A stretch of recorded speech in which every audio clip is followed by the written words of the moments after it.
let's get started, shall we? So this is going to be episode 154 of the Art School live streams, and I am your host, Marc, and we're gonna check out some art today. So let's do a little bit of an introduction as usual for those that might be new or watching this a little bit later on YouTube, and you might be wondering what the heck it's all about. It's a video that's a couple hours long. That's unusual for the channel. Well, maybe if you've been subscribed for a while, you wouldn't say that, but if you're new, you know, this is what these are about. So you'll find down in the description below, the description of the video, you'll find a link to the art school program. And as students of the art program, part of the feedback program, so part of the mentorship program, you get to attend these live streams here every single weekend. Usually we stream all day on Saturday, and you get to hang out with the crew, with the art gang, and submit your assignments, submit your personal art, your questions. It's pretty open. There's no requirements whatsoever to join the program. It's great for complete beginners. It's great for more advanced artists. I have students, kind of across the spectrum. So people are just starting. I also have a lot of professional artists that are on the program. So yeah, again, find more information down in the description below. But let's get it. So hello, Marc. What's up, Sokena? I hope you're doing good as well. I had a good week, thank you. I tried the first exercise on the anatomy chapter from term 4. Can you tell me if you see any mistakes? I tried to do it from memory, and after watching the course twice, I feel like I have trouble placing the muscles of the limb on the limbs in certain positions. Thanks in advance. Yeah. Let's check that out. And also, I think we have just the usual crew in here, so you guys know this already, but in the future, if you wanna jump in, or maybe somebody's watching and just kind of lurking, if you want to jump in at any time and ask a question during the stream or whatever, more than welcome to do that. So there you go. Or like if I forget to mention something, or if I say something that's completely wrong for some reason, if my brain just has a big fart for a while, don't hesitate to jump in. I have my stream chat right up here, and I should hopefully see it at some point. So let's go. So the exercise here is to draw the muscles, ultimately from imagination, but I'm sure here there's some reference used. That's good. No reference, no learning. And drawing the muscle over a photo of a person. So trying to spot kind of where the muscles begin, where they start, where they end, how they're attached, how they kind of interact with a layer of fat and skin on top. Always a little bit trickier, so that's going to be easier for models that are more ripped, but like a regular person, it's a really, really good exercise for that. Really forces you to observe properly, or not necessarily properly, but observe carefully at least.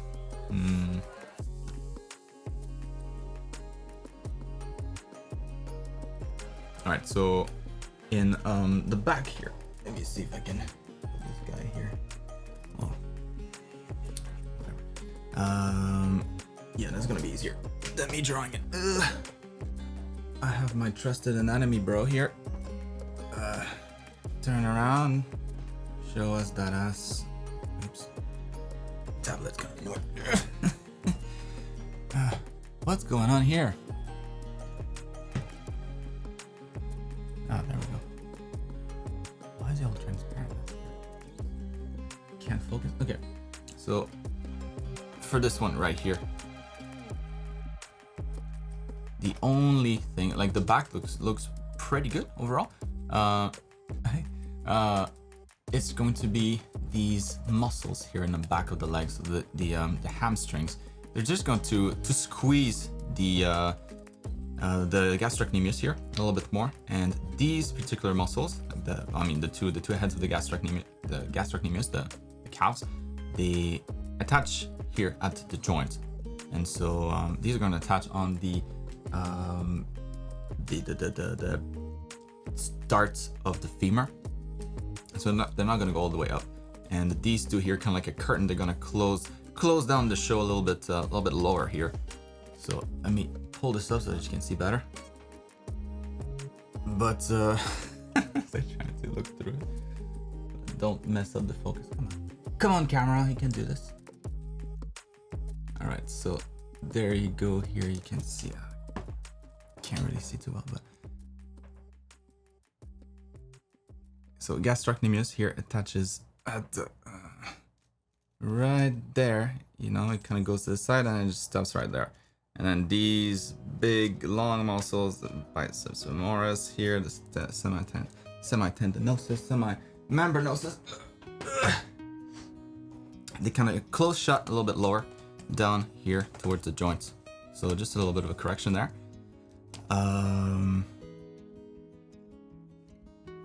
I don't know how clear that was. I could barely see myself.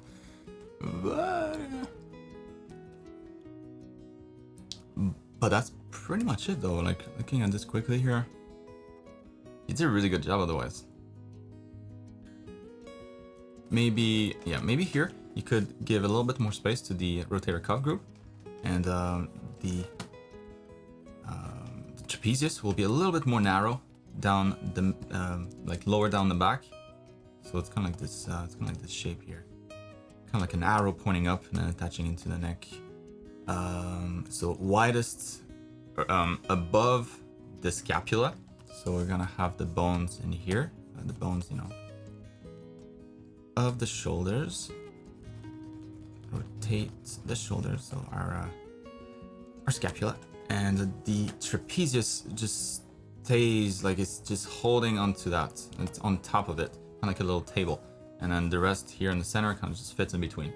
And then we're gonna have the muscle of the delts, so the shoulder muscle attaching right underneath that. So yeah, a little bit narrower in the middle of the torso there. And then that's gonna give you a little bit more space here for. I mean, you gave it a lot of space on that side. I just need a little bit more room here. So that's going to be the teres major, teres minor, and then the infraspinatus muscle.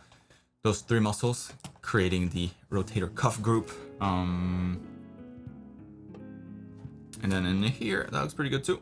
You'll just want to have the back muscle, the lats, kind of go around that a little bit more. So the rotator cuff group will take a little bit more space, and the latissimus dorsi will kind of just make its way around it, and then ending onto the humerus right here towards the top of the bone, closer to the shoulder. And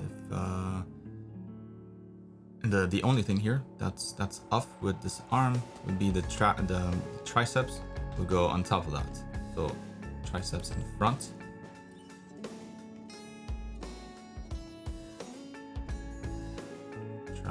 Triceps, and then the back muscle slides in front of it.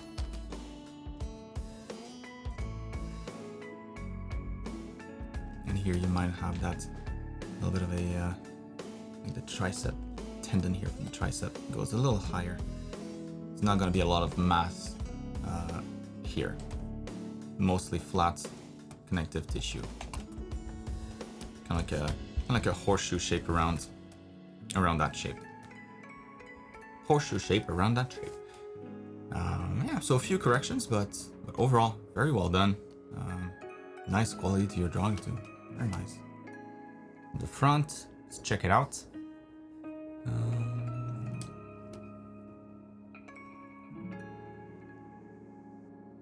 Ooh, from the front looks good.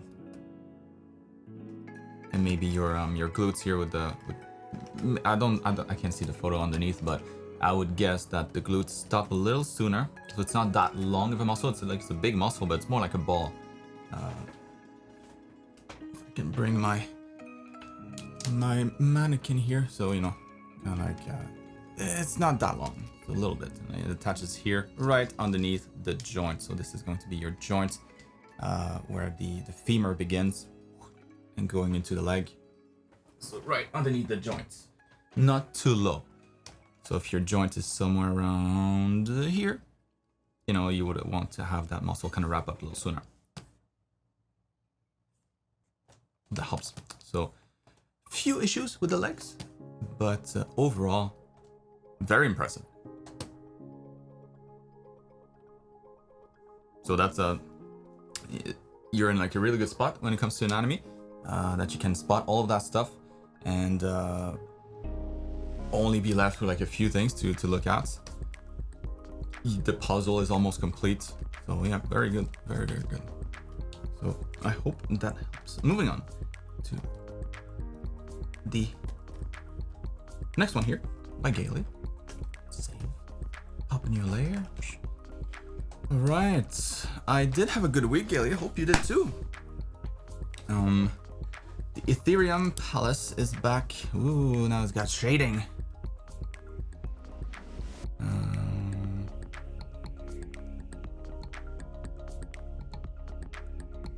So for this week, I finished up most of the sketch. The only things that I still have to work on a bit are the bells and putting an indication of stairs inside of the gate. When I drew the bell on the right tower, I found a mistake in the perspective. That's why the right tower might seem different from last week. I also started experimenting a bit with shading, but it's not the final product. What are your overall thoughts of the almost finished sketch? And I think because of the bell tower, there will be too much cast shadow on the gate, and thus might take away too much attention from the focal point. Would it be better to have the light hit the gate from the front? Let's see. So here, that was wrong. Apparently. Wrong. How? Yeah, so this is gonna be like a trick. I mean, if you drew, like if you measured it, good.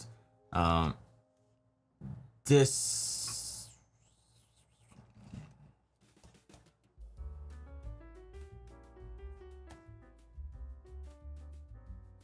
yeah, like the way to the real way to know if those arches are correct would be to just draw both of them, right? So do kind of like the process twice, like the square, and then finding the center, splitting all of that, and then tracing it properly twice at the two distances, so that you have kind of like a sweet.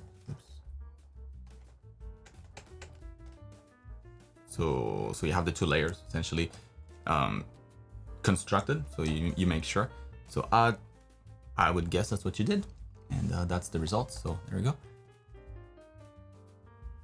To be honest, still looks weird to me. But I'm guessing it's the perspective, just the distortion of the perspective. I mean, in any case.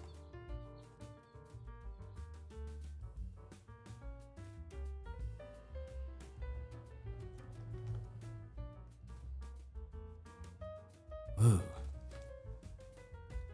That looks cool. So for the gate, like the shadows and all that stuff, I mean, naturally you're gonna have a pretty strong focal point just because all the lines are going towards the door, right? So like everything is pointing towards it, almost acting as like arrows, like this way, this is where you need to go. This is where your eyes should be looking. So you, unless you do like something crazy with the shading, with the shadows, that's probably not gonna change too much. Also, you could always have like something in the back here that's super bright, you know, like yeah, like it's just so much light back there, and that would attract a lot of attention. So I would say you could probably do whatever you want with the shadows. What you have right now looks really cool.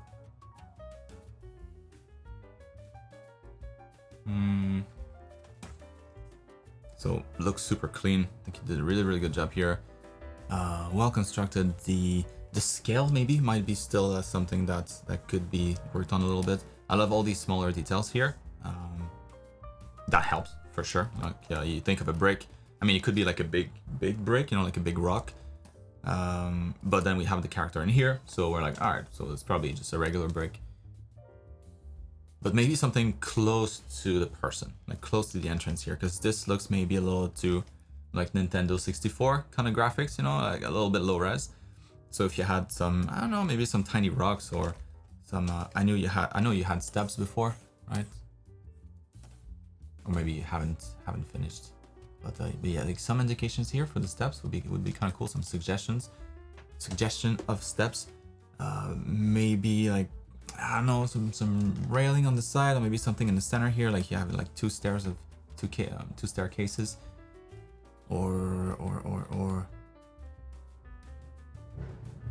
I don't know, like trying to look at like hotels and see like how they treat their staircases.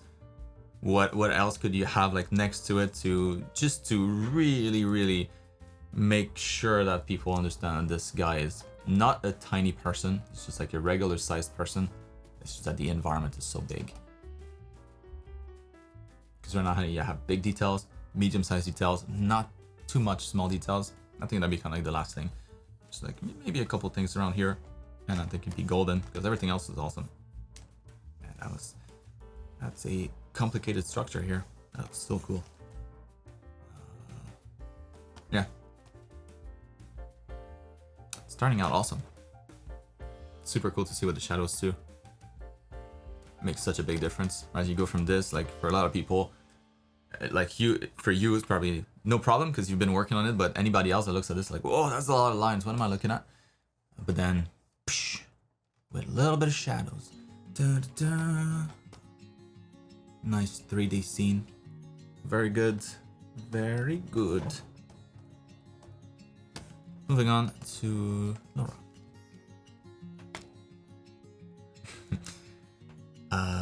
Yes, thank you very much. My loved ones are fine, I think. They're camping right now, so I don't know. Maybe they got attacked by a bear. Hope not. Hope you're doing good too. So I added a background and did a bunch of minor changes again, light and anatomy wise. As always, I'd appreciate to hear your opinion. This has gone such a long way, and considering how it started, I'm surprised what I'm capable of when knowing what to do. Hell yeah. Oh man, look at the difference. Let me get out of the way. There we go.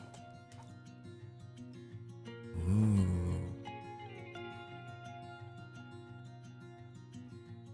Awesome to know, Laura. That makes me happy. And hells yeah. Oh, with the background too? Nice. That's way better. Now it's like this proper illustration. You got a character, portrait mode, a little bit of a background so we get context for the lights also. I mean, it wasn't bad at all at the beginning. It's just that looks that looks a lot better. The shadow on the stairs. Oh, I didn't really look at the shadows. Let me check. Yeah, so shadow wise, I guess that's I should have mentioned that. So shadow, since you didn't really ask about it, but shadow wise, yes, there's a couple things that we could probably still look at here. So you have shadows kind of going a little bit in that direction, so the light source probably not straight ahead, but maybe like something like this, a little bit from like over the left, over our left shoulder, pointing down at the scene. You would like this bridge here would probably cast a lot of shadow on the wall, like that. Like these towers themselves probably would cast a little bit of shadow on the bells. On the inside here, you'd have a little bit more shadow. I mean, I'm guessing that you probably haven't, trying some shadow, so you haven't done a full pass on it. Like in here too, we have some more shadows on the bells, the roof here, and the stairs. This, like probably could get rid of that. You would have like the shadow for the entire bell tower, since the sun's coming from above, or the light source, whatever it is. You probably wouldn't see the holes in the structure too much in the shadows, like represented in the shadow. It'd probably be more like just a box, because it's pretty full on the inside, and if the sun is above, like it'll mostly catch the roof. So Yeah, so minor thing, like this thing here, that's the roof there. Like depending on the angle too, like maybe that would go a little higher, because that's this little ceiling casting shadow onto the stairs. Maybe a little higher. That opening.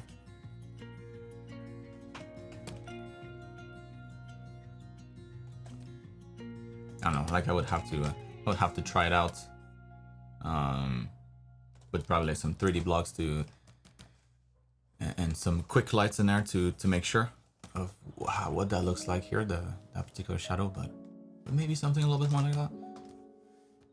But yeah, anyways.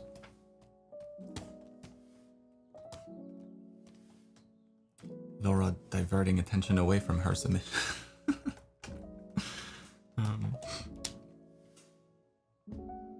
Yeah, it got pretty damn solid. It's so minor. I feel kind of silly mentioning it, but since, you know, these leaves here are in front, you could go a little darker with them, like a little bit, not darker, but a little bit more contrast, just to make it clear that they're closer to us. But other than that, it's super cool. Yeah, I don't think much else will make too much of a difference. Turned out awesome. Like we get a little bit of composition-wise, like we get a little bit of a. Why won't it allow me to select the color? Oh, I'm in edit mode. Duh. I could get a little bit of a motion this way. Like, is it the composition maybe? Like this line here, all of these lines tend to create a little bit of motion in that direction. Like unwanted action lines. Trying to think what could help break that up. Not that it's a big deal. Most people probably won't notice. I'll just leave it out there. You know, you do whatever you want with it. Yeah, I don't know. Like it's easier to spot if you go back and forth like this. Like you kind of get like this curve, this like motion in the piece, like that, and not any of it kind of around this area. That's the only thing I find that's maybe a little something that you could, I don't know, keep in mind for the future. I don't think it's worth changing anything here. It's not really bothering me. Just something I noticed. Other than that, Laura, let me try something. Just to, not having to do with the composition or anything I just mentioned, but maybe just the vibrance. So let's see. Like, I would try that, you know, to see, like, maybe you prefer it with a little bit more saturation, or maybe not. That's always, like, a good step to do at the end. Vibrance, that is. I'm not a big fan of changing colors too much, like going into color balance and doing that, because then that applies it to all the colors, and usually nothing applies to everything. You know, lights is kind of local, and anyways, not a big fan of that. Sometimes it works, but the vibrance thing though, or saturation, vibrance just looks a little bit better. It's more subtle, but yeah, maybe like playing with that, maybe like a little more, so that it feels more blue. This guy's gonna contrast a little bit more against that because he's quite warm in his colors.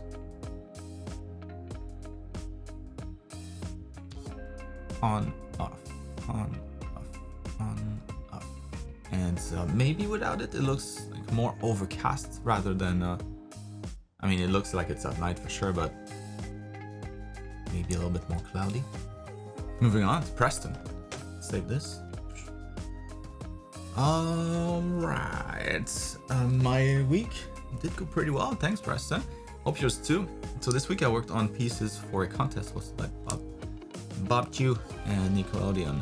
The contest revolves around SpongeBob themed scenes. Please focus on the finished one and let me know if there are any issues with the perspective, composition, or anything else that you might find incorrect. Context is judged on accuracy with the show, facial and body expressiveness, aesthetic, artistic skill, creativity. The other two are just sketches, but if you could point out any problems with those, I'd appreciate that too. Right on. So was it to do the background for it? Was that it?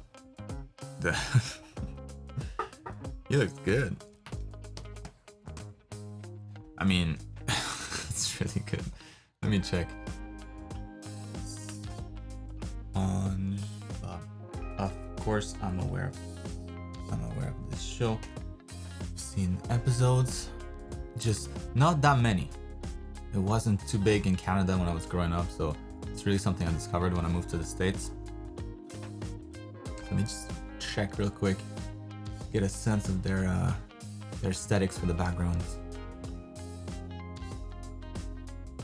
I mean, that reminds me of the show, so that's good. Like the colors a little bit desaturated, kind of everything a little muddy, a little rough around the edges, but I think that's kind of their aesthetic. Yeah. The only thing I was checking is to see if their perspective is on point. And yeah, it looks like it is. So they pay attention to that. So in your case, there's just a little something with the perspective. So mostly these planks, actually, yeah, all these lines here. Is that all straight or what? I'm just gonna highlight a few to show what I mean. Plank here. So you'd want to avoid that, right? With those perspective lines. You want to make sure that if you don't have, like, if you're not gonna use any particular perspective, so it could be just isometric in the sense that there's no convergent lines anywhere. Nothing converges. It's just like all parallel lines. Kind of what you would like. I can pull up something, isometric art. But they do that in games a lot, like especially games seen from above. Like imagine like strategy games, because you're never gonna see the horizon in those games, right? You only see everything from above, like you're in the sky and you're looking down. And if you had any kind of perspective, that wouldn't work, because the second that you move, the buildings over there would have different perspective. And anyway, so isometric is that. It's just based on a grid, and it's a very strict grid. No vanishing lines whatsoever, no horizon. You could do that here, but from what I can see in the show, they do use perspective. So I would probably construct this a little bit better. And like, I don't think you would have to restart to redo much here. Just adjusting kind of like the direction of those wood planks, and maybe introducing 2 vanishing points, just so that stuff looks a little bit more accurate. So like your horizon is, let's say it's around here, maybe. Let's just go with that, because I don't think there's one in here. And then we can't see the top of this armoire, whatever this is. And so that would seem to indicate that this part here is above the horizon, right? So when you look up above the horizon, you can't see on top of houses. So that's the same idea here, meaning the horizon is slightly lower, but above this, because we can see the top of that. So yeah, in between this and this. And yeah, from here I would just kind of pick one vanishing point that's kind of line up with what you got here.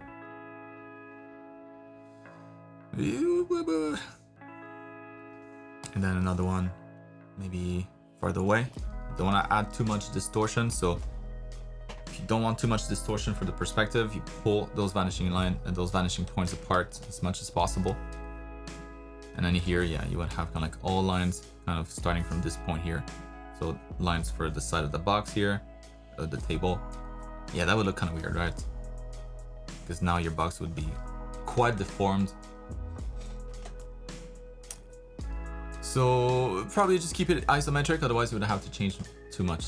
Like if you want to make it work with a 2-point perspective setup, you'd have to maybe have this point over there to not distort too much. And then, yeah. I think here isometric is the way to go. So just make sure that all these lines here, and an isometric view is very simple. You just make sure that all these lines that you have there that are in this angle are all parallel. So that one here would be exactly the same. That one would be exactly the same. All those wooden planks would follow those lines, those parallel lines. Just make sure of that. And then that building up here.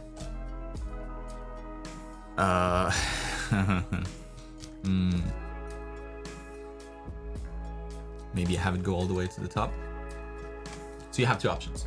You do either you do that isometric view, no perspective, like no real perspective, no horizon, and in that case, like this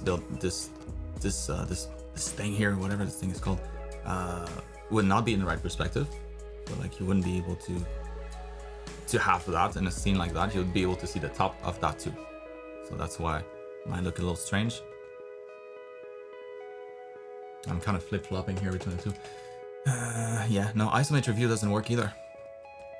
You don't have a choice, you'll have to redo something. So,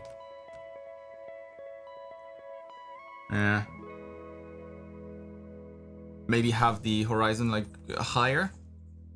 In any case, like you'll be able to see the top of this furniture.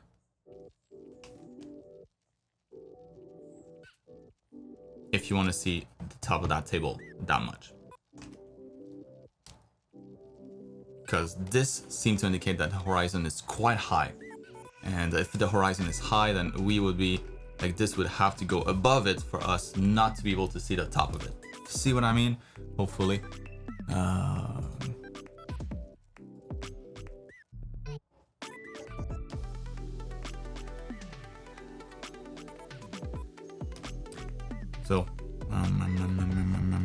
So yeah, that's that.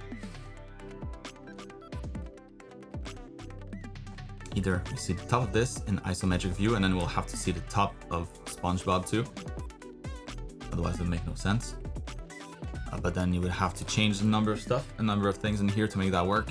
So I would just go with a real perspective, real 2-point perspective, like something here, something over there. Like maybe the horizon is even higher than that, so that you don't have to change that too much. So maybe like up here. Maybe the horizon is all the way up here. And so those would be kind of like your vanishing lines there. You would trace that from the top of the table, top of that box. That would kind of work, right? And then everything else would go to that point. Or maybe you just do 1-point perspective. So that's the only one. Ignore that one here. So everything goes to that point. So the top of that box here would be something like that. So we'd be able to see the top of it. And if you don't want to see the top, just make it bigger so that it goes off canvas and we can see it. You can see this part here.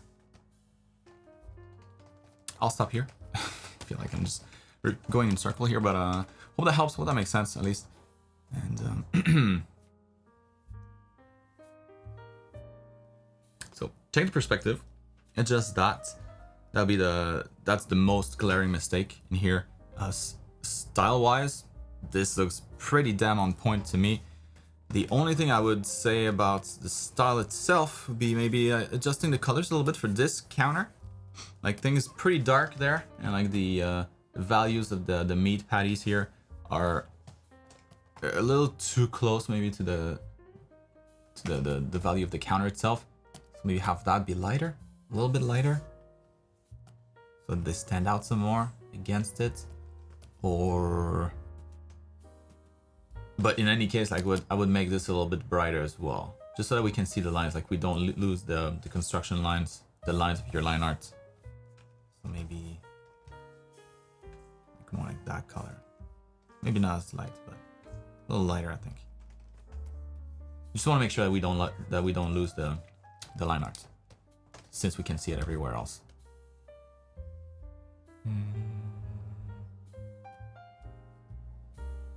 Yeah, other than that, colors on point. Style of the painting on point. Very nice. Good composition too. Kind of following the rule of thirds here pretty nicely. So 1/3 here, another one kind of here. There you go, that's good.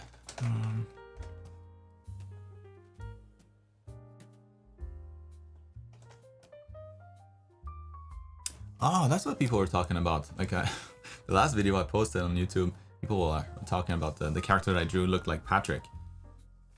Yeah, I guess a little bit.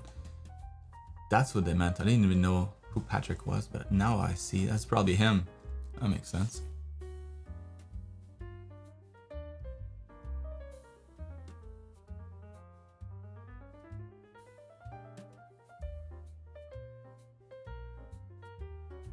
In here, that one looks cool. Very cool. The only thing I'd be careful about is kind of like this straight line all the way down. Like you have a little bit of perspective there. There's a little bit of an angle this way. Like I would try to either angle that guy in the same way. So like kind of leaning forward maybe a little bit. Just to avoid that like super straight vertical line when everything is not vertical. Like this one here stands out a little bit too much. Maybe he's leaning forward to look at the game. Maybe he's leaning backwards. Either way, I would just adjust that. And then in here, for the composition to be a little bit more efficient, you'd want to pick one winner, like to pick a dominant character and have a secondary one that's not as dominant. Can make it dominant by just making it bigger. So maybe it's a little dude here that's slightly bigger. He's like in front.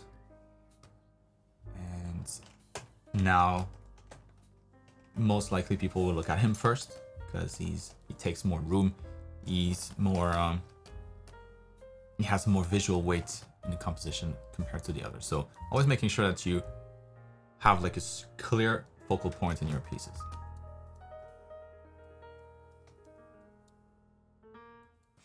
It looks cool otherwise. What the hell's Preston? Moving on. Two.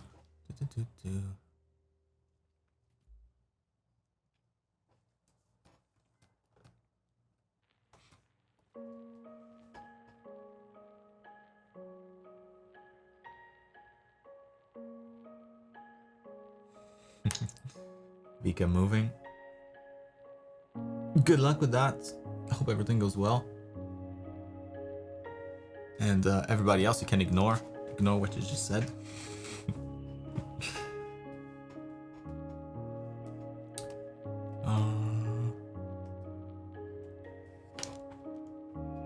Coco, what's up?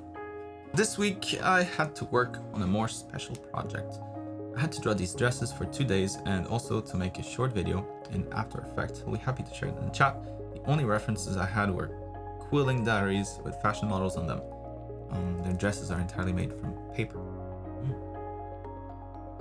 I'll be happy to know what you think of the dresses and did I recreate the fabric right.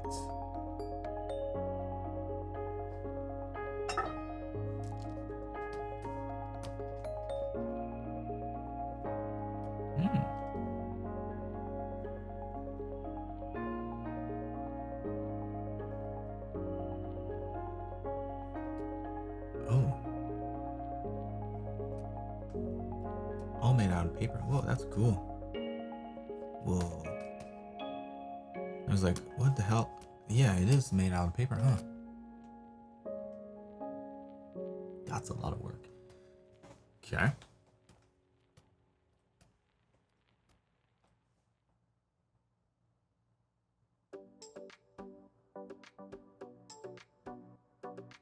These look pretty good, dude. Love the detail in here, love the shading on the inside of the shape. The only thing that I'll point out, I mean, the first thing I'll point out would be the kind of just the overall shadows for the whole dress, like the whole volume of the dress. Like you have shadows for each individual detail, you know, like these folds here have shadows, they cast shadow onto one another. You can tell the different layers, all nice. But the dress itself, like as a whole, doesn't really have that, and it makes it look very flat, almost like a carpet. So then again, like these are quite flat, so if you use that as a reference, understandable. But since you have like a little person here and then you shaded her like what I'm talking about, so you shaded her entire limbs as if she was a volume, you know, like her arm is a 3D volume. And so I would just do the same with the dress. I'm kind of like taking this whole thing. It's a lot more visible into this in this one here. That one, like it helps that you have kind of like the folds kind of going away and Don't notice it as much here, maybe, but definitely noticeable in this one here. So let me try to select just that.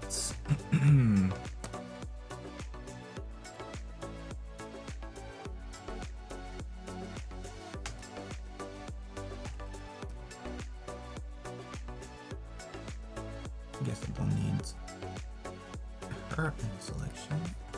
Be gone. Be gone, lady. Get out of my selection. Okay, so I got these two. Duplicate that. Lock the layer and go with multiply.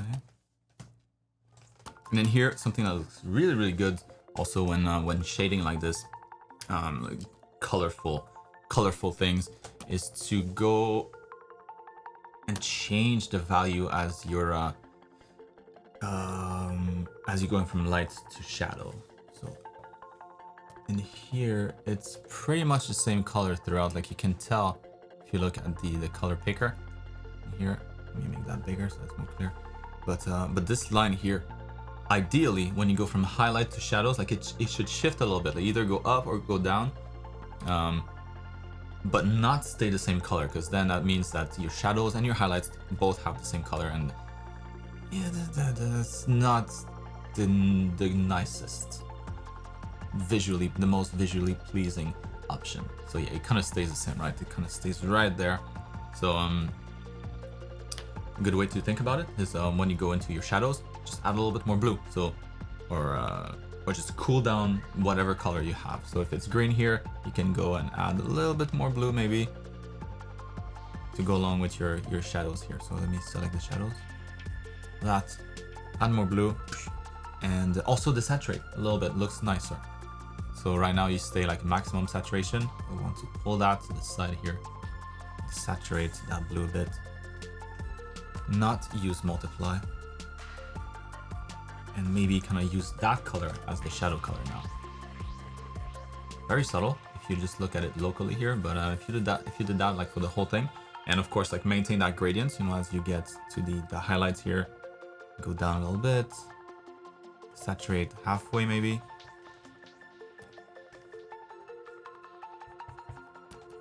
And then your highlight's going to be like the warmest green. But having that kind of gradient in the colors as well, and the hue is very, very important if you want to have like nice, rich colors. Otherwise, it tends to look a little plasticky, a little fake. Let me undo that. Maybe I can show you actually with gradient maps. Yeah, that'll probably be the easiest. Instead of doing it manually, like a fool. There we go. Let's do a gradient map on that. And no, not the whole thing.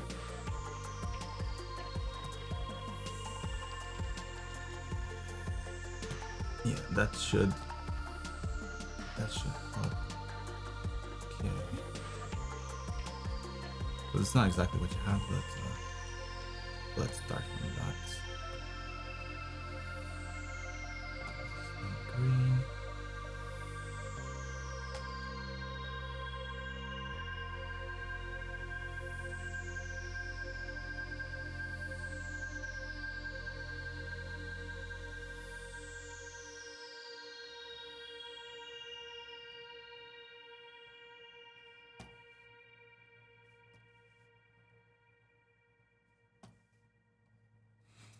I'm not trying to color the flowers.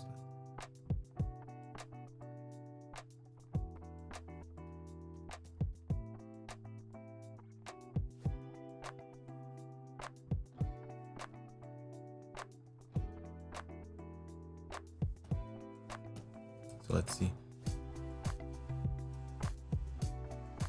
You know, like when you get back to this one feels now like really green, like too green almost. It really helps to have that blend between warm colors and cool colors every time you get a chance. So anyways, now going back to what I was doing in the first place, which was to shade these overall. So go ahead and take a huge brush, go and select the dark blue to keep following what I just said here. Maybe multiply, there you go. And that what I meant is like this kind of stuff here, and like overall shading for the whole dress so that it feels more like a cone rather than a cutout.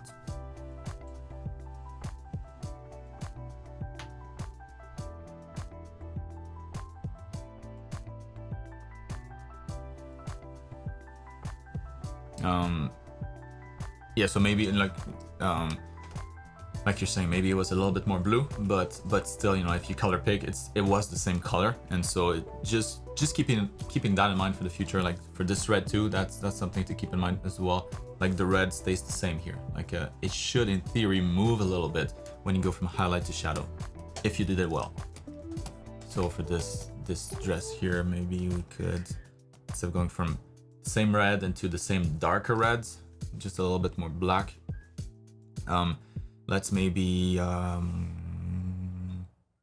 cool that shadow a bit. So introduce maybe some complementary colors. That's the way to go about it.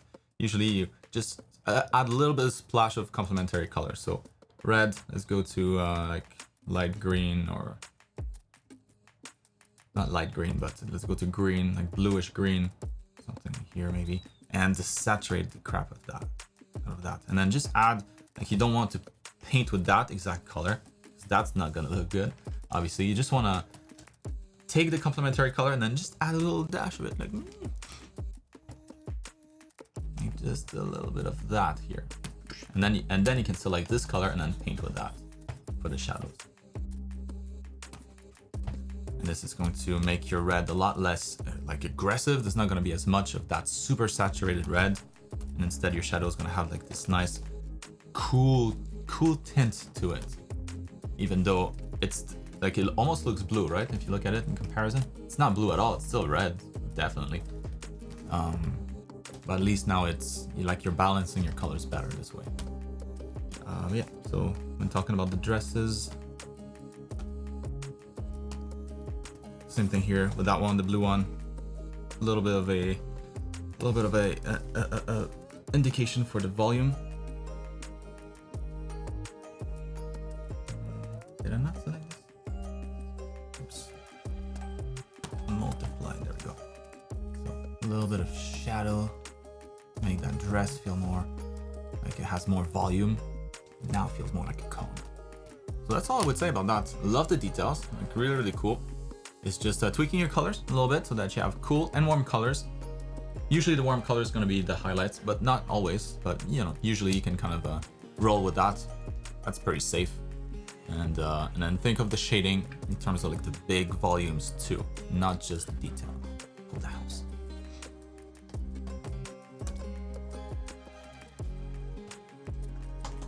Cosmo. All right, another up today, another feedback session. So what's up? What's up, Cosmo? Hope you're doing good. So I've been doing alright this week, and I was able to make a lot of progress on my character. Awesome. So I thought about the hook you were talking about. Well, it gave me a lot of inspiration, but it also made me think about the progress and the process of me designing characters. As per se, her name is Eri. She used to be a fugitive. She's sort of a demon, but her shackles are her limiter, which limits her powers. Her powers aren't her own, and it's like getting corrupted. So I tried to elaborate more on that, but I don't think it's enough. So I think I need to learn how to bring my ideas better into my design. So as you can see, I made 7 color variations and ultimately went with 6 because I felt like it wasn't typical for a demon character. Usually I see a lot of white hair and red eyes. Yeah, that would be common, yes. So as for feedback, I really don't like my shading style anymore. So feedback on that would be cool, as well as anything else that you see. Right on. Duplicate that.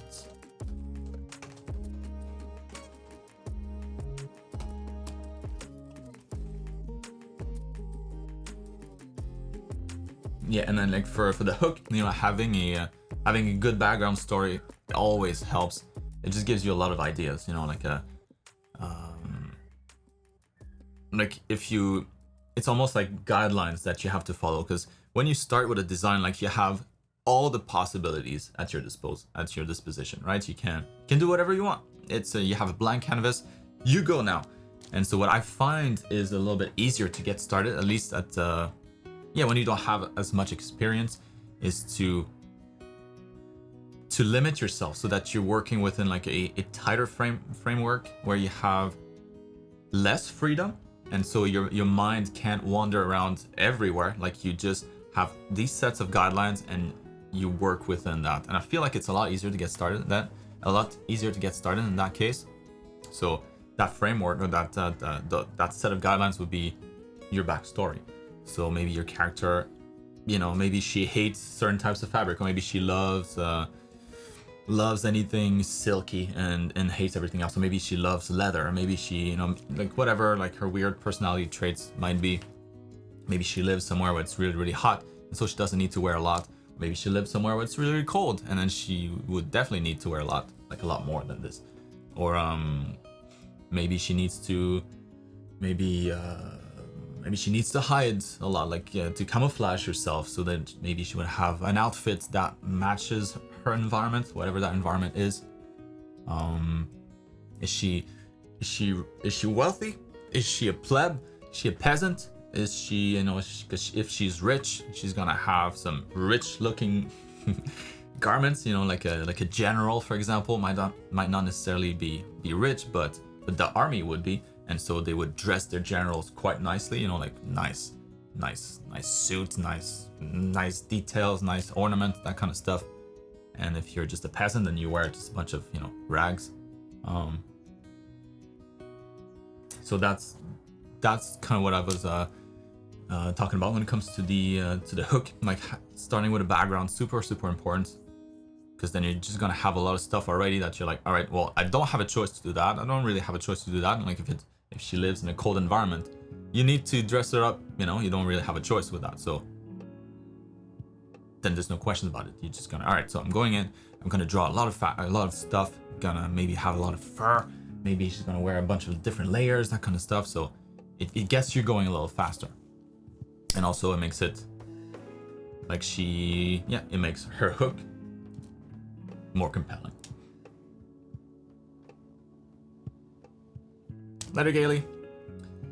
So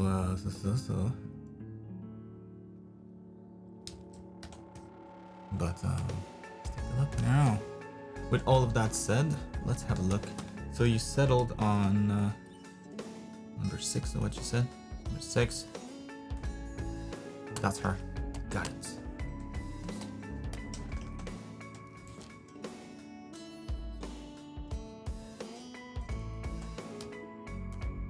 You have a lot of cool options here. I really like your color,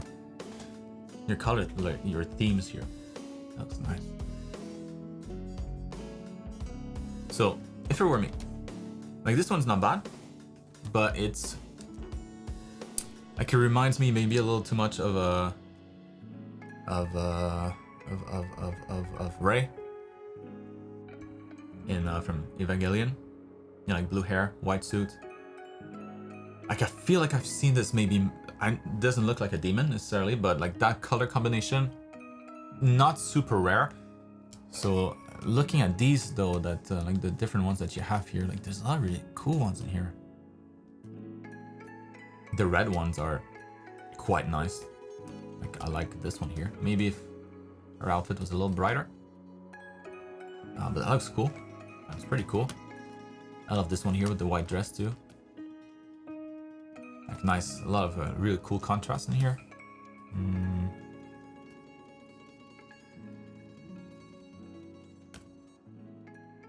Maybe the blue hair on that one.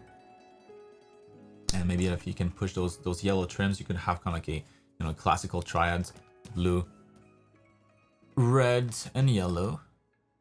Or maybe blonde hair, like golden hair, to work with the golden trims that you have here. I'm not gonna tell you which to choose. Obviously, if you like that one, go for it. But these are kind of different. That was cool. I really like those. Or it might be just a matter of like maybe adding an extra color in here, or maybe changing. Like maybe that thing here is all in gold. Also, like maybe just pushing the gold more, or.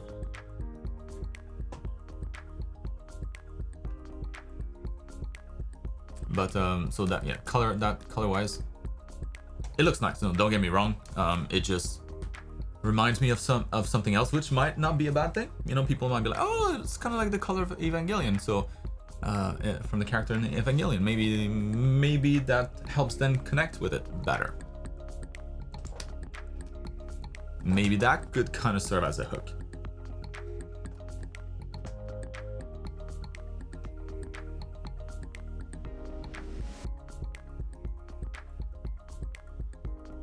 But design-wise,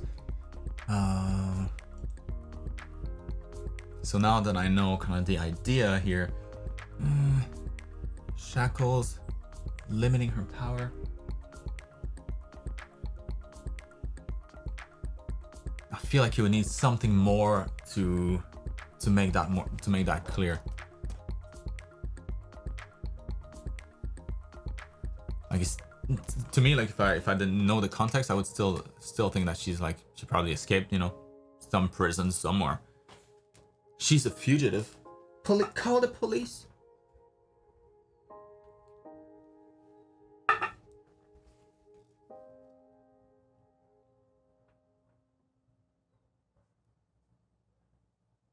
Maybe if she had like some electricity around the shackles. Like if the shackles seem like they're active, not actives.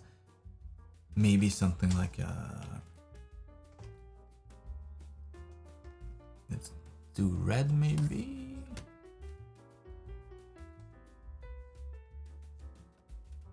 Color doesn't really matter, but I don't know. Let's try that.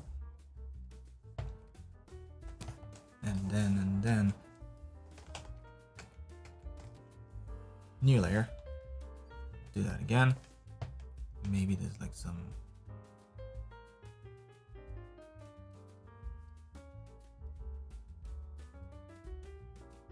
electricity, or like some magical powers that feels like being prevented from, or like something's happening with this, and people will be like, huh, maybe that's restraining her powers, or maybe like the tip here is of her hand is red, but it's not red up here, so people could think like, oh, maybe the magic stops at the wristband, at the shackles.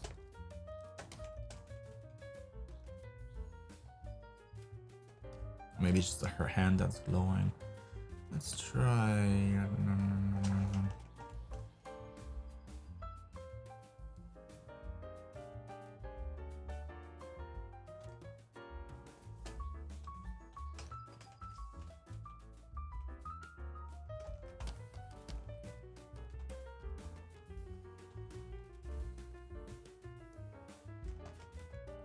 Trying to make it really obvious that this is what she's about. Otherwise, the shackles just look like some prop that doesn't really have any importance. But clearly, it seems like it does based on what you said. So maybe something like this. Add some glow here. Outer glow.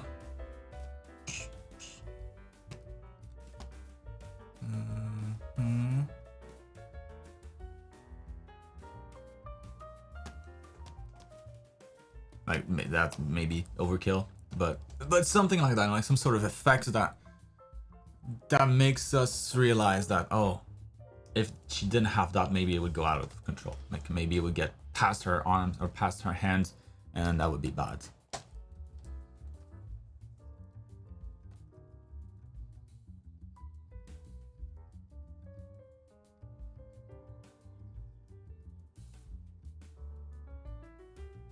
And Lastly, maybe introduce some more colors down there. No, that looks cool. Whee! So right up here we have kind of the little golden trim. That's nice. Maybe you could have that somewhere down here too. Unless her legs are kind of the same as her arm or her hand here. Like maybe that's like the demon thing kind of crawling up. Although there's no shackles for the legs, so maybe not. Maybe it's just leggings. In any case, something similar, you know, just to have repetition in the design, make the shape language more coherent. And like these little like metal plates here, maybe she could have that on her shoes somewhere. Just again, repetition. Maybe the buckles for these little belts here could also be that metallic color, kind of like the same metal. Or it's all gold or whatever. But yeah, like these trims here. You can have those trims down there as well. Maybe down here. Maybe on the... Yeah, I would find anything in here that you can try to repeat maybe a little bit more. I think that'd be cool. Some design elements that are repeated a bit more. But I love what you did with simplifying the shape language. So now we don't have like circles in here. It's just like these kind of diamonds. That looks cool. That's really cool. I was gonna say though, yeah. So with the legs look a little bit bare. Same thing with her dress. So maybe having like a trim down here as well. Maybe like to match the top, or like to match the golden trim here. Or maybe this is the golden trim, or maybe it's like a different color. It doesn't really matter. But it's just like a big splash of white, where everything else is kind of intricate. Like that stands out to me. Maybe not in a good way. Like it takes attention just because it's kind of void of detail where everything else has detail. So maybe there's something to do here. Maybe like some more detail, some patterns maybe, or some like playing with the colors. Like maybe the colors on the side here are slightly different. Or maybe it's the trim again, like I said, or but I think it needs a little something. But I'll stop here. I mean, it's a super cool concept, so don't get me wrong. I think there's a couple things that we could do here to make it freaking awesome. Hope that helps.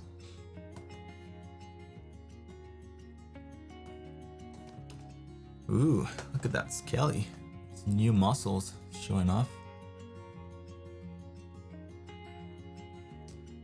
Alright, what's up, Cassandra? I am doing great. Hope you're well too. I've added the arm muscles to these skeletons. Could you take a look at them and point out any mistakes? Oui.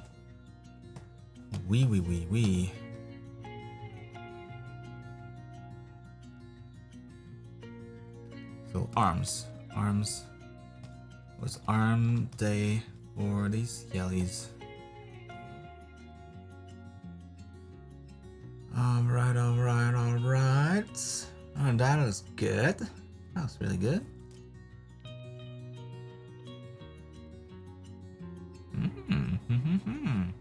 Front shot. Beautifully done.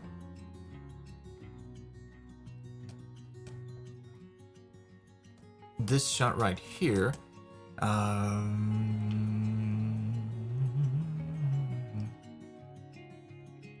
Yeah, the order is right. You might just have to. You might want to just extend like the bicep, or have the mass of the bicep start a little sooner than that, so that it covers a little bit more of the shoulder. Like have all of that. Start a little sooner here. The shoulder from this angle, like when you lift your arm, your shoulder is going to turn into like a ball, and so it's not going to be as long. So you can have the shoulder bump a little bit more constraints in here, right next to the trapezius, but it doesn't reach out too much when it's flexed. And big bicep in front, and then your chest muscle. So yeah, same idea with this. Maybe Gonna have that go a little higher, cover up a little bit more of the shoulder.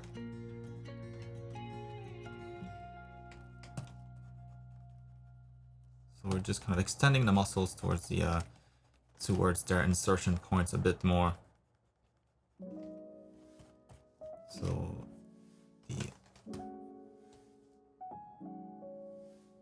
yeah, probably actually a lot more than that. Bicep. Because looking at the chest here is gonna have to stretch a lot otherwise. So bicep here. Down there is more of a just tendons. Shoulder.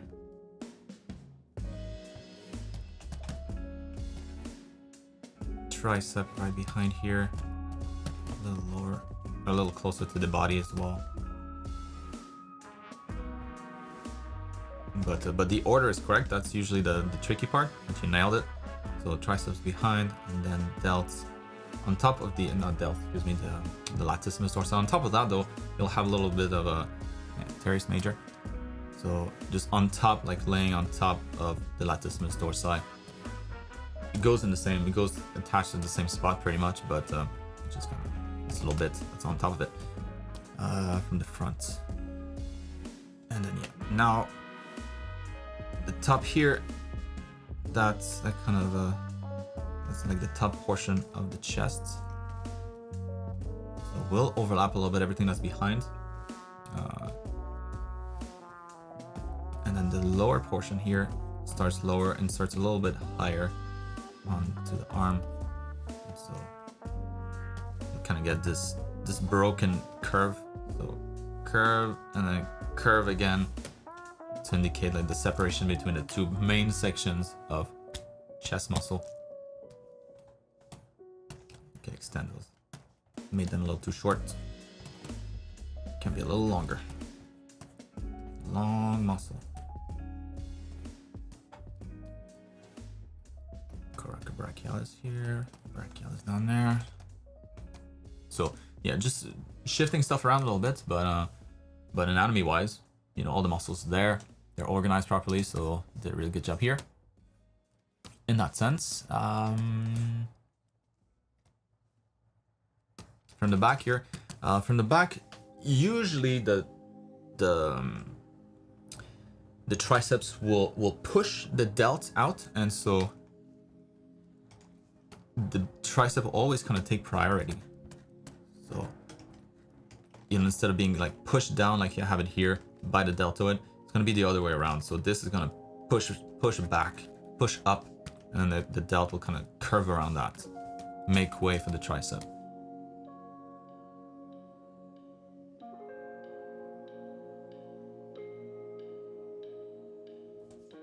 From this angle, like that would be a little bit more to the side of the arm here. You probably wouldn't see too much the tendon here. Maybe a little bit.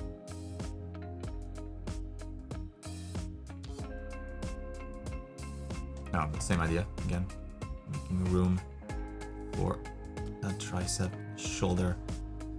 Shoulder obeys and goes around, takes the longer route. Yeah, looks good. Again, order, very nice.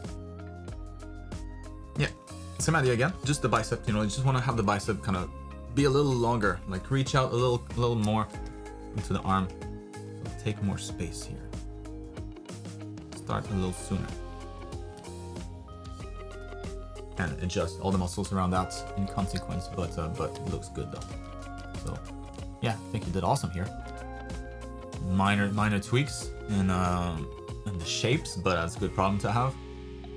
The hardest is to arrange everything in order, in the right, in order of depth. So which one's in front, which one's behind. But you nailed that. You nailed all of that, and so really good job. That's interesting. Those are sexy muscles too. Nicely painted. Well done. Moving on. Hopefully that helps. Moving on to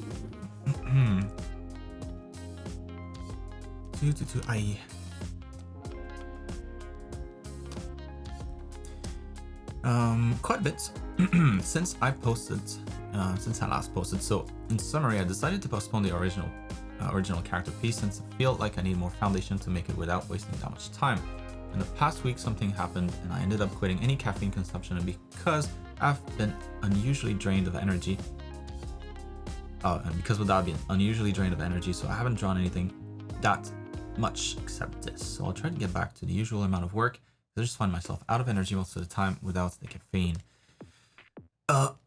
Caffeine addict. I noticed that I was rushing things too much on the rendering department, making pieces with little to no lines. So I decided to go back to basics and do some line art to my pieces, meanwhile setting on the lineless artworks. At the same time, I was posting works with line art, more of an anime style, so I got caught with a VTuber, who I've been watching for quite some time now, and she wanted to elude fan art of her. So in short, I got my first commission.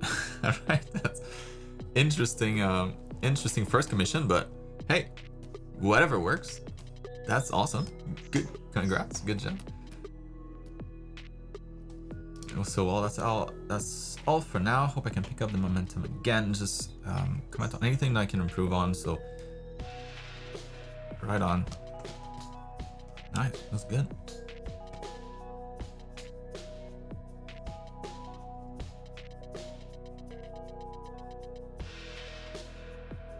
Yes, clean lines, very good.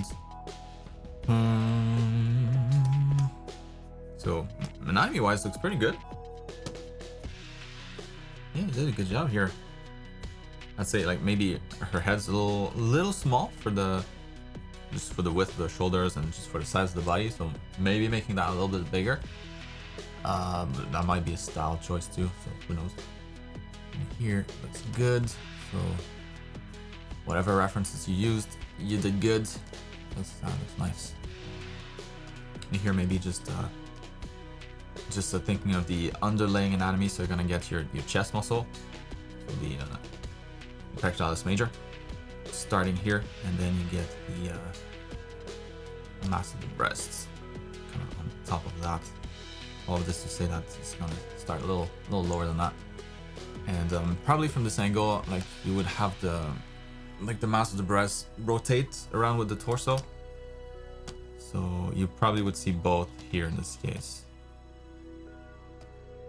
for the perspective to make a little bit more sense here.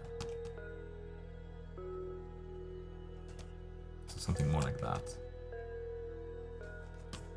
So, you know, looking at the chest, the only reason I said that is you look at the chest here, and the chest is not pointing straight to the side. It's a little tilted, like we can see this shoulder, so we can probably see the sternum. I mean, we could see the sternum. And so like that's kind of like the center of our torso.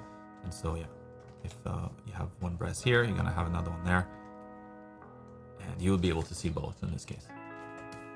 So you've been saying that you haven't been too productive. God, that's a lot of stuff. You've been productive. What are you talking about? Yeah, and here I'm missing the line art a little bit. So I see what you mean. Like this feels a lot more professional. That too here, although we can't see the line art as much, but it feels like the structure is more solid.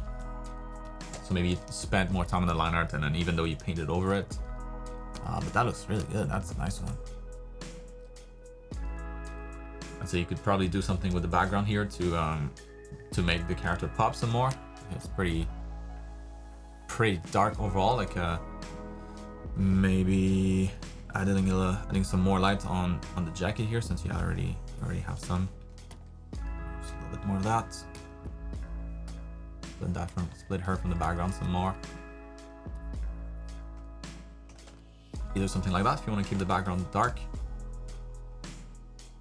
or just make the background a little bit lighter locally, like in this area, like in the back, just to reveal her silhouette better.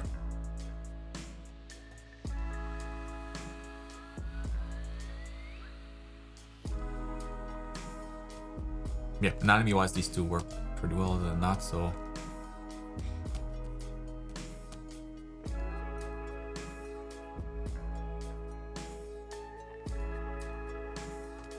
nice study here.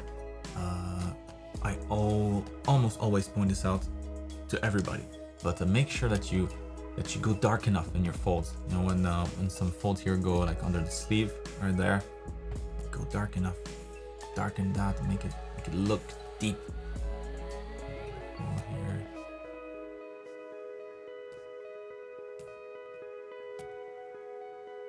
A little darker, and it's gonna make those folds appear a little deeper.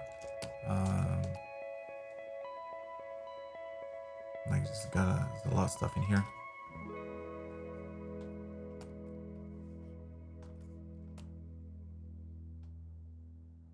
Just making sure that you use the same level of contrast. Looks good though. Nice study. Very well shaded.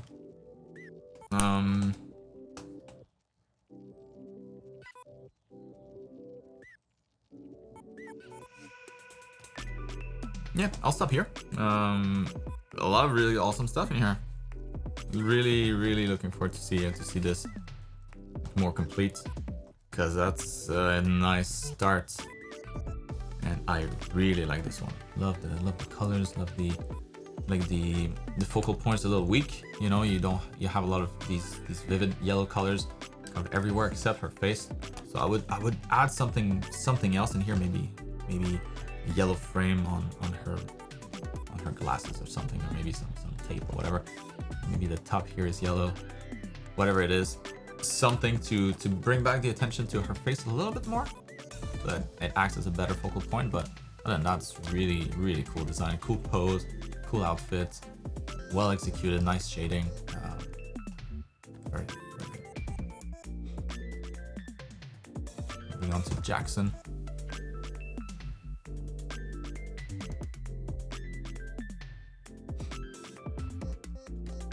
All right, so I hope you also had a great week, Jackson. I sure did. So I decided to scrap the illustration from last week and start something new. Try and apply what I've learned.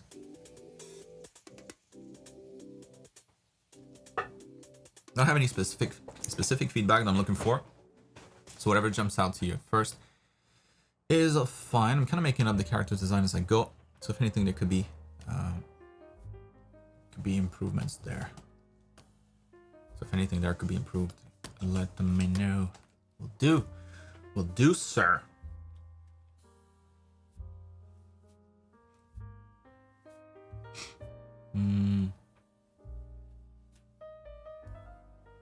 That's nice.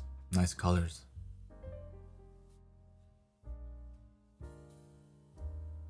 Very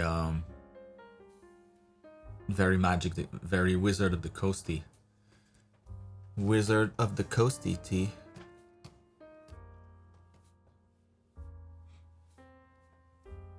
It's nice, man. It's nice subdued colors, kind of late at night or early in the, probably late at night after the sun is set.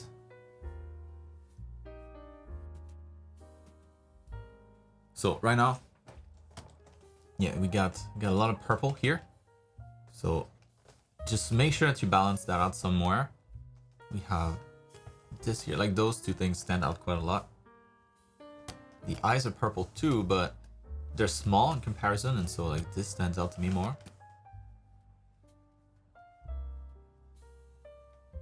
So yeah, I think having maybe a little bit more light here in the front of her body.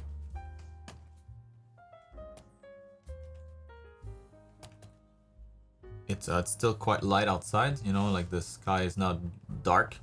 All of that's light, and so you can like color pick that and slap that on top of the armor everywhere here.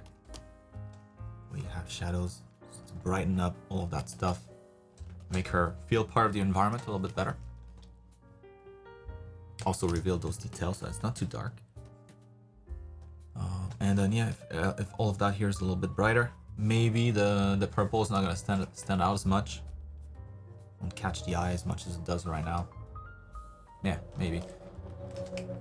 So that could be a little. That could catch some of the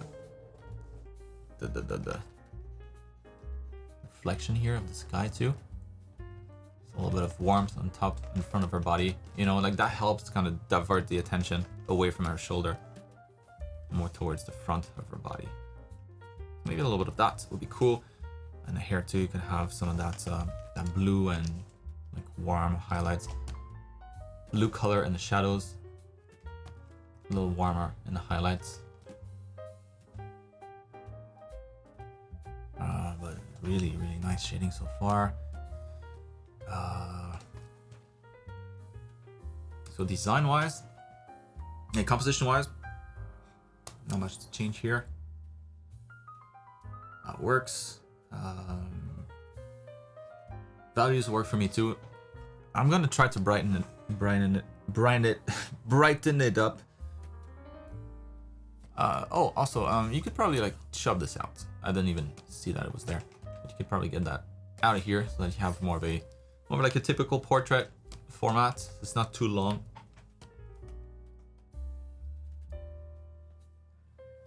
Yeah, that was good. And there was nothing down there anyway, so no need for it. But as I was saying, let's try to brighten this up as a whole. I don't know that it needs it. Just want to see. Just want to see how I feel if I see it brighter.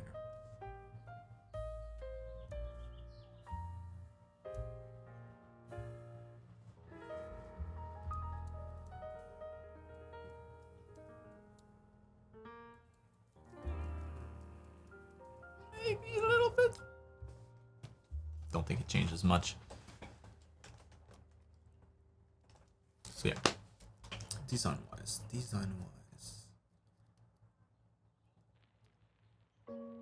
So the problem with doing the figuring out the design as you go is that it's a lot more likely that your shape language is not gonna be super tight.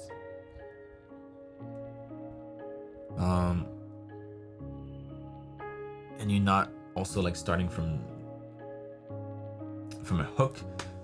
So don't underestimate the background story for your character. I think it's very, very important. Even if it's like a whatever character, just a random piece, have some background story in mind, always. Even if it's like rough, pretty rough. What is she about? What does she do? What's her purpose?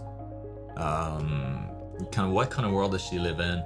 What's her status in society? Like all of those things really important to help you design like solid characters. Like, is she? Because it's not clear also if she's like I'm guessing she's more like a mage.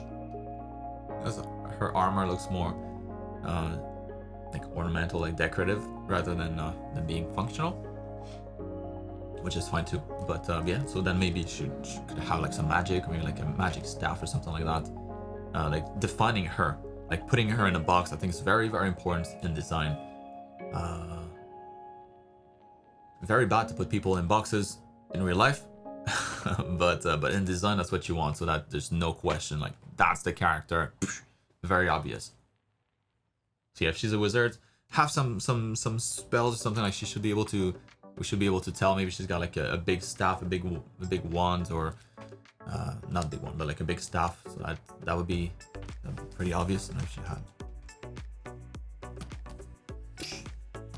holding something like this, maybe he's got like a grape wand, a lot of purple magic. Purple magic.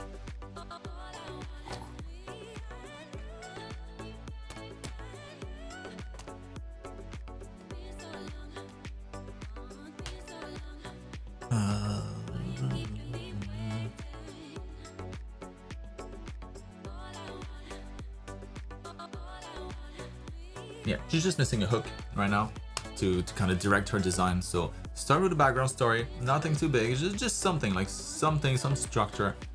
Can be just a couple words, couple sentences, just in your mind, just think about who she is exactly.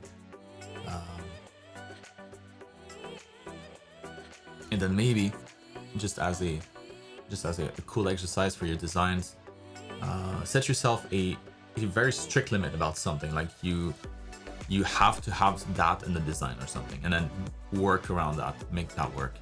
Like maybe she has to have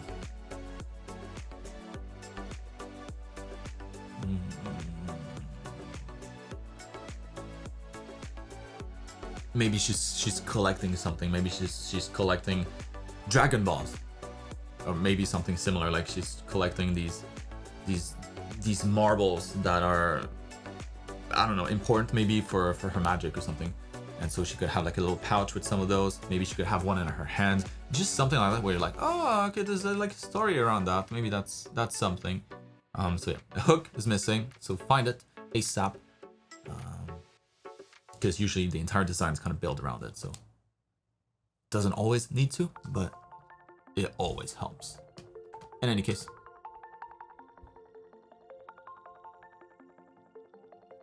So far what you have, like design language wise, so far it works. It's like these pointy, like rounded curves and then pointy at the end. Sure, good with that. Like so far so good. But yeah, the hook. Try to find something that makes her different. Something that, like, that's what she's about. I think it's missing. Very nice otherwise. What the hell's Jackson? Moving on to Luke. Luke. What's up, Luke? So, thank you for the kind feedback last week. You're very welcome, but upon reflection, I felt my first mission was too safe and didn't really push the limits of my skills.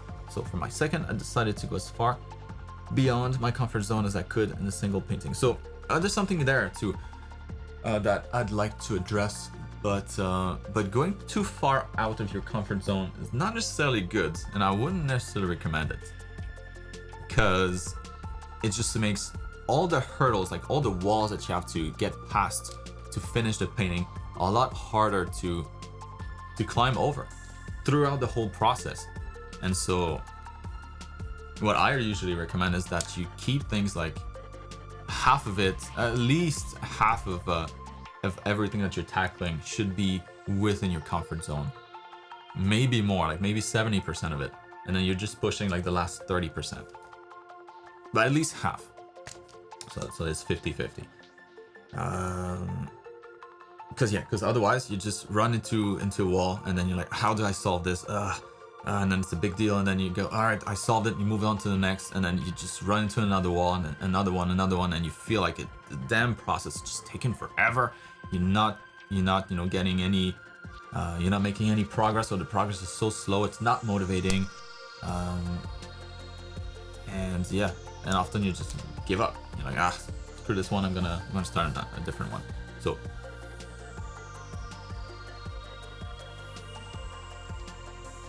It's good to push yourself, of course, but don't overwhelm yourself either. That's not good.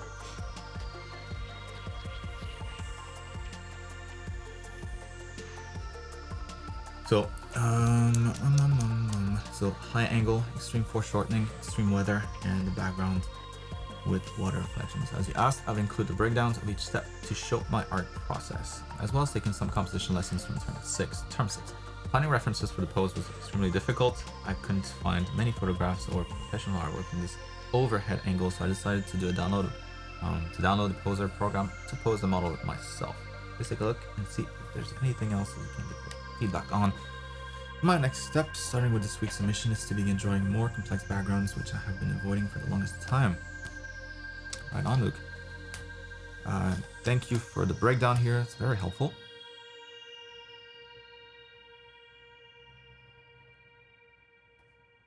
I like those steps. Good stuff. So yeah, process, very important, but in this case, it's good process.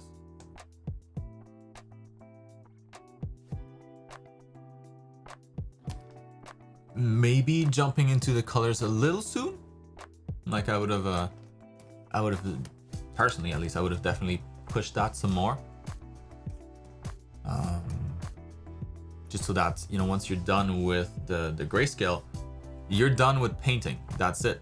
There's no more painting. After that, it's just color manipulation and gradient maps, that kind of stuff. If you're not using gradient maps, obviously, that's something else. But in any case, the shading part, without considering the lights, just the shading part, without light sources on,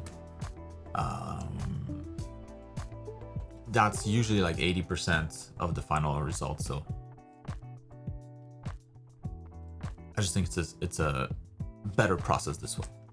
Makes for cleaner end results. It's just it forces you to delay a little bit the colors, which if you're excited to see the end result, it can be a tall order, but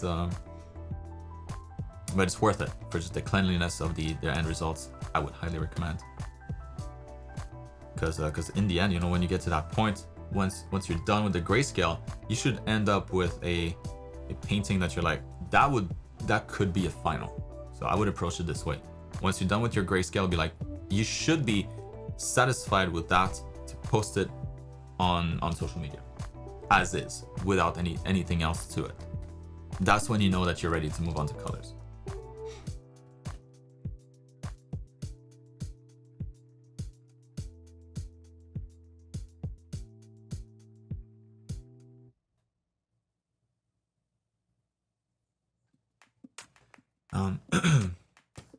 Another thing that's not necessarily something I would recommend would be to do that. Good to find references, but not to copy the reference. Good to find reference to have something to get inspired from and to be able to build the construction of your character from, but not to copy from the reference.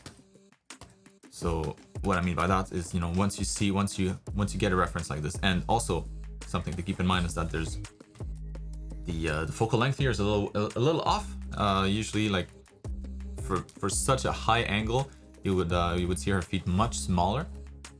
So I don't know, maybe it's more of like an orthographic perspective here. Kind of what I was talking about at the beginning of the stream, where there's no horizon, like all these are parallel. There's no convergent lines anywhere. When that's the case, it tends to flatten everything, and then there's no real sense of depth anywhere. So that's why the feet and the legs look so big in comparison to the torso here.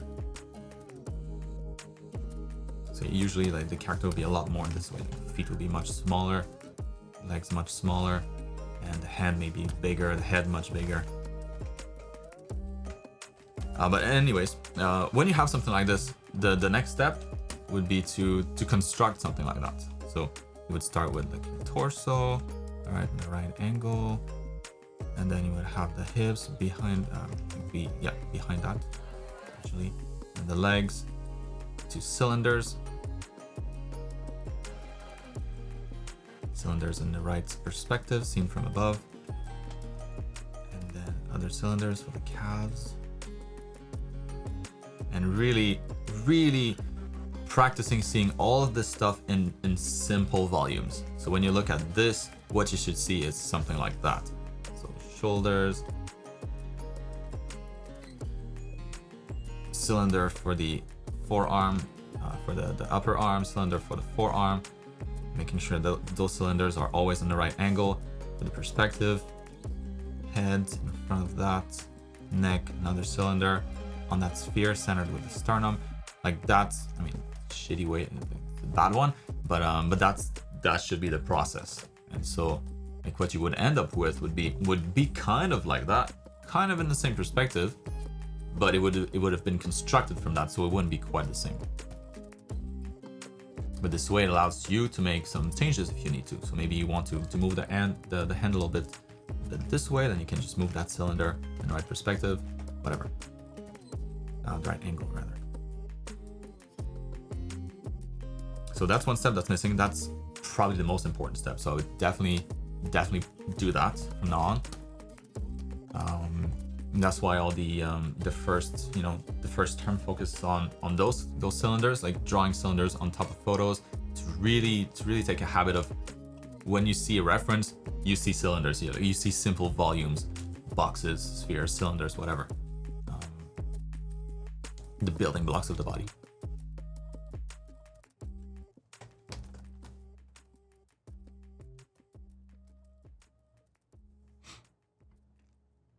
With that said,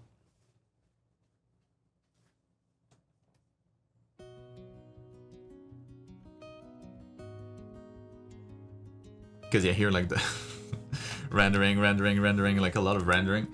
Usually that's like the last step, like the last 20%. That's about it. The bulk of it. Every time you check like a line art should be clean enough that you can post it as is on social media. Grayscale should be clean enough that you can post it as is. And after that, grayscale plus flat.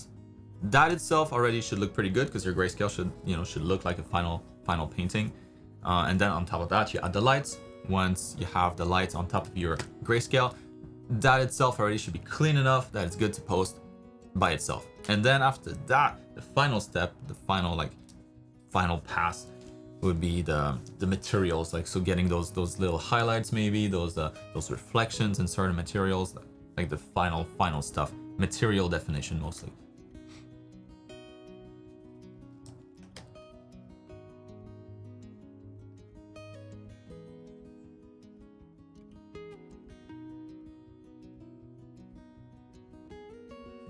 So yeah, but that looks good.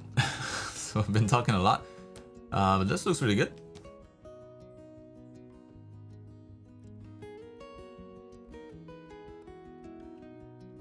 Maybe the values in here would be kind of like the first thing that I would point out. Composition, the composition kind of works. Maybe it's a little strange that there's like this line in the center, kind of separating the piece in half, where the right side has nothing in it. You know, this kind of void of details, void of content. Maybe you could push that character a little bit more this way, have her centered just a little bit better. Another thing to avoid would be to not do that, like not have these weird coincidences where things are like kind of just barely touching, because that attracts attention for no reason. Like the side of the canvas, and the tip of her foot just happens to touch it. I would just give it a little bit of a buffer, or crop it out completely, so that there's no doubt, you know. But probably just extend out a little more, so that the foot is not touching or anything. Because otherwise, I might feel like she's kind of kicking the side of the canvas, or like she's standing on the side of the canvas. Avoid those weird tangents. Yeah, maybe pushing her towards the center of the, not the center necessarily, but maybe a little bit more this way. Maybe pushing her a little bit that way.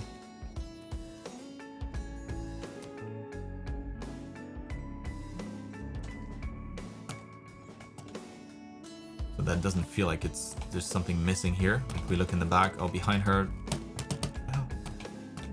there's nothing. In front, there's nothing. All right. And now you have enough of a buffer in front, you know, that she's looking into the distance. It doesn't feel weird. There's plenty of space here.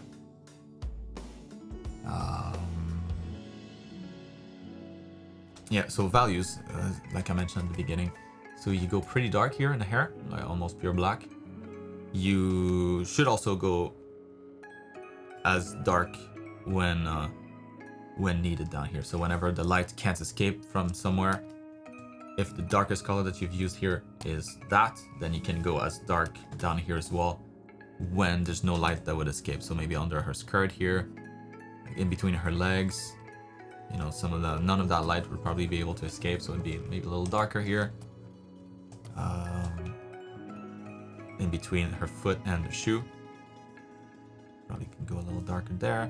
Underneath her shoe, maybe underneath her shoe directly, like touching the ground.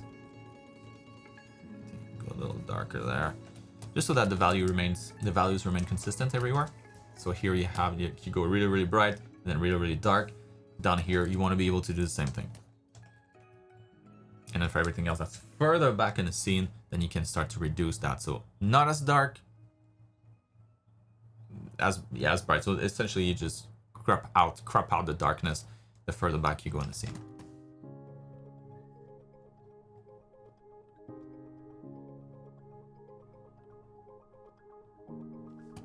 Yeah, same thing here. Like underneath her arm is a little fuzzy. Probably add a little bit more shading here. Make that slightly darker in the folds of her shirt. The armpit here could go a little darker too.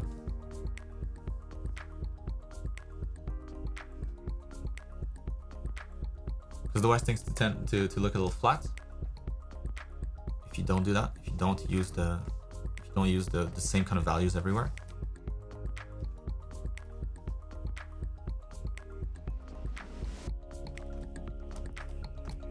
So values, a little bit of composition. Maybe color-wise, it's a little gray. I mean, it is an overcast, rainy day, so kind of goes with the theme.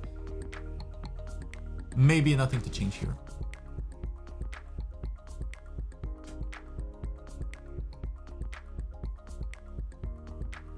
Yeah, the colors don't really bother me, especially she's got like red lipstick, so that kind of stands out. Adds a little bit of visual weight to this area here, which is the focal point, so that's good.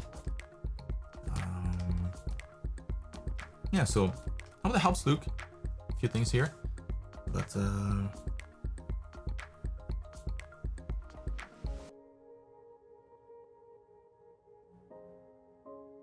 yeah, turned out great. So hopefully that helps. Moving on to Cody here. Ooh. Oh, look at that. That feels pretty. That was pretty good. So I just did black and white on the house I made. Sadly, I could not fix the character drawings because of layer issues. So that will come later. Anyways, I studied Otomo's styles a little more and saw that he used black, white, and 2 grays. The rest was line work. Until I get into the habit of adding more hatching, how do these 2 tones look with the black added? Are there any glaring changes that you would make now that it's there? I kind of feel like the grays look a little awkward, but I don't know why. Also, I fell asleep before I could answer your question. I did not use any 3D model for the house, just the Clip Studio perspective ruler and the crisscrossing method for the railings and stairs. Wow, then okay, so you have the construction here. Man, impressive, very impressive that you constructed all of that. It looks like a 3D model, so yeah. Damn. I would have used the 3D model. That looks like a headache, but it looks nice. Nice result. Yeah, man, that works a lot better. You can feel the light here in the scene, very, very intense.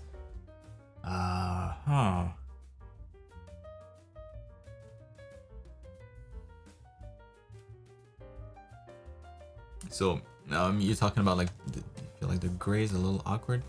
I don't know. I think maybe just here, you know, like going from light to grays, feels like there's no real reason for it. Maybe you could treat it like just patches of grass that are like sticking out maybe a little bit more, so that the transition is not as clean. Maybe that's white. Maybe that's white here too.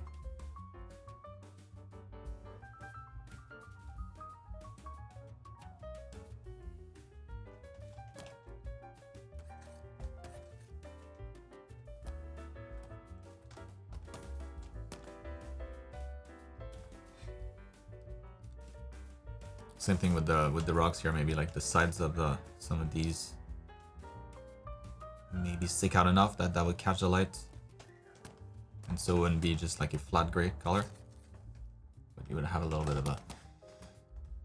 of something in there, a little bit of detail. Maybe that's too much. Maybe just line art detail here could do the trick. Some extra detail for the rocks or whatever. But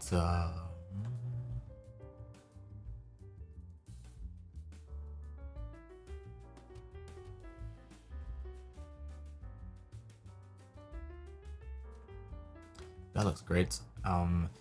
What I would recommend for the under part here of the deck, like maybe using that gray a little more. Like maybe use that gray for the wall of the house here, just so that the beams, like the the 2x4s here in front, you know, like this stuff here doesn't blend with the back too much. Maybe here is a little lighter.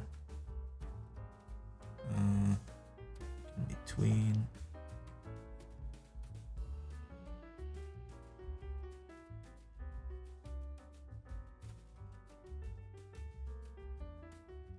So we'll make it kind of more clear where the house ends, like where it touches the ground.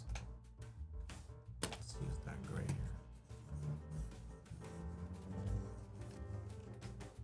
Just for clarity.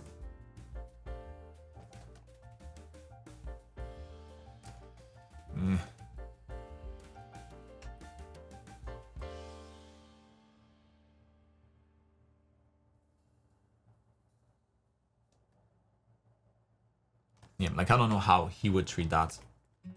Maybe a little. You could have a little shading here. Maybe that doesn't hurt. I don't know. But yeah, I think something like that is needed. Maybe not exactly that. Maybe the beams are lighter and the wall is darker, like one or the other. I just feel like having all of that the same color makes it hard to read what it is. Same thing here with the stairs and the grass. Maybe in this case, since it's grass, you know, the grass is already pretty dark. Maybe the grass could, maybe the entire ground could be much darker. Like maybe the entire ground could be this color, or even that color. Maybe the grass could be that color, and then the shadows all black under the house. Like I would feel like that shadow would be black in anime and manga for some reason. Let's try.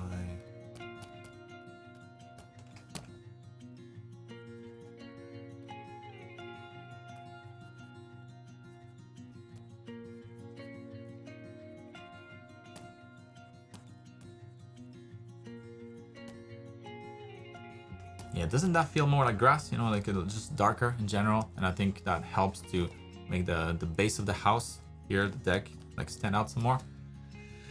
Maybe I did that. Same thing with the trees here, like the top of the trees.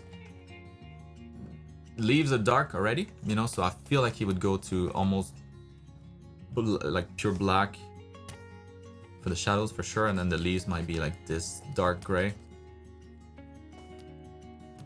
The trees, I think, could stay the same. Maybe you could have like shadow down here, the foliage of the tree casting shadow onto the top of the tree. That could be cool. Yeah, maybe something like that. So just like adjusting the values in a few areas.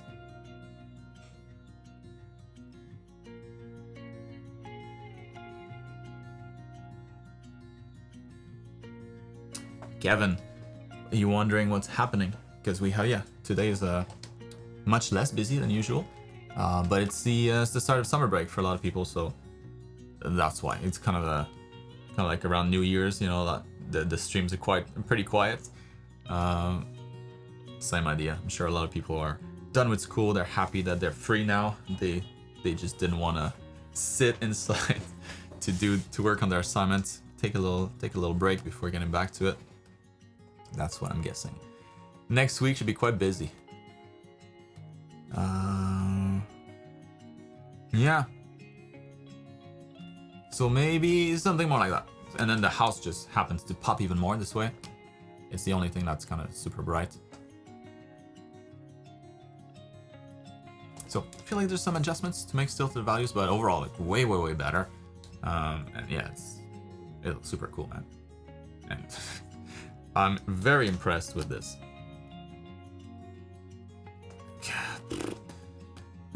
Paid off though. Worth the effort. Moving on to Zeynep.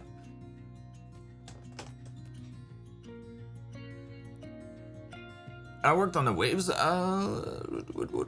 worked on the rock a bit. Also did some hand studies. Let's see those hands. I don't know why did I grab like. Why is it so low res?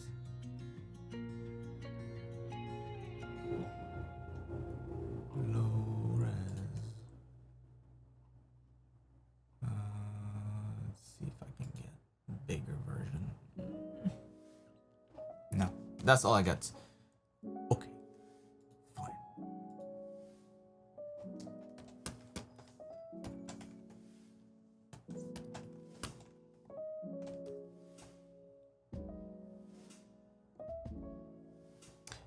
those hands look good from what I can see. Yeah, happy to see that you have the wrists in there as well. Oh man, that was good. Look at that. Yeah, this is really good, man.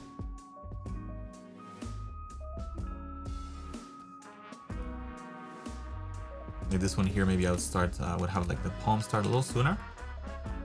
I'll have like that mass here. Start a little sooner, right after the wrists.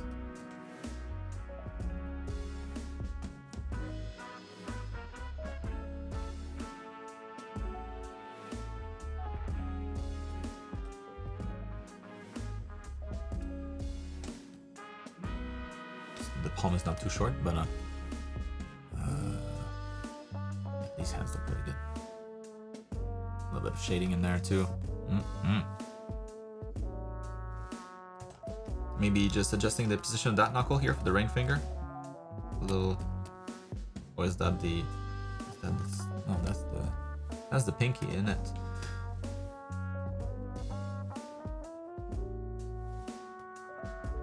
I felt like this, maybe like, looks like there's an extra finger in there. Yeah, just making sure that the knuckles really read as like a change of plane. You know, it's like it really is like a box. Going. That's about it. The other ones look very good.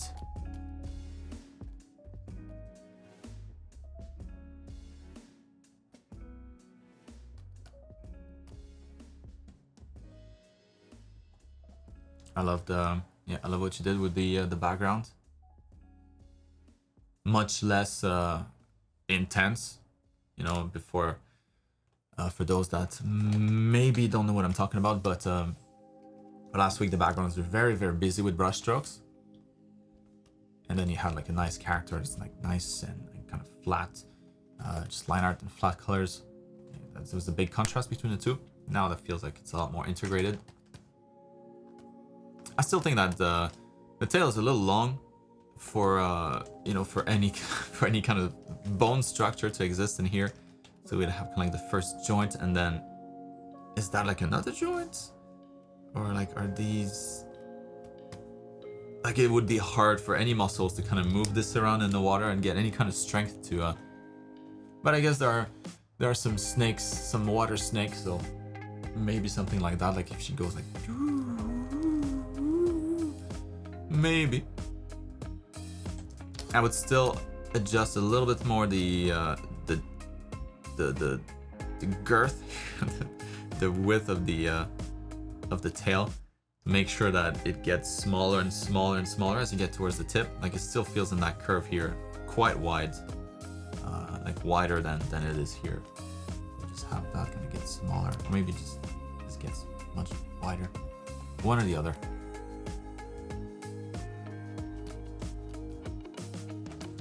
So it feels like it's getting smaller towards the tail.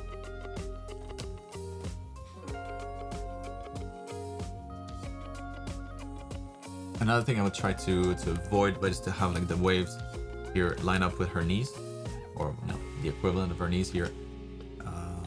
Like that works a lot better. The way that he had it, this way, where the water is on top, not competing for attention. It's just right there, right behind it. It isolates her, like it features her a lot better in the composition.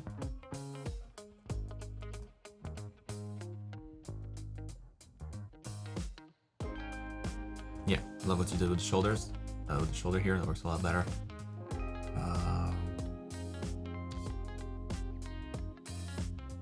Because yeah, one thing that's important.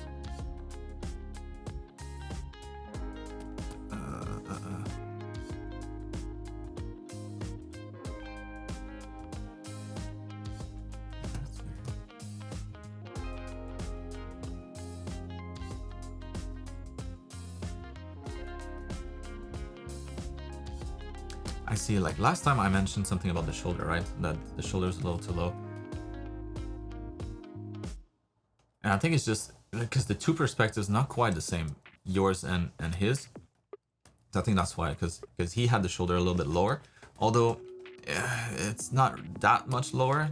It's just that we can't see like the top of it. But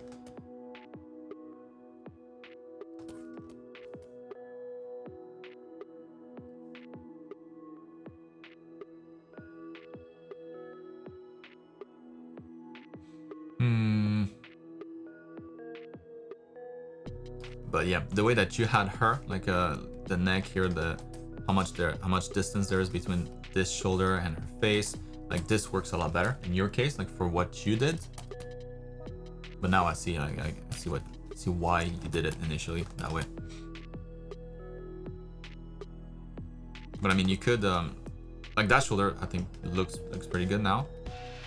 Like this one here is a lot more relaxed, definitely, like in his pose. This one is really holding most of the weight, and the other arm is kind of just there to balance it out. So I don't know, maybe that's something that you could do here, like rise this shoulder here a little higher, like closer to her face.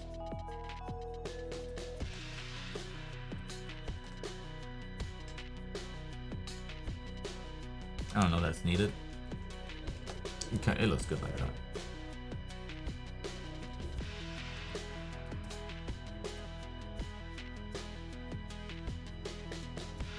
Yeah, so far the water a lot better, a lot more pleasing to look at.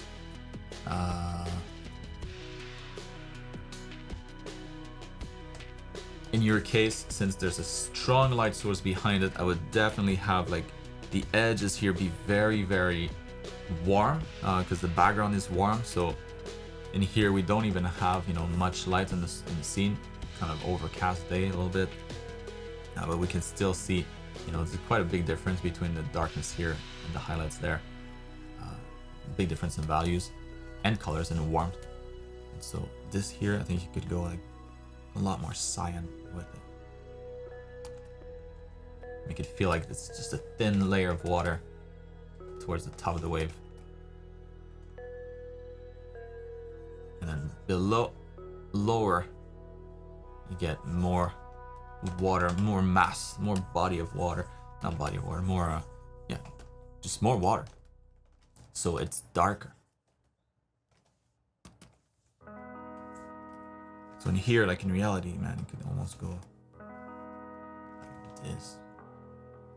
Let me try to pull up a reference for this. Wave against the sunset. Am I gonna find something here?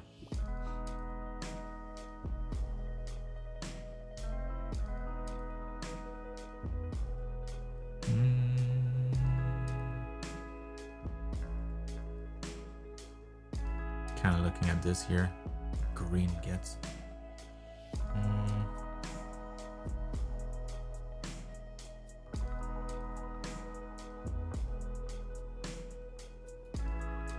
This one too, like see towards the top here, where it's really, where there's not a whole lot of water, it gets pretty light compared to how dark it is back there. So yeah, going a little warmer, a little lighter towards the top before it breaks. I think that would be nice.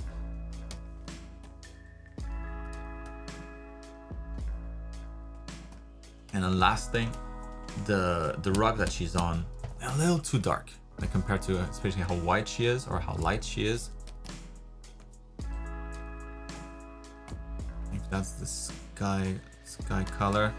If the rock is, you know, a little bit wet, it would reflect the sky a lot more. And if the sky is this bright, then the rock would also be that bright. Like the reflection would pick that up. I think you could brighten that up quite a lot. Maybe have some of her reflection here too.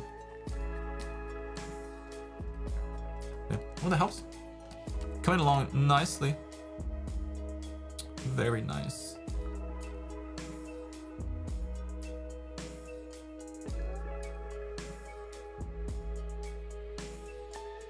Another thing that's good to keep in mind before I move on is that your horizon's not the same as his, right? So the perspective should be different.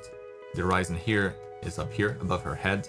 In your case, it's down there, across, basically behind her, like and behind her torso. So yeah, in reality, like we would be able to see the top, like this part of her body, as if we're lower than her. So maybe rise the horizon. Maybe make your horizon a little higher, like up here, if anything.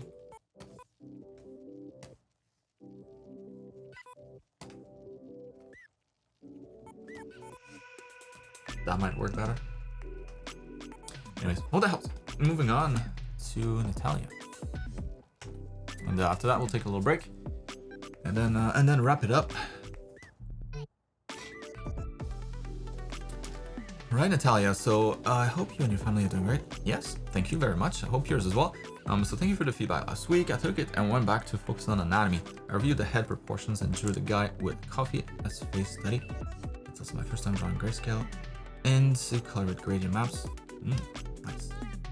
Adding 2 sketch studies of sword poses and sample gesture drawings I do almost every day as well. Excellent.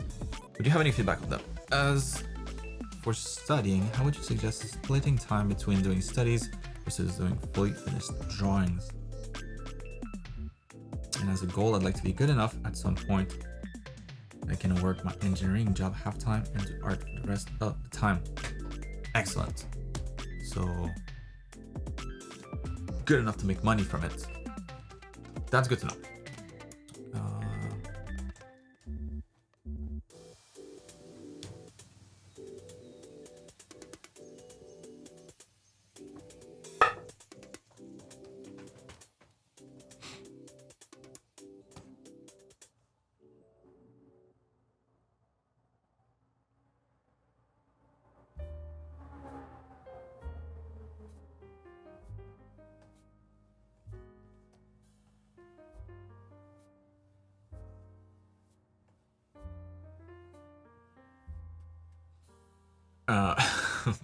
That's different. You know, in here it felt like the light source was coming from behind him. The front would probably be against the light source, so maybe a little bit more blue, maybe. Kind of like that guy here. So the only light that he's got on his face, because the sun is back there. So the light that he's got here on his face, that's the light of the sky. It's still bright outside, so you know he's not completely dark. But it's gonna be like a bluish, super light bluish tint, or maybe just white if it's overcast. And warm light coming from behind. Yeah, so in this case, maybe I don't know. Maybe I would have had a little bit more shading on his face. A bit more shading information. The more shading you have, the better the gradient map technique works. It's all based on turning different values of gray into colors. So the more contrast that you have before going into, or like in your grayscale, before going into gradient maps, the better. What you want to avoid as much as possible is stuff that has very low contrast.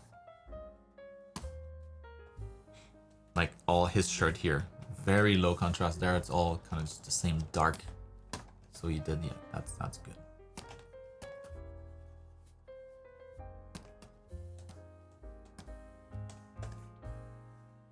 That was really good. Nice colors.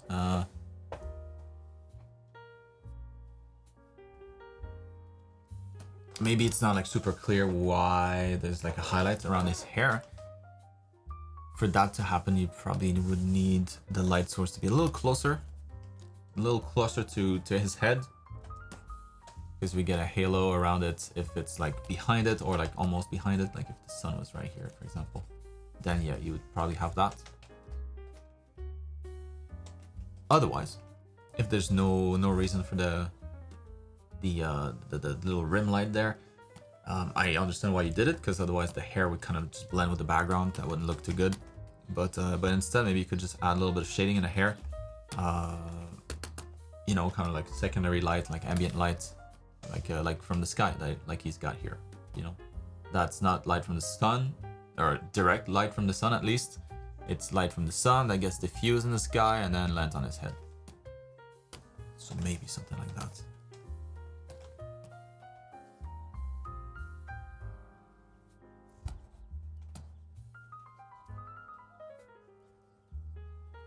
You know, that would be enough to kind of separate it from the background.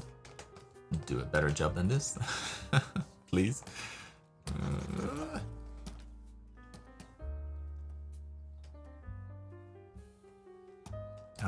And then yeah, here you have rim light for the sun. That works. You can have that a little bit on the hairs here as well, facing that direction. But from the opposite side, it's none of that, like unless you have two suns in the scene. So I would remove that and keep that side maybe a little darker. And then potentially just locally like brighten up the background instead. You always have the choice. Either brighten up the character itself or the subject or the background. So maybe back here, it's not as much the yellow. It's a little lighter maybe. You can do whatever you want. You're the boss. But this way, that's one way for the character to not merge with the background and not use the rim light.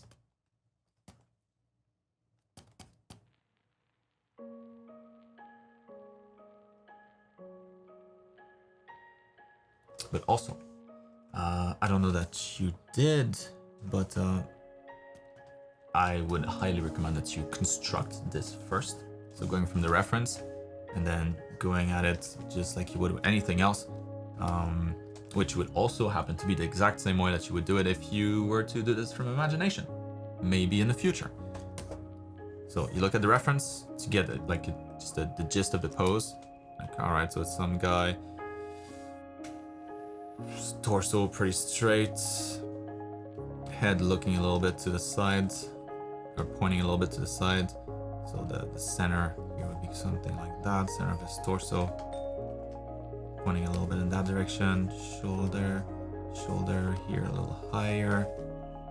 Then you got the elbow, wrists around here, hands, and then cylinder for the forearm, cylinder for the upper arm,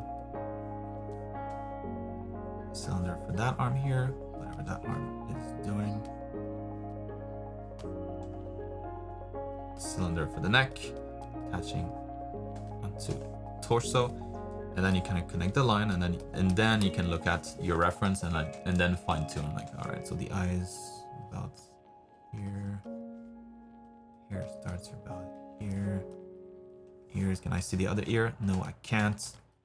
All right, nose, and then you use the reference a little bit more heavily to kind of adjust everything to make sure that it looks however you want it to look, and get whatever you need, but only what you need from the reference. Try to do this at every chance you get.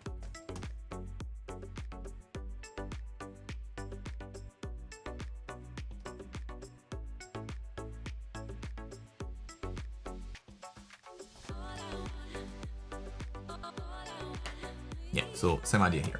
You know, you would do the same thing again. So that's why in the first term, there's the exercise where you focus on cylinders and create kind of mannequins made out of cylinders and boxes, like that kind of stuff. Because that's eventually how you're going to build characters from imagination, and also when you study from reference. And the trick is to get to see those cylinders, those simple volumes when you look at a person. Not look at this for what it is, but see, like, extract different information than what most people would see. So most people will look at, that's a person, that's a leg, cool, that's her knee. What you're looking at in reality is, oh, that's a cylinder in this particular angle. Oh, interesting. And then the cylinder that goes in a different angle here. We can see the bottom of it, but we can't see the top, unlike this cylinder. And it's like all this stuff that you need to observe.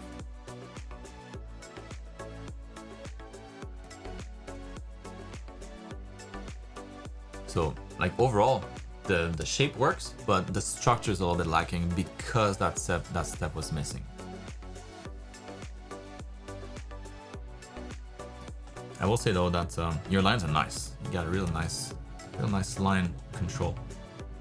It's like in here, can't see too much. Maybe it's a little more sketchy on these, but nice, confident lines. So that adds a lot to the drawing. That one was great. But constructed, I think would look even better.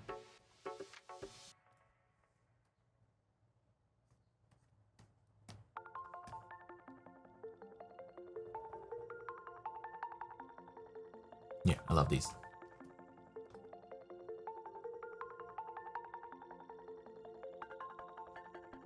And here, yeah, for the future ones, just be a little bit more mindful about the proportions of the head and the length of the legs compared to the torso. So in most of these, not all of them, but in most of these, the legs are a little too big, too long, rather. I say most of these, but that's not true. Maybe half of these. Like this one here, that's a little long compared to the torso there. Yeah, the leg's not that big of an issue. It's definitely more the head, making sure that the head's big enough for those bodies. I think that alone is gonna help a lot. Make these feel like they're in better proportions. Well, that helps, Natalia. So let's take a short break. I'll go eat something real quick, and I'll be right back. And we'll wrap this up. We have a few more to go here. So be right back, a couple minutes, like 6-7 minutes, something like that. I'll see you in a few. Just kidding. I forgot to mention something about this one. Psych. Yeah, you were asking, Natalia. I forgot the last question here. I just want to do that before I go take a break. In case you're about to leave or something. But for studying, how would you suggest splitting the time between studies and fully finished drawings? So when you do fully finished drawings, you're not, no, scratch that sentence. It's different for everybody. So it's really like you want to do as much studies as possible, as much as you can handle, without it being like feeling overwhelming, like it's more like a chore. Because when you do studies, it's really when you're learning the most. And then doing fully finished drawings, I mean, you can learn a lot there too. It's just that there's a lot more components that go into it, so it's much less focus of a study. It's a little bit more scattered, so like you won't feel like it's the same idea as let's say you draw like just hands for 10 hours versus like a finished drawing or finished painting where you have like a full character in there, including hands. Maybe like colors, a background, different elements, maybe like a design for the outfits, that kind of stuff. So you'll be like splitting that 10 hour into a bunch of different skills, and so those skills will all go up a little bit, but none of them significantly that you'll feel like it leveled up, you know. So focus study is always the most rewarding in a sense, because you will notice the progress a lot faster. So splitting your time really depends. Like I always say, to just keep the fun. It has to be fun, the whole process. If it's not fun, you stop it. So you don't want that. Finished drawings are usually more fun.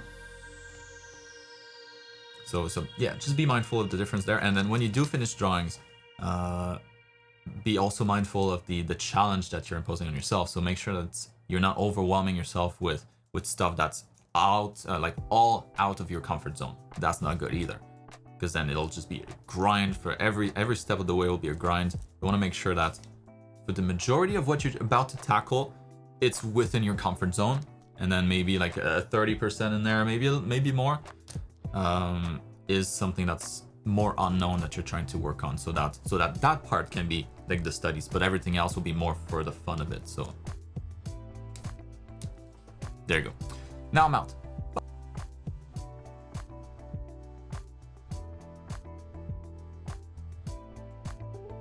All right, so where were we at? So let's resume here with not but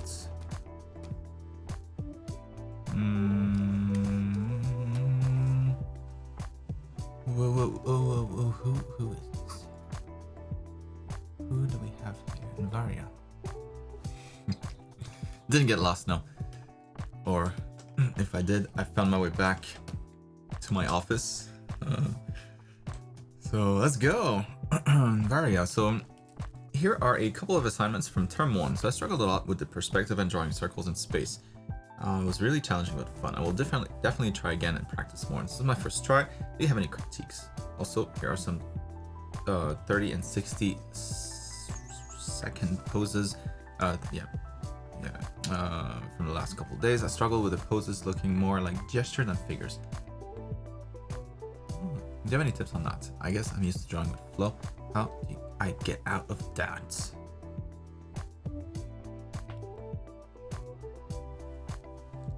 Let's see.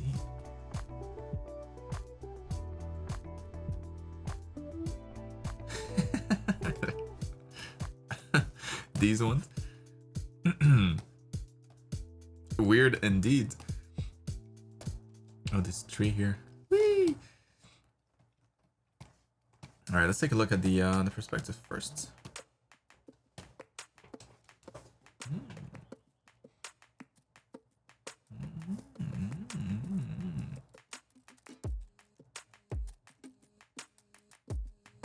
I don't think there's gonna be any issues with the.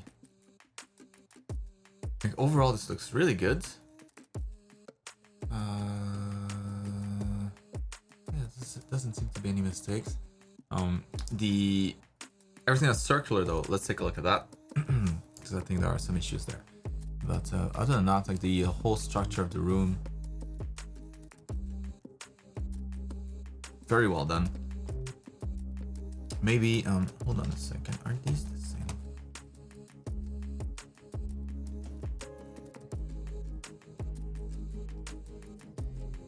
I think it's just like this particular angle here. I think it's a little bit less on that one, so this one looks a little bit more flat for some reason. I mean, for that reason, not for some reason. So yeah, like whatever that angle was, I just want to make sure that you keep the same for the one up close here as well. Otherwise, this one might not feel as deep as the other windows. Minor issue here. Yeah, everything that really matters, you did really good. So that's great to see. The only thing that I would point out would be, well, one thing to keep in mind, and I think that's going to help kind of troubleshoot this stuff on your own next time, it would be like whenever you have 1 point perspective, the ellipses here that you have in your scene will always be like that. You know, there's never going to be a tilt to them in any direction, so it's never going to be like that, like that. It's always going to be flat, either this way or flat, like either flat horizontally or vertically. And those two halves, they would be identical also. So it's like a perfect ellipse, and without any kind of distortion to it. So when you see something like this, wrong. So that's just the reason why. And to measure those, so let's say you wanted to figure out like how this one is constructed here. Like the top one feels a lot better because we don't see the other side. Like that feels pretty good, and the thickness of it feels pretty good too. But also something to keep in mind is that wherever the horizon is, let's say it's somewhere here, yeah, on that line. Everything that's below that, like any ellipse that you have below that, if it's really close to the horizon, it's gonna be real flat. And then the more that you get away from that, the farther down that you go, the more circular they'll be. And if you go like all the way down here, it'll almost be like as if you're looking all the way down to your feet and you're looking at like a circle on the ground. So you should have that progression as well, so just keeping that in mind. And let's measure one of them just to see. So this one here, probably a little too open for where it is in the scene. I would think that just like eyeballing it, I think would be more like that. So anyways, let's calculate that one. Let me make that bigger. Have more pixels. Whoa. Calm down, Photoshop. Calm down.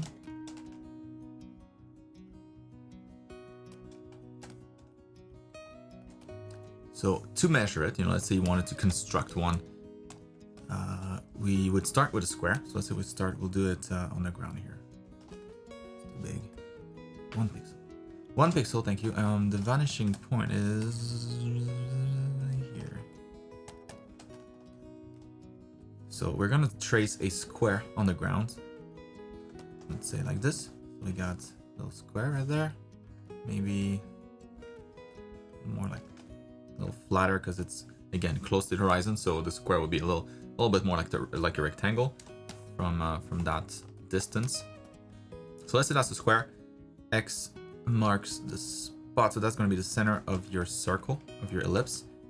And then we can trace another line right down the center.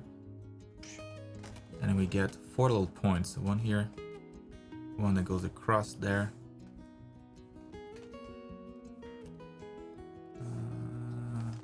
Here. And then another one there. And then those would be kind of like the points that you use to trace that perfect ellipse. So you can use just the Photoshop tool to get a clean result. Try to make that fit in there, touching all the points, more or less, something like this. So at the base, that would be it. So that would be the base of that pot here, that whatever that thing is. And then since that's lower than the top part here, you would need to do that again to figure out what's the opening for the top, because it's closer to the horizon, so it'll be a little flatter than that. So it won't be as thick. So you can almost take that here and like, don't eyeball it, like you would need to measure it, but it would probably be something like that, just a little flatter. And that would be more accurate for the perspective of the scene. So that's how you construct it. So same thing, same idea. Anywhere in the scene here, you would do the same with this, the base of this one here, top of it, base to the top.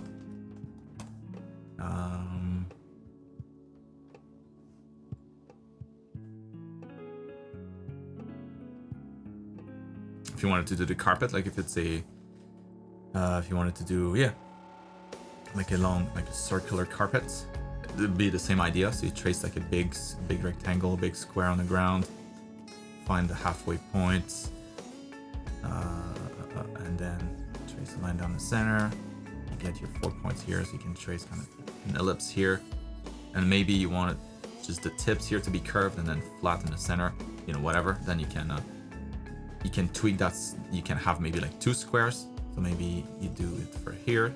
So you get one ellipse here, another ellipse there, and then you kind of just join them together into one big carpet.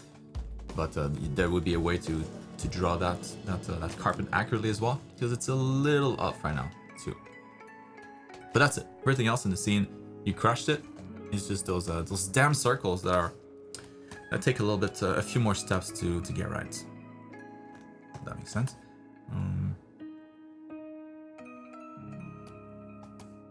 And then these are drawings. These are good, really good. Super, ton of confidence in your lines. Very few brush strokes. But a lot of meaning to each of your strokes. I am impressed. It's really good.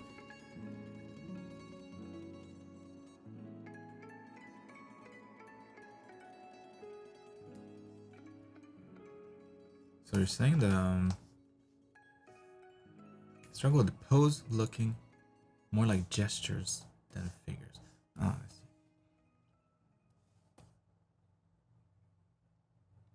I mean, ideally, the two would be kind of the same thing. Like the main distinction that I make between the two is that figures is just it's a little bit more constructed.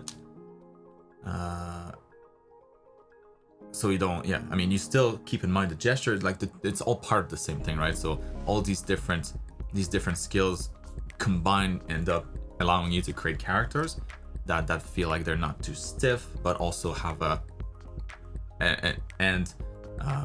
so because they're not too stiff, they have a lot of gesture to them. They feel like pretty dynamic, but at the same time keeping in mind gesture and like proportions, all that kind of stuff, so that the character feels still like a solid, proportionate, human-like character. So if anything, it's a good problem to have, I would say. It's usually the problem that most people have, like most students that I've seen so far, it was the other way around. So like the characters end up looking more stiff than they should. So yeah, as you start looking at the all the different classes for anatomy, like all of that will get more rigid with time. So I would celebrate the fact that yours are more gesture-like in their in their qualities. That's good, and then it will stiffen up. When you look at anatomy and start adding the muscles and really like figuring out like the real structure of everything, how everything works together. So it's not at all a problem in my opinion. The opposite.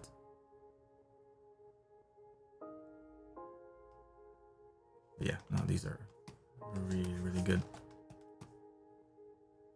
Proportions pretty good too, overall. Head may be a little small in most of these, but like, like this one here probably would need a bigger head. And that one too, slightly bigger head. The hell is that? But yeah, no, those are awesome. Really, really good. Keep it up.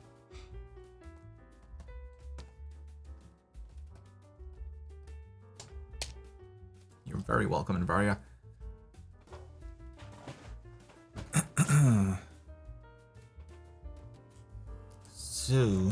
So, Peyton. Oh, snap. Oh, I've been looking forward to see this before and after. Man, I remember that. Yeah, dude, you've come such a long, and like I would have picked a few more to show where you've come. Cause yeah, in a year, like the amount of progress that you made is crazy. So anyways, so this is my last week of a weekly feedback. You better stick around. I want to see where you're going. And yeah, keep submitting every month. Happy to check it out. It's also so grateful for this community that I got to join into, and thank you so much for making Article awesome to hear, Peyton. So it would be nowhere as good as I am right now without it. So now I've gotten to my point across. I have some art for you, and I include my first completed illustration since I joined. We'll have a better comparison of my skills. Yeah, there you go. So the rest is for my comic, and the whip for the cover is on the right. Oh, I see. So that was okay. So it wasn't like a before and after thing. Gotcha. Yeah, man, I want to see that. I really want to see that before and after. So the rest is for my comic, and the work in progress for the cover is on the right. Really need help on the rough line drawing. It's just starting to run. The other two are pages completed this week. Awesome, Peyton. That makes me quite happy.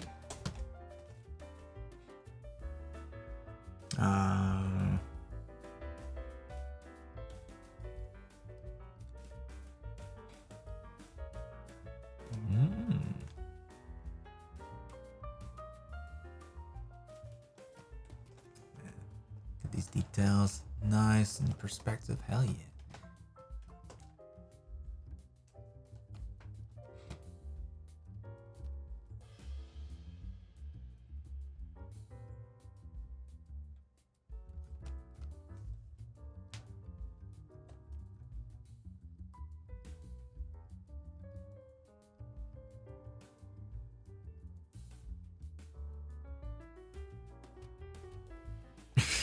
So this is the cover, right?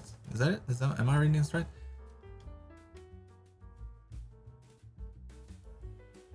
Yeah, she's doing it. Yeah, so that's her for sure.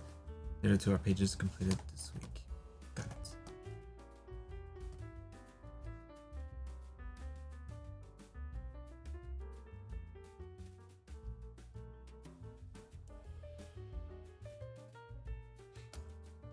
With this one, I might recommend that you add like some smoke so that the fire is not everywhere, but it's like really like towards the center. Just to focus the gaze of people, because right now like I'm noticing my eye like going down here a lot, just because this is like the hottest spot. Maybe if you had like let's see.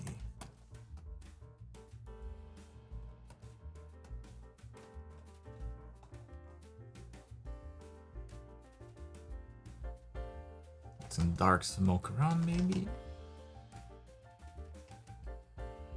Kind of like an explosion. You know, let me try to find a quick reference here.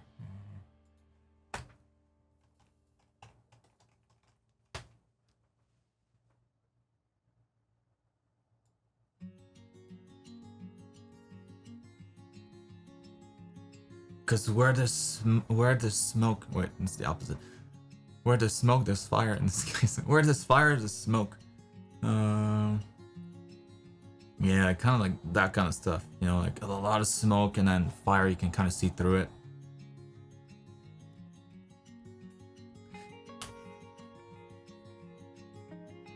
It's always nice to have the two, like the gray of the gray and the black of the smoke, and then the more warm yellow in the center. It's a nice balance of color naturally. So I would maybe add something, add a little bit of smoke in there. I think that'd be kind of cool. But yeah, it doesn't look like she's having a fun time. She's burning alive. Although I don't know, maybe she's not burning. I don't know the story yet.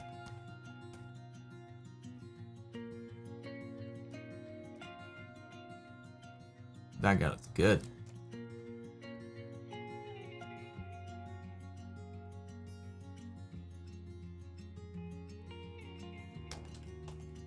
Let me see.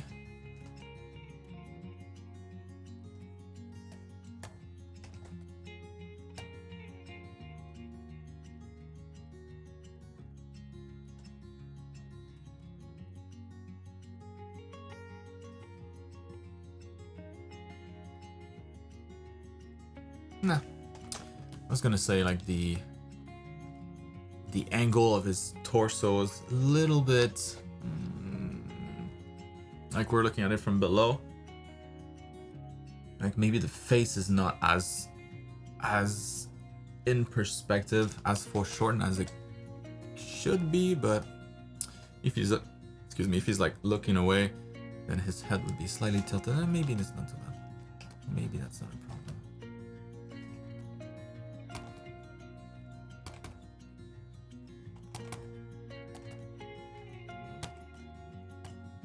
I just feel like we'd be able to see more of that thing here. His neck, under his chin.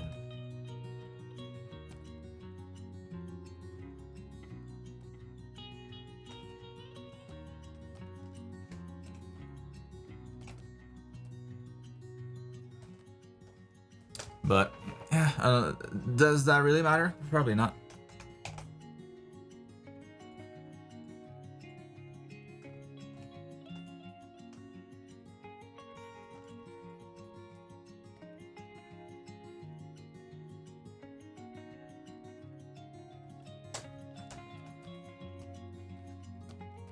That guy looks good. Real good. Man, if I could draw anatomy and muscles that well at your age, at my age, or if I could, back when I was your age, is what I'm trying to say. That's really good, man. Really good. Alright, so this is gonna be the cover. So she's running towards us. Yeah, so the legs right now, it feels more like she's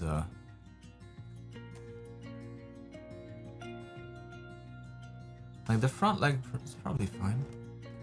It's just like if she's running, there's always going to be, like when you're running, either you have one foot on the ground or you have no feet on the ground. Because you'll be taking, like, it's like you're jumping, right? Wee, wee, wee.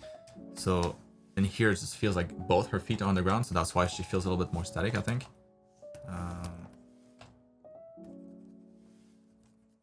So if you would just remove that one leg, and almost like have the leg kind of pointing away from us completely. Like that cylinder here for that front leg coming towards us, and that other cylinder for the back leg kind of going away from us. Maybe you'll be able to see the foot here.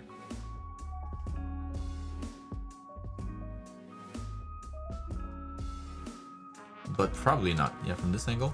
Let me try to look at the reference again to be sure.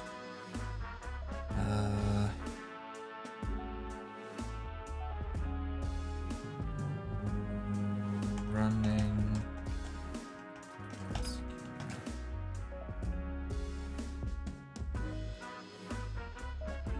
Yeah, so that's kind of what I was thinking. You know, this one here, where it's the knee that you see, like that one here.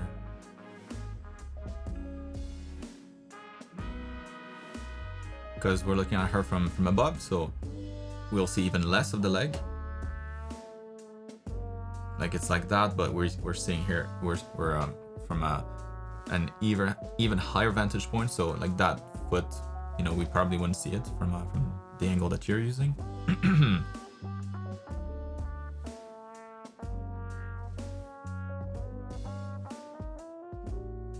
Yeah, so probably just get rid of that knee. Get rid of that leg, that foot.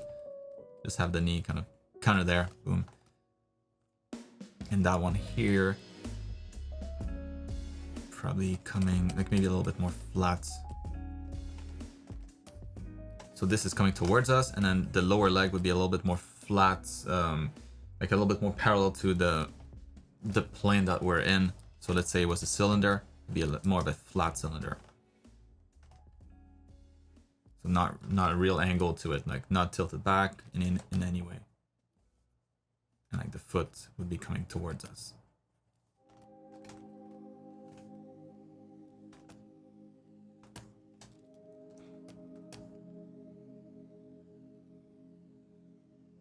I mean, in your case, maybe we wouldn't even see the foot. Maybe it's cropped out. If you zoom in, you know, if you zoom in enough on her. But if you want to draw it, yeah, it'd be kind of just a foot of a person just standing straight.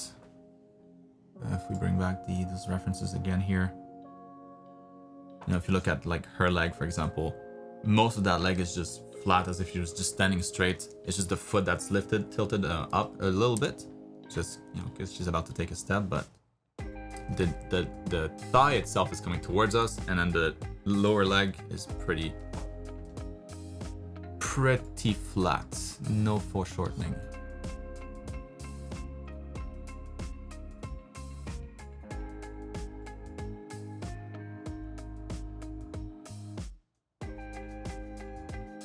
Oh, you're saying so this, oh, okay. So that's the cover. You got that wrong. Sorry, I looked at it I looked at the chat a little too late. Okay. So she's getting a power. So is this coming from her? If it's coming from her, maybe I would organize the fire a little differently. Like maybe it's like swirling around her, or because right now it just looks like she's burning in a fire, like a house fire, because it's everywhere. It doesn't seem like she's controlling anything, or that she has any interaction with it other than suffering from it. Or maybe like the fire starts at her feet. Maybe down here it's kind of like just the ground there. Well, the fire kind of originating from her.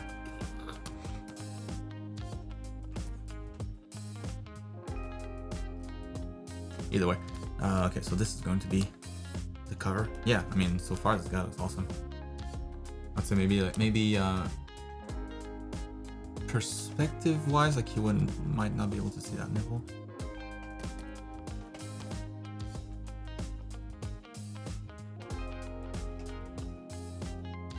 Just like the distance here is a little longer than that side, so very slight adjustments, maybe curving that up, perhaps.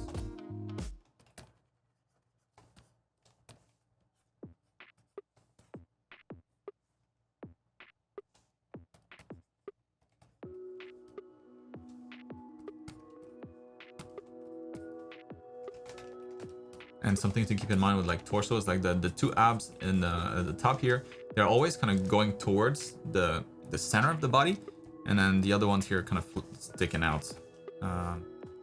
Like from the side view, you know, you would have like your rib cage here, and then the pelvis down there, and chest up here. And so the abs, like the first set of abs, second set of abs, like they're going in that direction towards the belly button, and then the other abs, those are kind of sticking out more. It's because the rib cage. That's it. So you can always have a little bit more shadow down here, a little bit more highlight towards the belly. And yeah, that usually gives like a better structure. It makes the rib cage a little bit more visible too. But yeah, just something to keep in mind. Top abs go in, lower abs go out. Yeah, not much to do here. I mean, that looks awesome. Maybe that oblique, like the side of the lower part of the external obliques here. Maybe you could have that stick out some more, because it does influence the silhouette of the body quite a bit.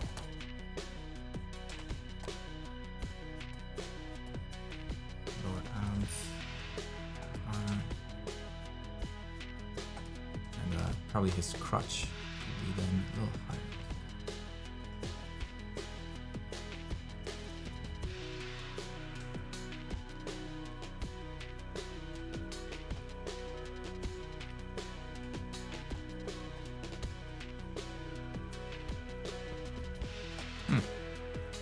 Yeah, no, the pants are fine. Yeah, just some slight adjustments. I'm nitpicking here because it was already really, really good. But might as well.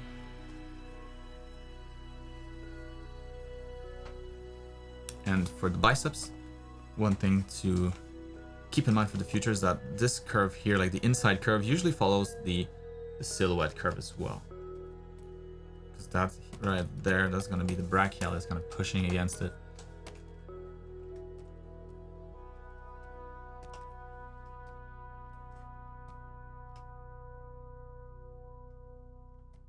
Yeah, man. Oh, that helps. Really, really cool stuff. Oh, it's a fireball hitting her. Ah, I see. Oh, and that's how she got her power. So, okay, so it's like she was a victim of that thing, and then that gave her power. I see, I see.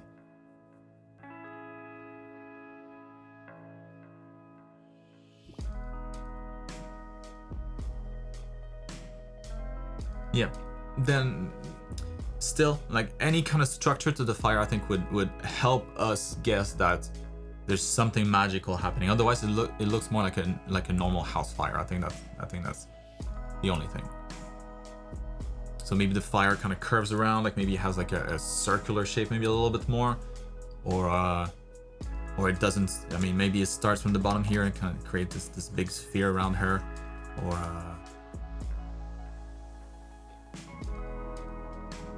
I don't know exactly, but some structure to the shape of the fire, I think, would indicate to us that there's some magical element here as well at play.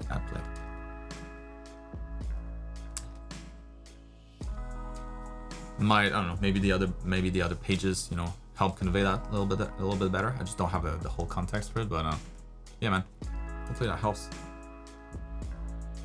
Whew, really cool.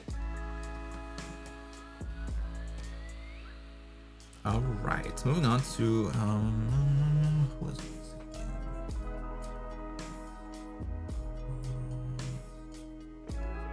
Jared. All right, so a quick note: make sure that you cover the private parts, because Facebook doesn't like it, and we'll get sued. So just make sure that you cover the privates and put your name next time, so I know. So I can keep track of students better. But what's up, Jared? So I'm super excited to be a new member of the art school group. Awesome! Welcome to art school. I'm really excited to see your progress from now on for the following year, for the next 12 months. So I did some exercises for term 1 and have become more comfortable with creating the mannequins from drawing them over the reference. I sometimes don't know which cylinder would come first, but I'm working to improve observation skills. Exactly, that's all this is about.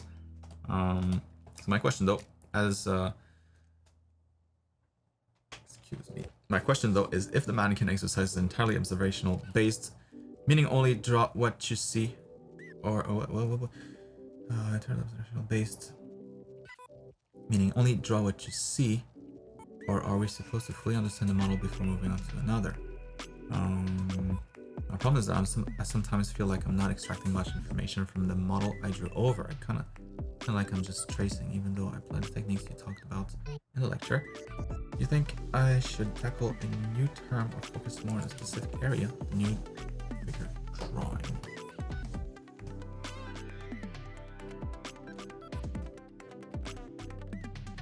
So to know for sure if you're ready or not, I would try to do this from imagination a little bit. Like, don't expect it to look amazing. You know, depending on the amount of experience that you have. I don't know yet. You know, I don't know you as a student yet. Just yet. Will do soon, but yeah, that would be a good indication for you right now if you're not sure. You know, like try to, like, maybe not like a crazy pose like this with a lot of foreshortening, or like maybe not something like this, but like a character, just a simple character kind of standing up, maybe like, I don't know, maybe doing something with the arms, or maybe like a simple pose. And if you can create a mannequin that looks like a real person, real-ish, then you're probably ready to move on to the next one. In here, it's part observation, but also part like just getting you used to drawing good cylinders in space, in different angles, in perspective. That's a huge component also of just drawing anything, really.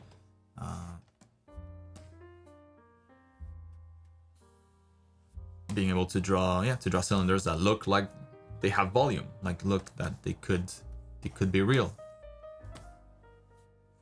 But from what I can see here, pretty damn good. Or like, or maybe that's a big jump. What I said earlier. So maybe not from imagination entirely, but maybe don't draw them on top of the photo reference anymore. Maybe try to have a photo reference and then draw your mannequin next to it. Already, that's going to be a little more challenging. Because yeah, keep in mind, like, term 1 is meant to scoop up everybody, even those that have zero experience, and so it starts off pretty easy. But still, this exercise here is valuable for everybody. You just could maybe push it a little bit more, make it a little harder for yourself. Yeah, by having the model next to it, maybe onto a different screen even. So using the model as really more like a reference, not something that you're tracing over, but really more as a reference where you're observing the different body parts and translating those into simple cylinders, simple boxes.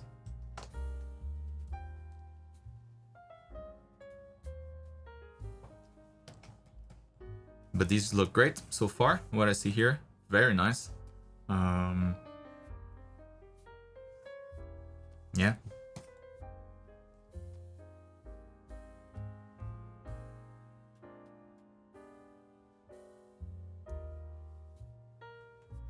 The angle of those cylinders looks pretty much on the money. You know, you just look at these drawings, and I can totally see the pose. I can totally see the character in 3D already. So great job with these. Yeah, try to challenge yourself. Try to push a little bit more the exercise. And then yeah, if you feel like there's not too much of a challenge, then for sure you can move ahead and check out what's to come. Yeah, really looking forward to see your progress, Jared.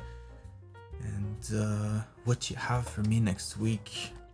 Hope that answers it. Moving on to Olivia.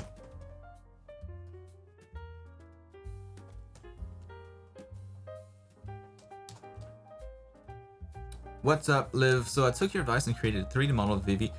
Vivi's temple complex for Hannah and myself to use in getting the perspective right in our comic panels. I'm pretty happy with the final result, but it did take a long time to lay out. Hopefully it'll be worth it. Yeah, especially those ones that you're going to reuse. Yes, it's definitely worth it. Because then also it makes you more, it'll probably give you new ideas too. Now that you have the 3D model for it to be like, oh, maybe it'd be cool like if we had a shot like from below like this, like some stuff that's a little bit more daring, that you would be like, maybe I don't want to do that if you had to construct it all yourself. That would be a headache. But now that you have it already done, you know, you can do some cool stuff with that.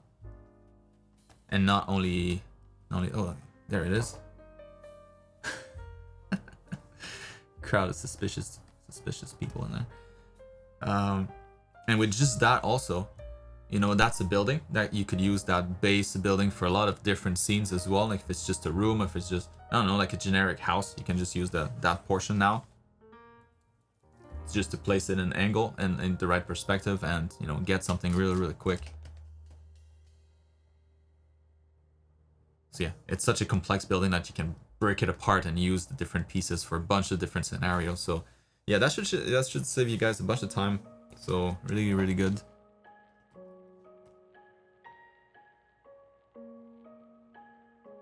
There you go. Like you can get a lot of cool angles with this.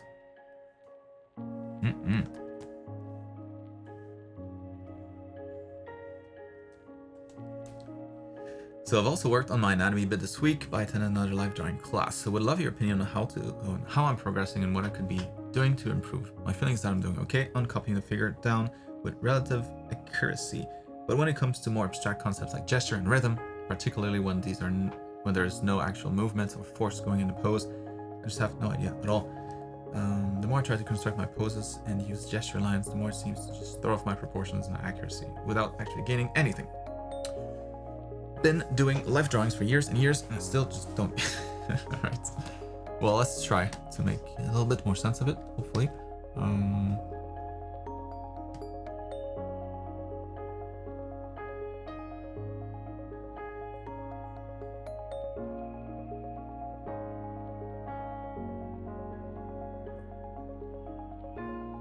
So a big part of the gesture, you know, it's to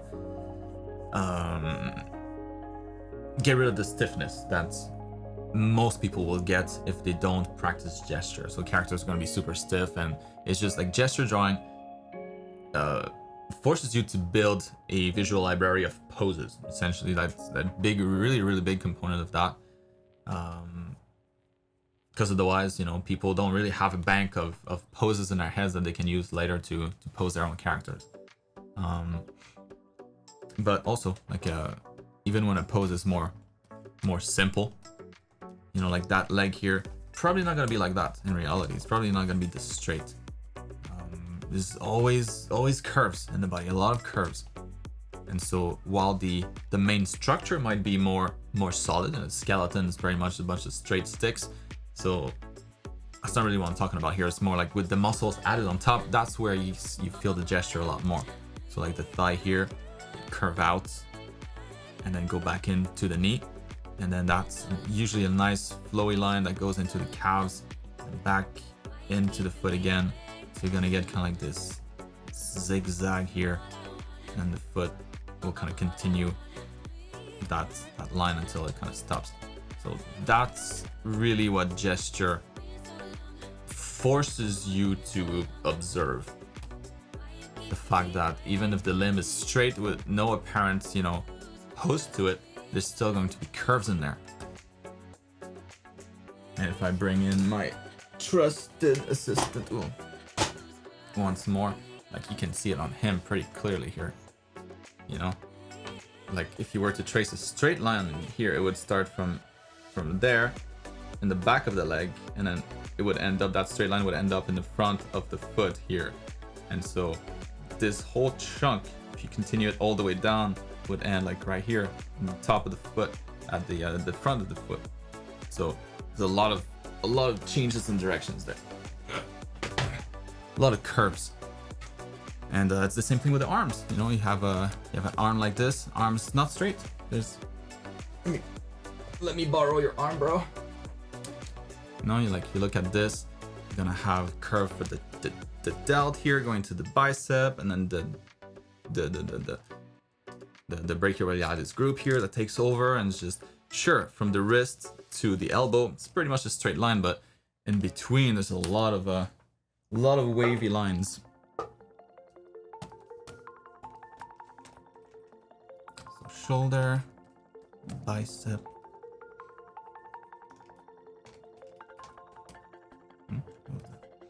What happened? What do I have it? What do you have 1,000? Oh my god, what's going on? Ah! I pressed when I dropped the hand or the arm, I pressed the button on my other keyboard. There we go. That was scary. So that's also why like I recommend that you draw with ellipses, because then you'll never have straight lines, you know? Shoulder, bicep, tricep, forearm, and so yes, between here, that point, and the wrist, that's a straight line. From here and the joint, that's a straight line. But the silhouette is definitely not straight. There's a lot of changes directions, and it makes it a lot more organic, much more interesting to look at.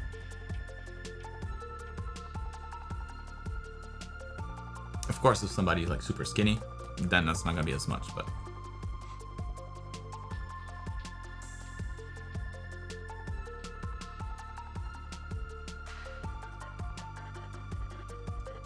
and like this here, that's not really that's not too exaggerated, but it's more like a whenever you have a pose maybe that wouldn't warrant like as much curve.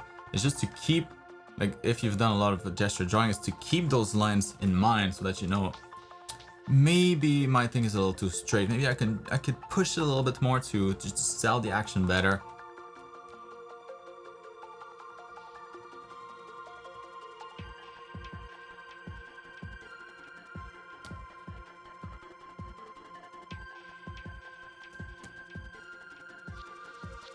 Because yeah, this guy here, I mean, not bad at all. It's just legs are a little stiff. The torso's pretty good, but once again, you know, if you kept in mind the whole time that to avoid straight lines at all, like right now the torso, like it's pretty much a line. If you imagine the spine in here, tailbone going to the spine, and then the neck, like that's a straight spine. So instead, maybe you could do more like this, a lot more, like puffing out his chest a lot more, so the rib cage goes in that direction instead. So almost towards the horizon, and then the back here kind of curves back towards the head, and then the legs take over, and the legs not gonna be straight like this. There's gonna be a curve up here. Then maybe a curve going in the opposite direction, going into the knee, and then the lower leg once again. You get the calves here, pushing that curve a lot more. And so it's just that. It's just to avoid the stiffness, and also yeah, it just gives you a good amount of information for poses in your head, so that you have like ideas in the future. You know what good poses what real poses should look like. When it's stiff, you should be able to spot that a little bit sooner if you've done a lot of gesture drawing.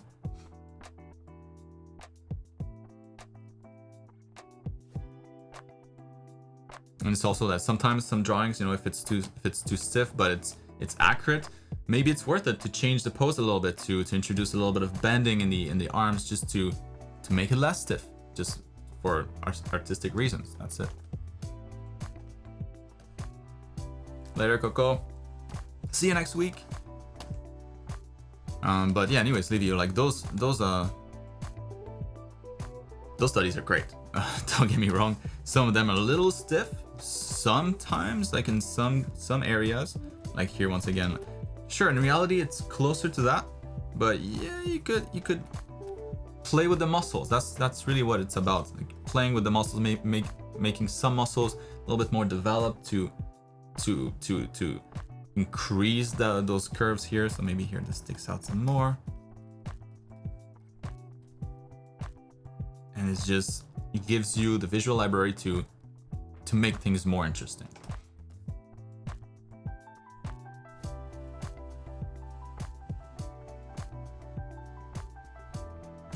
Like that's pretty good, but it's pretty stiff, you know. If maybe the butt's here instead.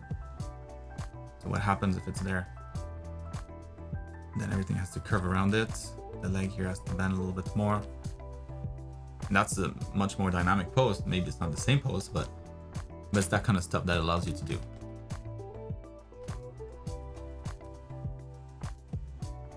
But yeah, all of that said, those all look great. They're great poses. In some cases, a little stiff, but most of them aren't. Proportions are spot on. Well constructed, with especially with keeping the anatomy in mind.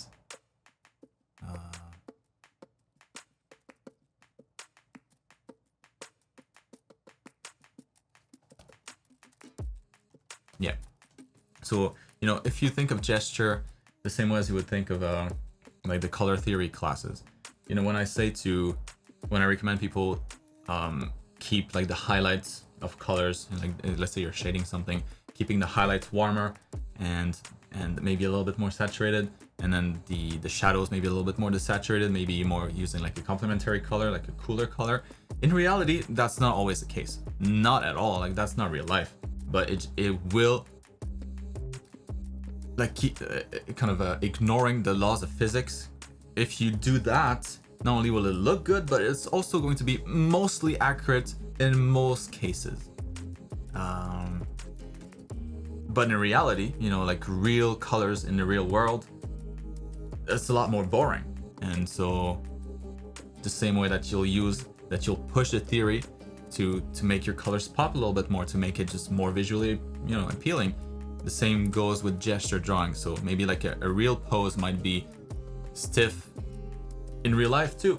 It's just that with the knowledge of gesture drawing and having seen a lot of different poses, a lot of anatomy knowledge too, knowing that, you know, certain muscles can get bigger and the way that they flex, the way that they stretch, it allows you to spice up your poses and just give them a little bit more.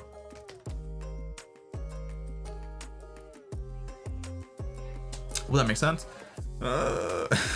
So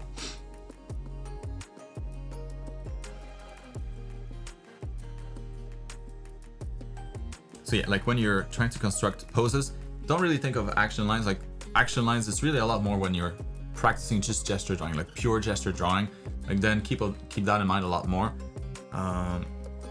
But it's just when you construct like a proper character, just in the back of your head, keep in mind the gesture drawings and like all the energy that you would have in those drawings, and try to bring some of that in your pose, so that your realistic pose just have a little bit of extra, you know, kind of in animation, where animators will stretch things out like to past the point where it looks real, but it just makes it cooler. It just looks more appealing. Pushing reality. Moving on to Santiago. We got what, another 10 to go. All right. What's up? Everything's good. Thank you. Hope you're doing great too. So this week, I am back with a new original character concept art. I really want to start building some kind of universe to put my characters in, so I can start ideating more story-driven illustrations for them. So here's a new concept: some kind of cowboy that's supposed to go side by side with my blood-bending sci-fi samurai. So as always, feedback is appreciated. Please go nitpicky with this one. I want to make it as professional looking as possible. Maybe put it as a future portfolio piece. To finish, just wanted to know which aspects you think I should improve upon in general to get my art as close to professional looking as possible at this current moment. I feel like I've been spending too much time doing studies rather than working on personal art. So what would your suggestions be for these aspects? Got it.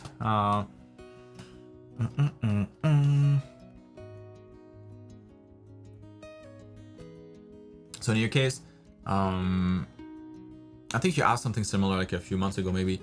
And I feel like a lot of it would be similar. So anatomy, one, often we'll be able to spot something in your anatomy that's a little bit off. And that's the first, like, that's a core fundamental for character art. So it should always be either like super stylized with, you know, based in reality, so that people really can point out to like, oh, that's too short, or that's, you know, that shouldn't be like that. It's, oh, that's clearly your style. Like, you know your anatomy and you pushed it. And yes, it doesn't look like real life, but it still works. Or it should look like real accurate. So that's the first one. super important, making sure that your anatomy is always on point. This one looks pretty good. But maybe neck is a little short compared to the position of her breast and the shoulders.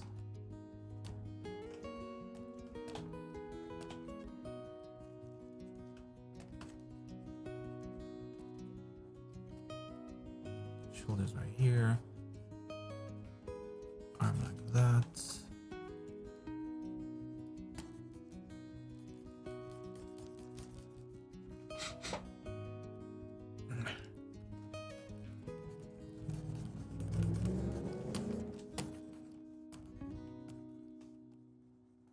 Trapezius. Going to the neck.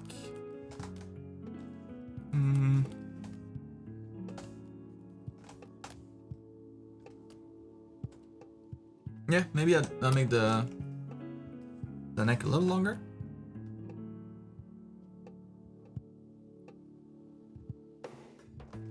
Seems pretty short.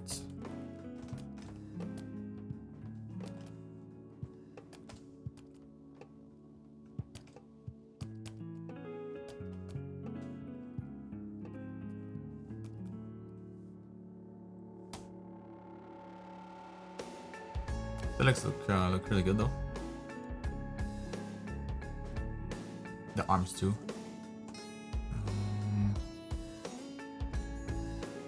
Maybe this one though, like maybe that forearm could be a little longer, based on the length of her upper arm. Like it's pretty long arms that she's got.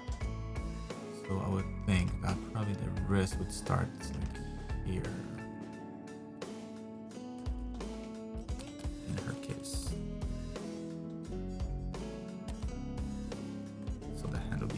Maybe more up there. That one feels good because it's foreshortened, so I think that's fine.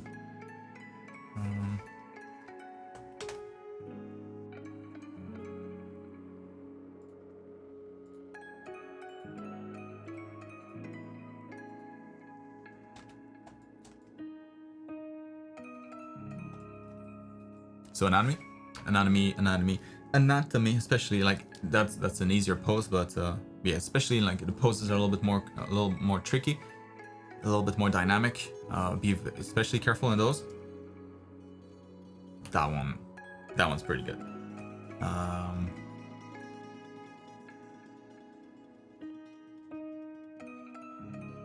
Yeah, other than that, it's gonna be design a little bit. Like there's a few elements in here that feel kind of cheap. You know, like these, or maybe not cheap, but maybe cheap's not the word. The like poorly designed. I mean, I could see it as being real, you know, like that could actually be something that you buy. So it's good in that sense, but the design is just not that cool. I think that's what I mean. So like this clip here, like what does that do? Doesn't need to be that particular color. Couldn't it be like white instead, maybe? So it blends in more nicely with the pants, or maybe it's none of that, because it doesn't seem like it's holding anything.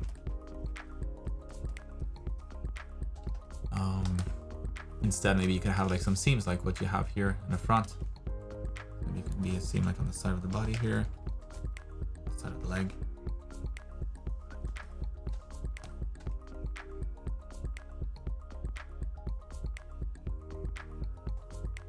You know, whatever it is, kind of tech you want to add in there.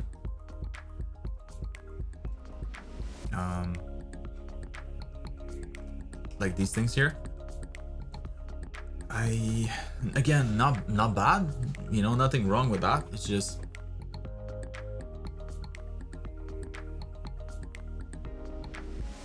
like not super fashionable.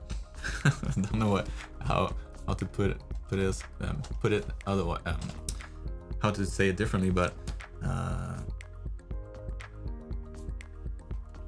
yeah, like that's like the fact that this ends like right here, like that's just not super aesthetic. The shapes and those lines kind of converging in different ways. Instead, since you have all these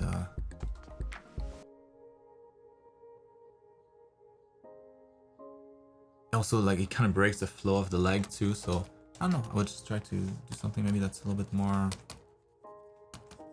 flowy, whatever that means.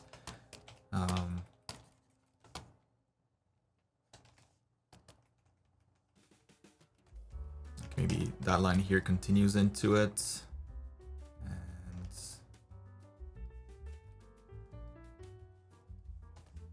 maybe more like that. Maybe the pads begin here, but it's like more like a curved thing, so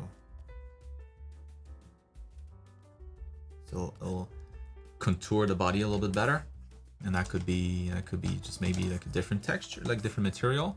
Maybe not a different color. I mean, it could be a different color too, but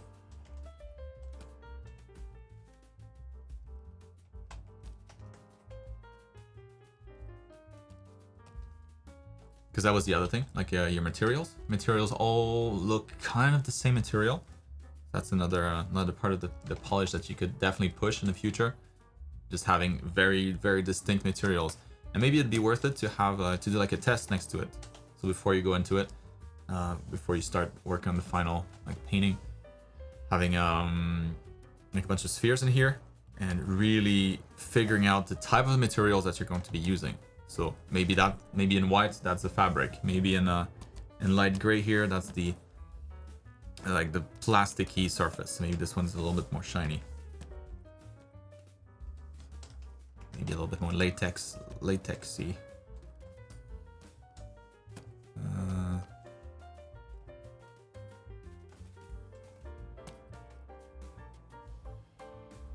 And then, so this one may be a little bit more matte. And then maybe another one that's like metallic, maybe. Although that one kind of looks like. Anyways, you know, you get the idea. And really define the different properties of each of those materials, so that you know you kind of have like a recipe going into it for the rest of the body.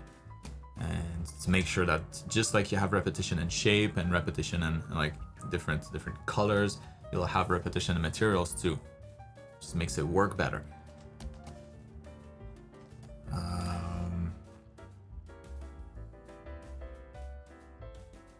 Yeah, and thinking of color as a functional thing too. Like maybe this pad here, like why does it need to be gray? You know, it's probably easier to just have it the same color. Probably easier to make too. You don't need to use a bunch of different fabrics. And then here at the waist, oh yeah, I guess, okay, never mind, we can't see the waist. Can we? Like how the way that this ends here, that's also like just design wise, you know, it's not super well designed. It could be like, does it have to be straight? It could be slightly different. Maybe again flowing into one another. Maybe like this thing here flows into the pants somehow.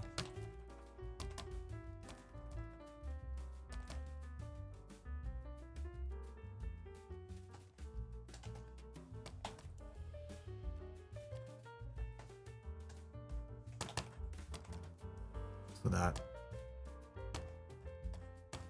it's not. Oh, I should have done this on this layer there. So that's not completely straight. You know, it has a little something to it. And maybe there's like a big trim here at the bottom. Something that's used elsewhere. Maybe like the red trim here.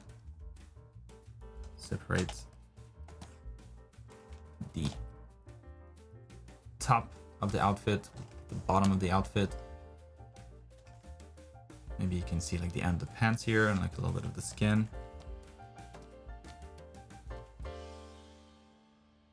So yeah, it's really small stuff, man. Like your art is awesome, and so that's why like it's very tricky to get beyond that point. But it'll be those things. So always making sure that nobody can pick your anatomy apart.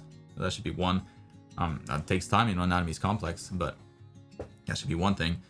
Like you should use as many references as possible just to make sure that your enemy is like untouchable. Like nobody can be like, nah, that's a little off. You're like, nah, it's on point. I know it. And then materials, important just for the final results. Just make sure that it looks like it works together. Because right now, like you have different materials. You know, like here it's a little shiny. Here it's a little bit more rough. It's interesting. It feels a little bit more random. Like this has this shine, that has that shine, and there doesn't seem to be any kind of logic in here. So that's why, like, having the swatches next to it, making it very clear that color is that material, that's gonna be how it's treated. This is all metal, that's what it looks. That's all leather, that's what that looks.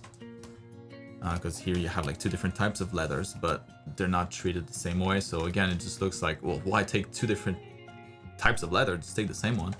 Probably easier too. Easier if you were to build it for real.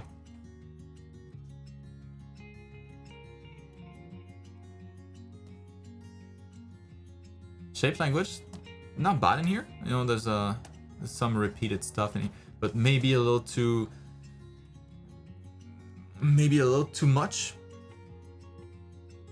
Like it's a, yeah, maybe a little too many.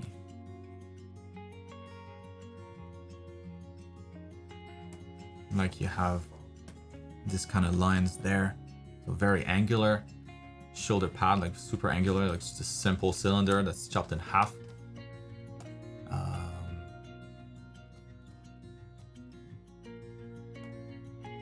But then here you have like these curves in the hat, these curves in the torso thing here. Yeah, kind of like pick a few shapes that repeat a lot more rather than a lot of different shapes that repeat a little bit.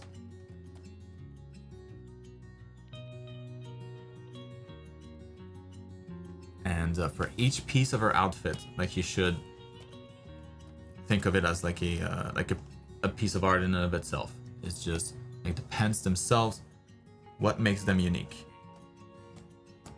Maybe they're all white with like two different material, like two different material textures to them. Maybe they're maybe there it's different the way that they end at the waist. Maybe they end a little higher or something. Maybe it's like a high waist kind of pants, or maybe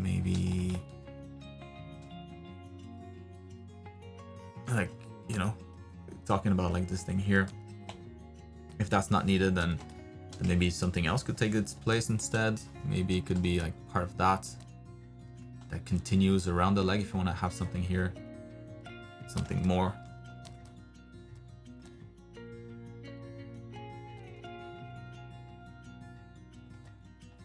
I don't know, whatever.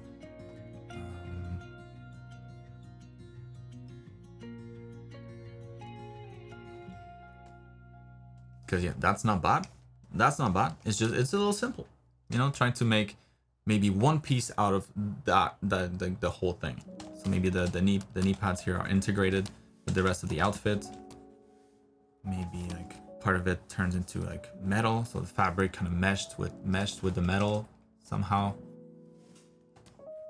Or maybe it's like two layers, so like the first layer is metal and then it kind of sticks out here, and like the fabric kind of wraps around and continues elsewhere. So yeah, it's just trying to take a lot of these, I know it's not random, but it looks a little bit random, and try to make something unique out of it. I don't know that it helps, but anyways, it's tricky. It's tricky at this level to really isolate the issues. But hopefully you get something out of this. Yeah, my problem is not so much with the overall design, because this is a cool character and like her silhouette's cool. I get a good sense of what she's about, you know, like so the hook is solid in here. The overall design is solid. The way that you use the colors, it looks cool. It's just maybe some of these colors here is a little random, maybe a little too much. like those browns here. I don't think you need that because you don't see them anywhere else. Like the red line, you know, it's a little thicker here, but then it's a little bit more saturated at the arms and thinner up here. So it's, yeah, just fewer elements that repeat more often. And more carefully crafted pieces, and fewer of them as well. The house.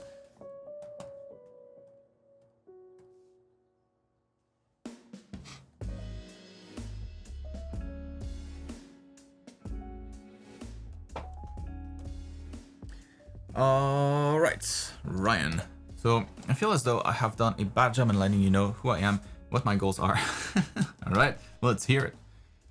So I'm not used to someone reviewing my art, let alone posting it. Just started 7 months ago digitally. I'll keep this short, I promise. Right on. So, yeah, don't worry, we've all been there. You know,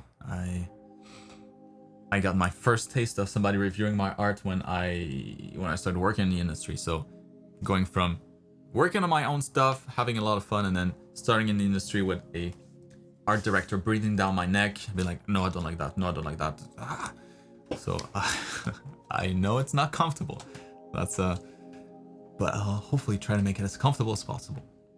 So Ryan, 25 years old, would like to be a concept artist. I think that this is where I perform best. Started drawing 2 years ago and want to continue on this career path. 2 years ago, really? Really?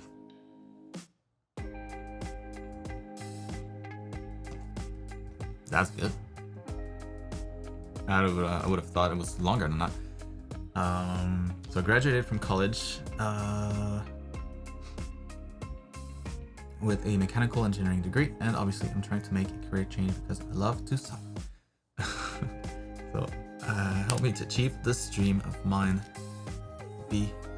I'll be one. Right on. So character sheet, let me know what you enjoy and dislike. I want to continue your art course. Thank you for this opportunity. Right on, Ryan. Okay. So, concept art, got it. So not so much like illustration qualities. Alright, so that, if anything, like that narrows down a lot of the stuff that you need to focus on.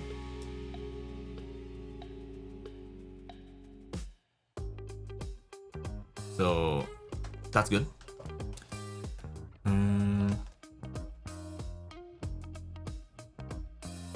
So concept art, you know, it's all about communicating ideas, not so much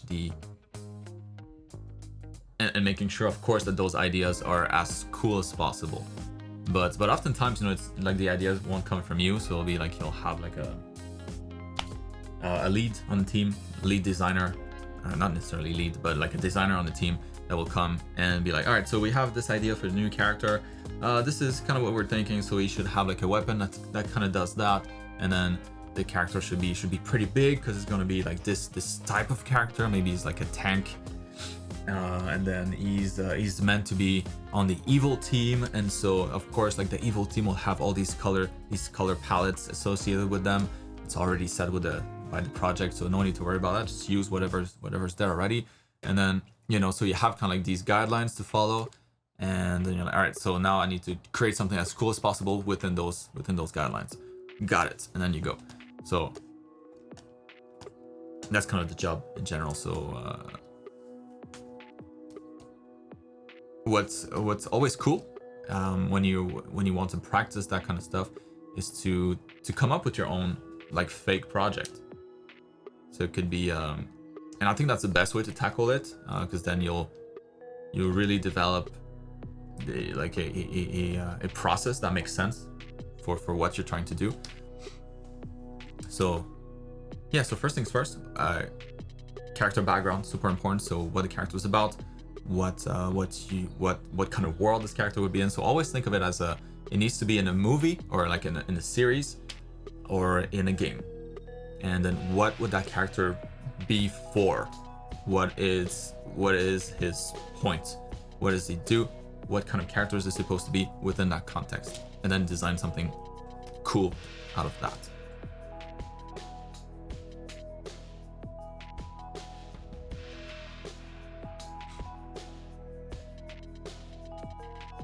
We got some guy, some sort of makeshift katana here, dressed like a, could be, with the kind of shoes that he's got, I would say like a businessman, like a salaryman. That also happens to be a samurai or a ninja or whatever. Sword man.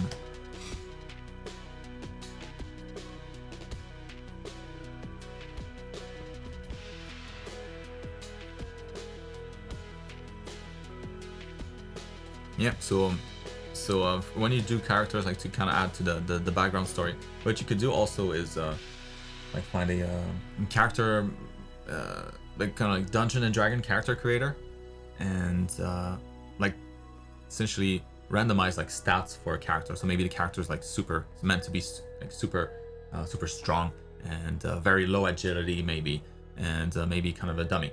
Or maybe another character would be super athletic, like super agile, and has a lot of dexterity, a lot of agility, not too much strength maybe, and like start this way, almost like just something to create the body type. And then after that, go into kind of like the background of the story, the background of the character. Because that's usually what we do. Anyways, like the job, that's really what it is.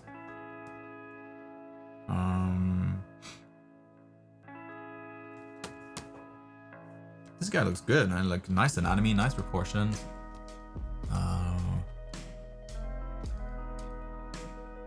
Yeah, like for a simple character, that's nice. It's really nice.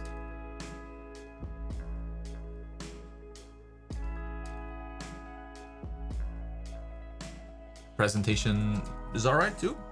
Usually I'm not a fan of like these weird shapes in the background, but yeah.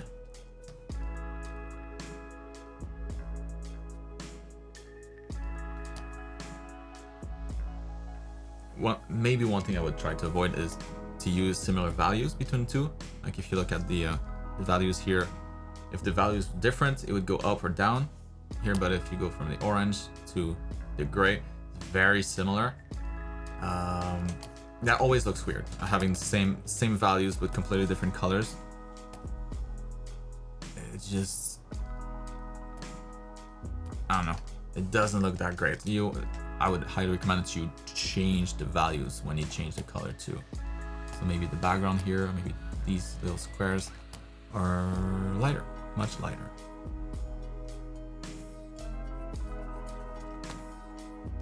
Or maybe much darker.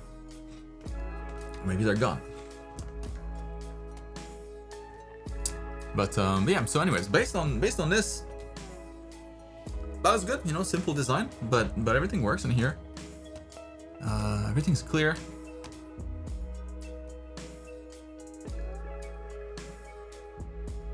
Color-wise, I would probably recommend that you don't go as dark, you know, because you have to imagine somebody's gonna always be coming after you, grabbing your concept and then working off of it, you know, either making a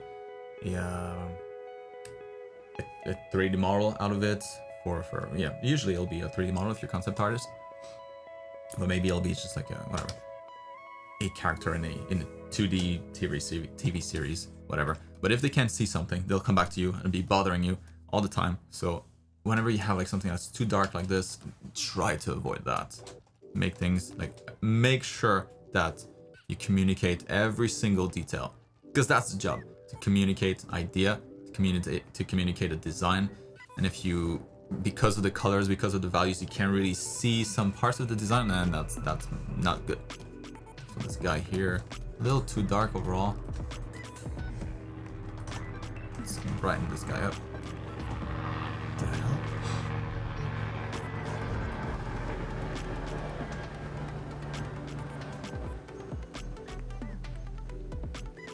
Yeah, that's gonna break all the colors, of course, and gonna get a bunch of artifacts, but so better than this, obviously, but yeah, now we can see at least the details in here. So, That's the sleeve. Those are the folds. Alright, got it. So yeah, so for concept artists, bread and butter. Maybe I mentioned that last time. I forget. But anatomy. I want to make sure, kind of what I was saying to Santiago. So very similar actually to what I just mentioned here. So that completely applies to you as well. Making sure that your anatomy is as tight as it gets, so that nobody can say anything to it. Make sure that you're creating designs that are new. If you want to get noticed, especially, you know, there's a lot of people that do concept art, that want to do concept art, and nobody notices them. So you have to be a little bit more bold than the rest with your designs. Go for something that's new, something that people haven't really done. So be bold in your silhouette, be bold in your design. Take a lot of weird inspiration and try to combine them. Maybe things that people would think it might not work together. Like opposites are really good. Like something I used to do a lot when I was younger was like take maybe like medieval concepts, like maybe like a medieval armor, like for a knight, and then what would that look like if it were far into the future, like a sci-fi version of that. So like mixing those things together. It's not super original now, but back in the days, you know, I hadn't seen a whole lot of that. Yeah, crazy design. So you want to stand out as much as possible. So anatomy. Make sure that your designs are out there, that they have strong hooks, that people can really connect with them because they're different, because they're cool. You know, make sure that you communicate those details well, so that you have colors that are not too dark, where you really can observe all the details. Thinking always that somebody's gonna be working off of that, and so you want to make it easy for them, and you want to make sure that they don't come back to you and bother you all the time. I think that's it.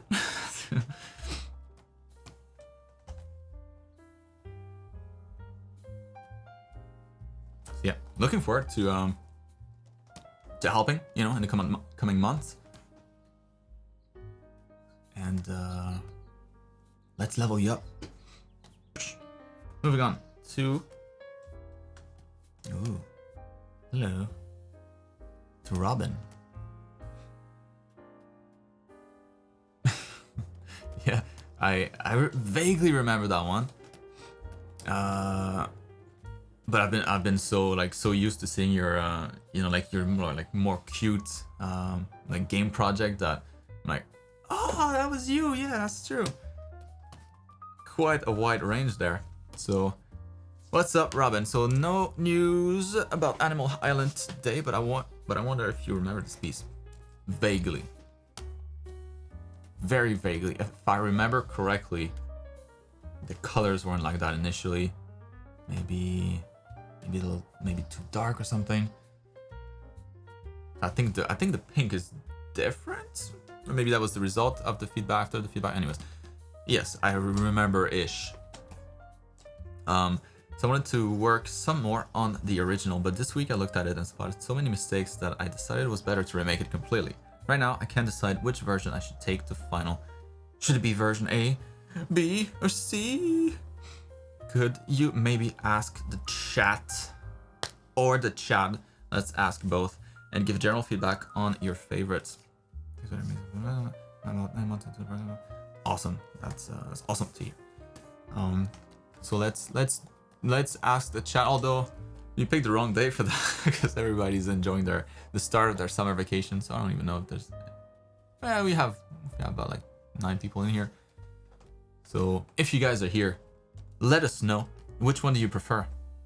11. Why is this 11 C and not just C? Why? A, B, or C? Like, oh man, look at this line art. Yum, yum, yum, yum.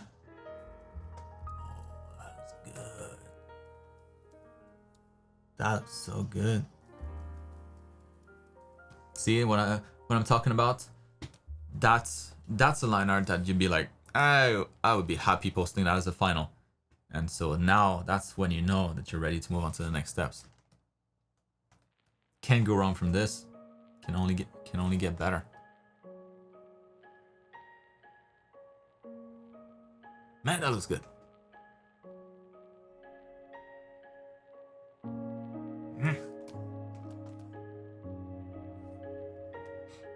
Alright, so color-wise. A, B, or C?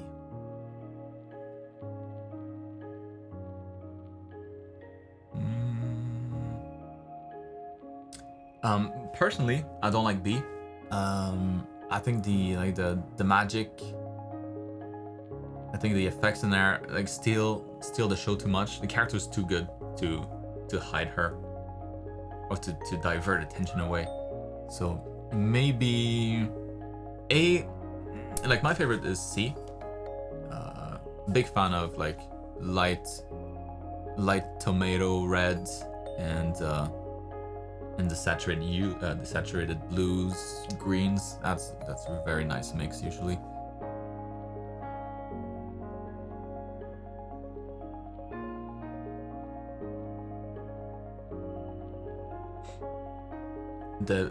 My issue with the A one is maybe a little too much purple.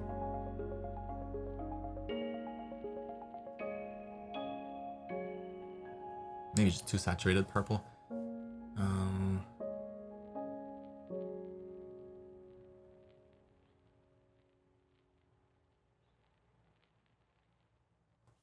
But maybe if instead it was kind of like the shadow.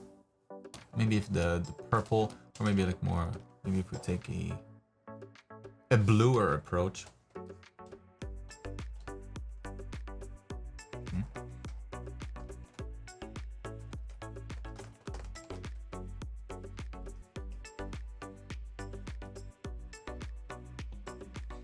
What does this remind me of? I think it's a Capcom.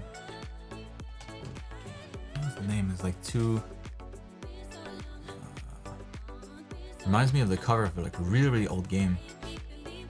Forget the name. That's not a good start.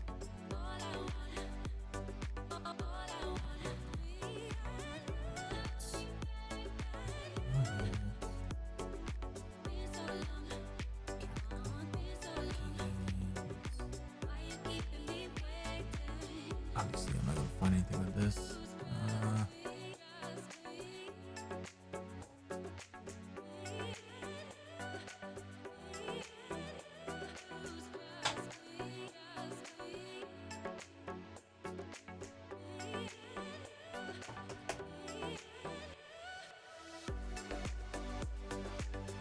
Retro.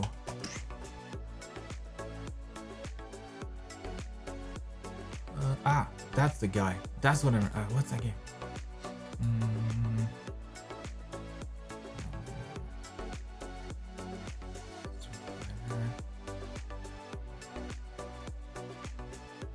UN's.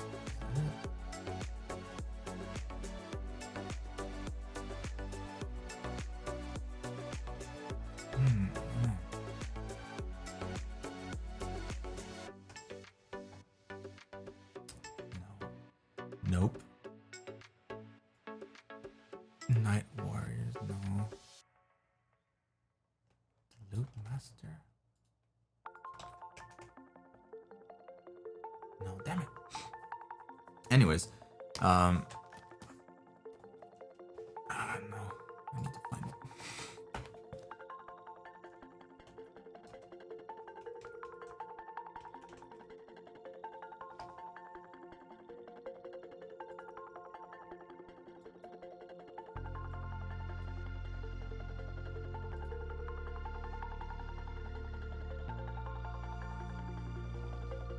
Captain Commando.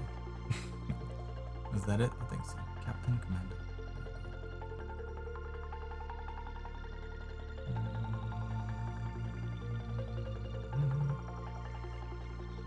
Alright, let's search for that. Captain Commando.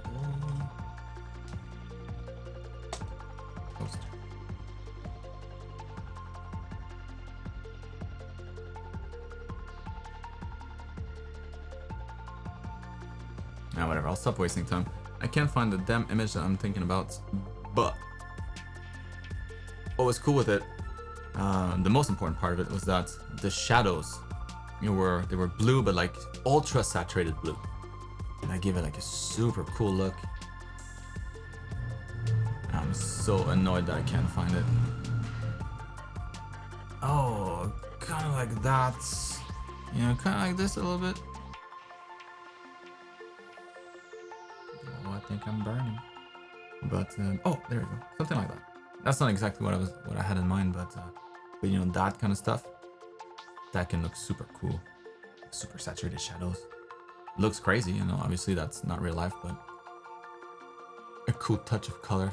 Maybe something like that could be a good fit. Maybe not, but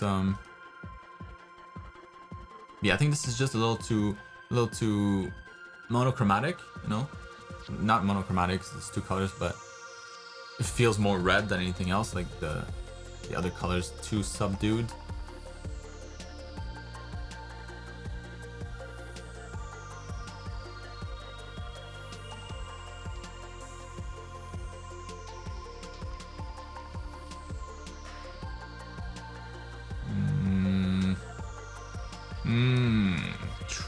Tricky.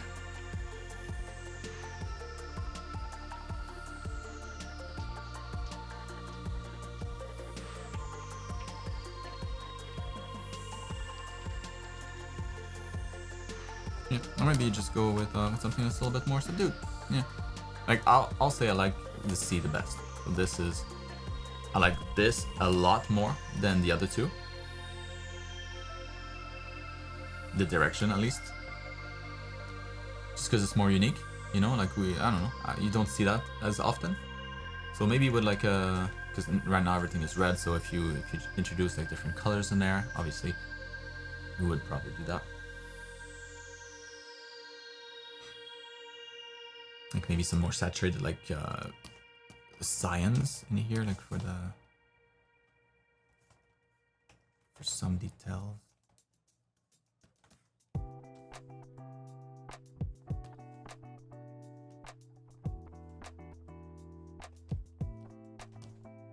So kind of a mostly red, you know, like red is definitely the dominant color.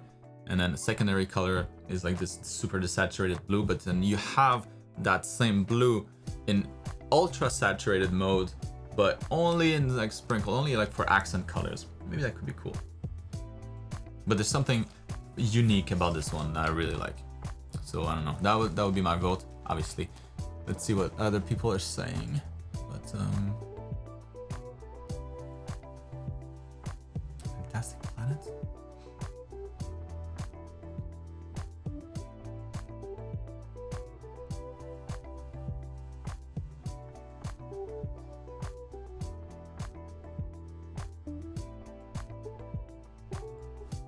What's Fantastic Planet?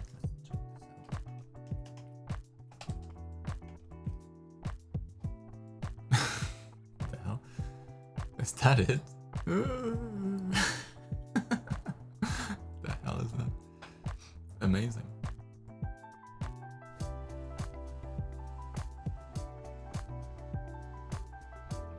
Interesting. But no, I don't think that's it. I don't think that was it. Alright, so yeah. So anyways, all of this to say that, yeah, I think, in my opinion, this one's the winner. What have you guys been saying here? I can't see the damn chat, man. What the hell? I can only see the last 4 replies, so I don't know. I don't know what everybody's saying. When you rewatch this, you'll probably be able to tell, see the whole chat. I can't. Yeah, big fan of this. Yeah.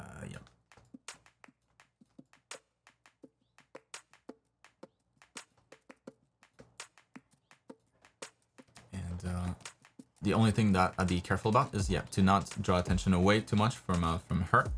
Like that plays against you, I think. That too. And here, the yellow, maybe the yellow is a little too unique. like that attracts my attention a lot as well. Not in a good way. This one here, you don't notice it as much. So maybe if it was just like a darker bow, maybe that wouldn't distract so much. But yeah, I don't know. I'm a fan of this. That's all I got. Moving on. Hold the house.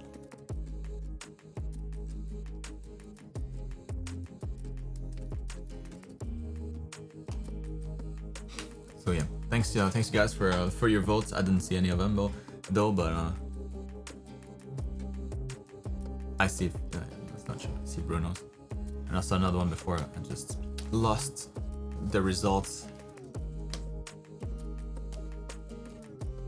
as I can't scroll up. But moving on to Navina here. So I hope you had a productive week. I'm experimenting with character design. Everything is still confusing to me, and I'm trying to figure out what works the best for me.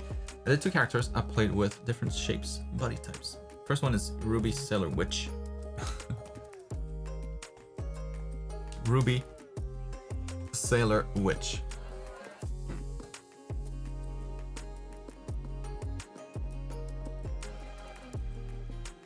That person has stopped his damn car alarm?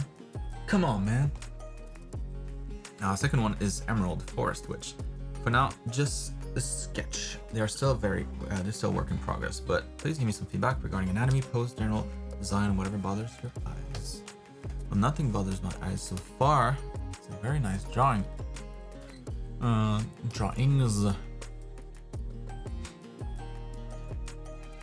So, sailor, right? Sailor. This one comes across as a sailor a lot more obviously. Just the colors, right? So navy blue, white. That usually goes with sailor uniform. The other two, not as much.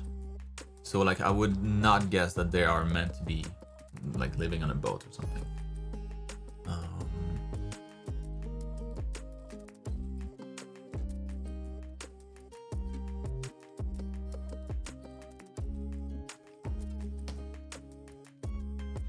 Yes, my vote would go to this one if that's important. Like if that aspect of her character is important, that she is a sailor.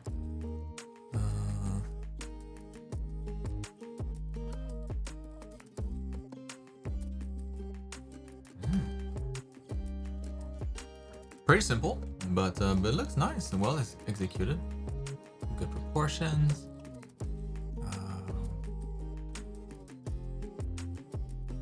Yeah, she looks like a magic wielder. So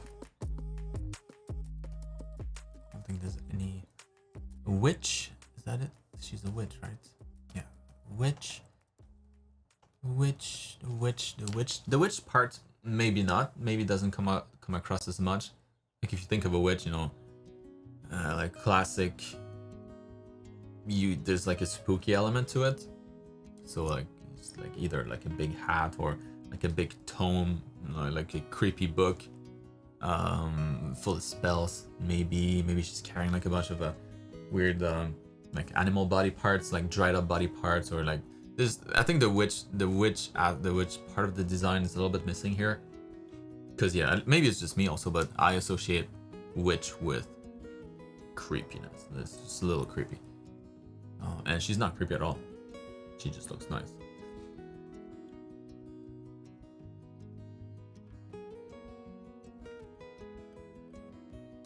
Yeah, so I like this.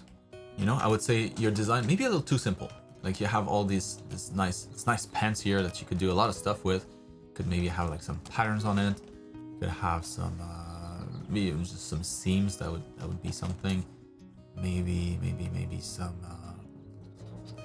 trims in here somehow. So maybe she's got like the navy, you know, stripes in her leg and in her on her pants. Man, I'm losing my vocabulary.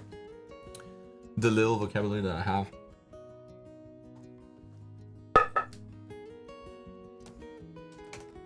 Maybe some stripes. You know, I see a stripe here, so that's why like that's a nice touch. I would repeat that if you can. Repetition, remember, in design, always good. So like that width. Yeah, maybe it could be part of the opposite, maybe on the pants here. So maybe there's some trims on the pants. Blue trims about this size.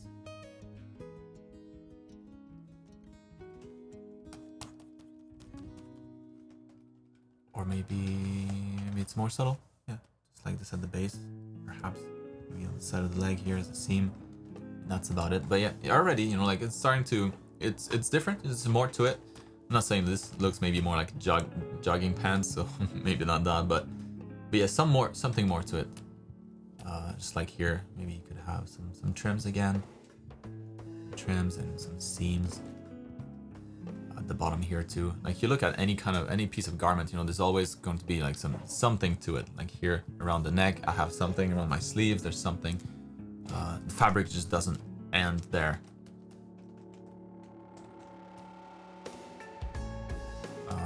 This thing here, is that like a rubber band? Or is that a belt?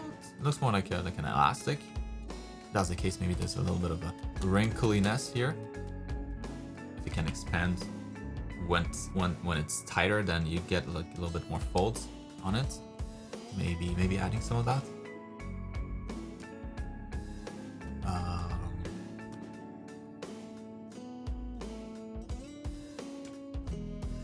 And then, of course, it's a work in progress, so I'm not gonna be commenting on the colors, but you know, keep in mind, always make sure to add like gradients at the end, you know, so that it's not all white, but maybe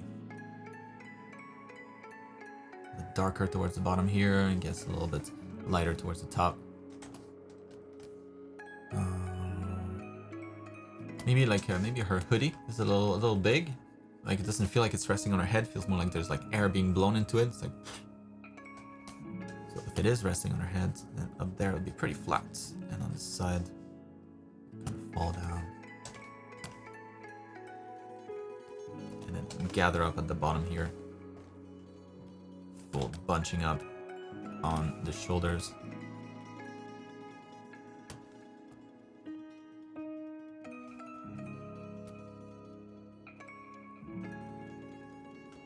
And I see gold, so maybe have that gold a little bit in a few more places, perhaps. Could be maybe like a button here. It could be like some buttons on the pants. I don't know, like it could be just decorative. Maybe something on the boots too. Like maybe she's got like a metal cap at the tip. I don't know, or maybe buttons on the boots instead of laces, just so that you can have like more yellow. Or maybe it's just like a metal trim on the boots.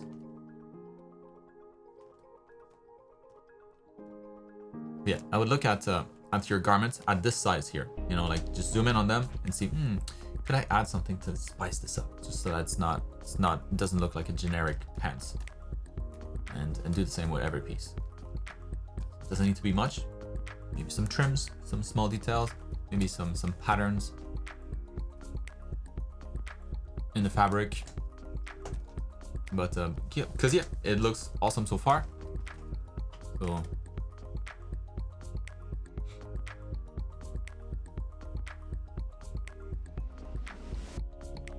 yeah, and this one here, so she's the forest version, forest witch.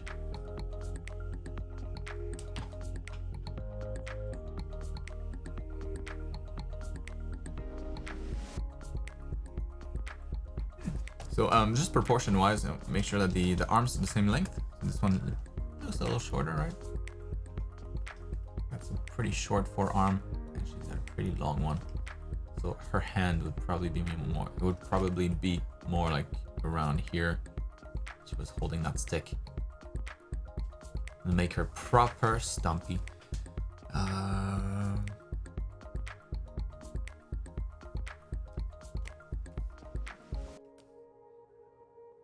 Maybe the face, maybe like her cheeks sticks out a bit more. Like it reminds me more of a rabbit, you know, hiding nuts in his cheeks.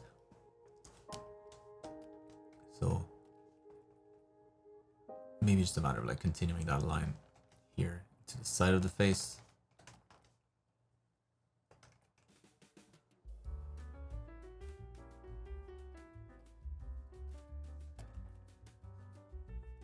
Yeah, just like the contour of the face here, I would just have that be like more of a continuous line rather than having like the cheek really stick out from that.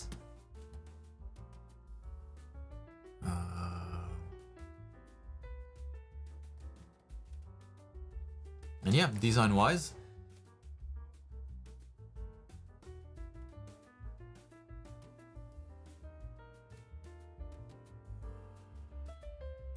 no problem with the skirt. So she's got a book. She's got a magic book, so nice. Maybe she's not carrying it. No, maybe she could have it like tied to her belt or something. Again, like witches, I always have this image of like just carrying a lot of stuff, like a lot of junk attached to their belt, or maybe like they have like a sash with stuff in it. The book could be attached to that, kind of just hanging on the side, so she doesn't have to carry it manually everywhere she goes. Like her tank top here, or her like whatever that thing is. How is that attached? Does it need to go up here? Is it attached on the side there? Maybe. But does it have any structure beyond that? Like, does it have like trims again? Maybe something in the center here, like a clip that attaches this together, or maybe like some, I don't know, some ornaments on the side, like maybe some metallic trim that's a little bit more ornamental.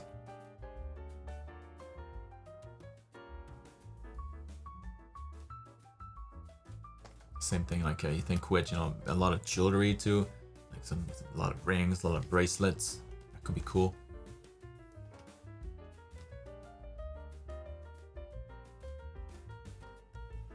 But yeah, no, so far so good. I think it's just yeah, like zooming in and adding a little bit much so that when you look at the character at first, you know, you don't really notice those smaller details, but the more that you look at it, you're like, oh, there's a lot in here. There's a lot. Everything's been thought out. Really interesting. Like it allows you to keep looking for a longer period of time. But yeah, no, Vina, that's really good. Moving on to Warren. What's up, Warren? I had a great week. Hope you did too. This week, I started learning animal anatomy for the first time. Attempted all sorts of different animals, and I think I've done well, but I still need some feedback because I want to get better. I've drawn all these from reference, and later next week intend to try drawing it without reference. So it's a little short, but I don't really have much to add from this week other than feedback. Right on. Did I forget something here?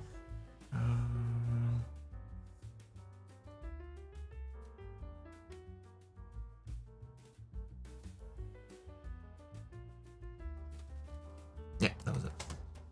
All right, Warren. All right.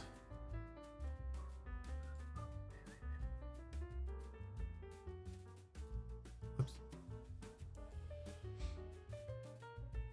Close that.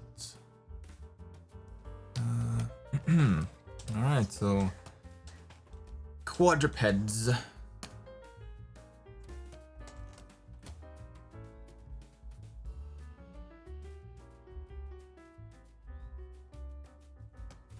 Yeah, at first glance, these are really good.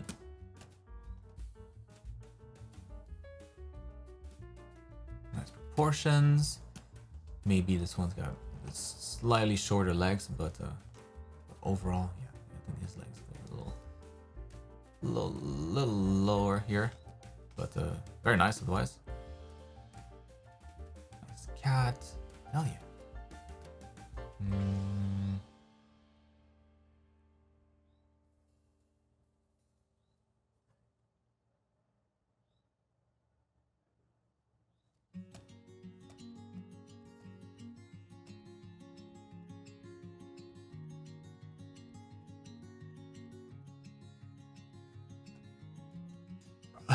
I'm not gonna have a whole lot to say.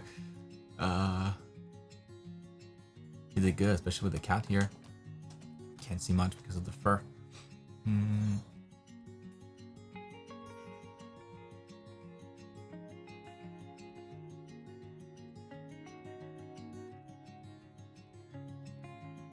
But even then, yeah.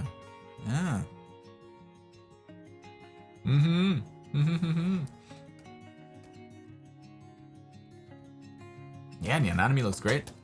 Damn.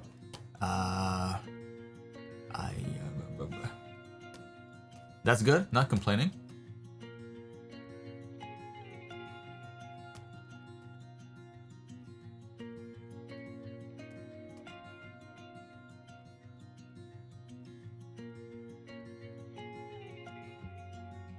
Maybe like one guideline that you could keep in mind. Usually like the elbows for especially the front legs. Oh yeah, it's always gonna be the front legs, I guess. But yeah, so the elbows here for the front legs will usually line up more or less with the bottom of the rib cage. So you know, like this guy here, rib cage, and then if he had his arms straight or his leg straight, and the elbow would kind of be right there, like right at the line. And the only reason I'm pointing this out because you did it well here, you did well like on all of these. This one here as well, elbow, you know, elbow right here, and the rib cage kind of just ends there, so right on the line. So that would be one thing with this one maybe to adjust, so slightly thicker rib cage and having that elbow kind of land there. And same thing with the horsey over here, this one there. A little high compared to that, you know, the elbow again down here. This one is leaning forward a bit more, so but if it wasn't, it would line up pretty much with the bottom of the rib cage. So just taking this whole thing here, kind of pushing it down, but the elbows a little lower. That one's good. That's it. I mean, this is really good. Really good.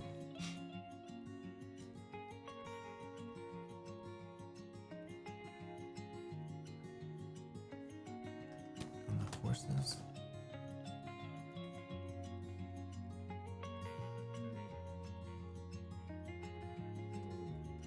Like this? Is that what you're talking about?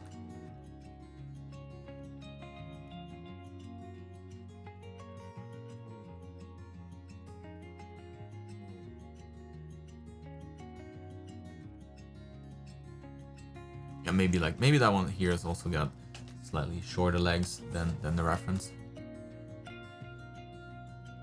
But overall, Warren, these are really good. These are really small issues, especially since you're just starting with animal anatomy. That's impressive, man. Yeah. Moving on to Curtis. Ooh, more animals. Yeah. I know, like for horses, it's really weird. Like they have like all these like super skinny forearms, and then elbow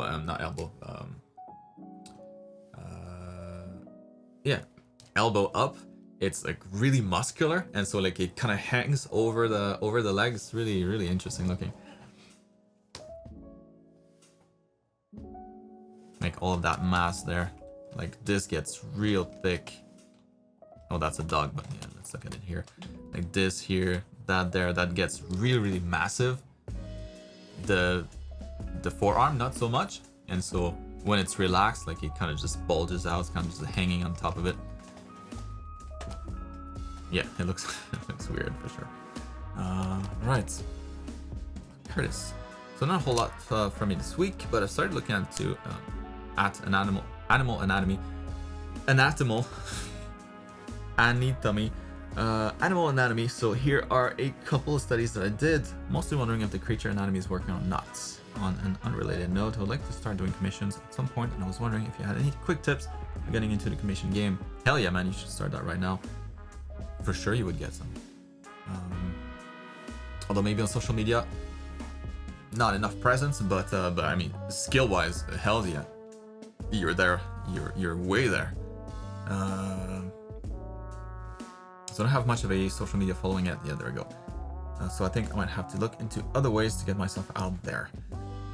We will. So how could we be creative? Because yeah, for sure you have the skills. Like you'll get commissions if enough people look at your art. Guarantee you'll get commissions. Now how to do that?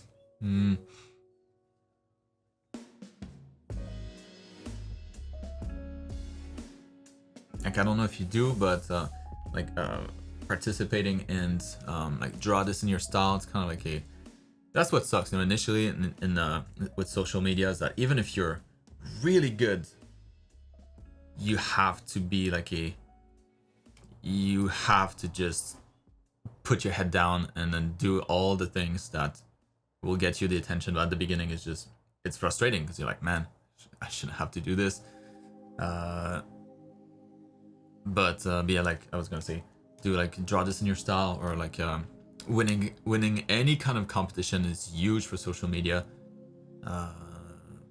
Like a contest from, I don't know, like a company, maybe like Wacom does a contest, or if, you know, anybody else art related that that has a contest going on. If you can place high or in a finalist or win, that's amazing for social media. You're gonna get a lot of followers. If you can do, if you can find people to do collaborations with, I know I hated that, but I did a few when I was younger, when I was starting on DeviantArt, and it helps, you know, you kind of get the other person's fan base with yours mixed together. Now you have double. Draw this in your style from popular artists. If you crush it, you know, it's likely that they'll share it, and then that's a lot of people, a lot of eyes on your stuff. Now most likely they'll end up on your page, and maybe a bunch of them will follow.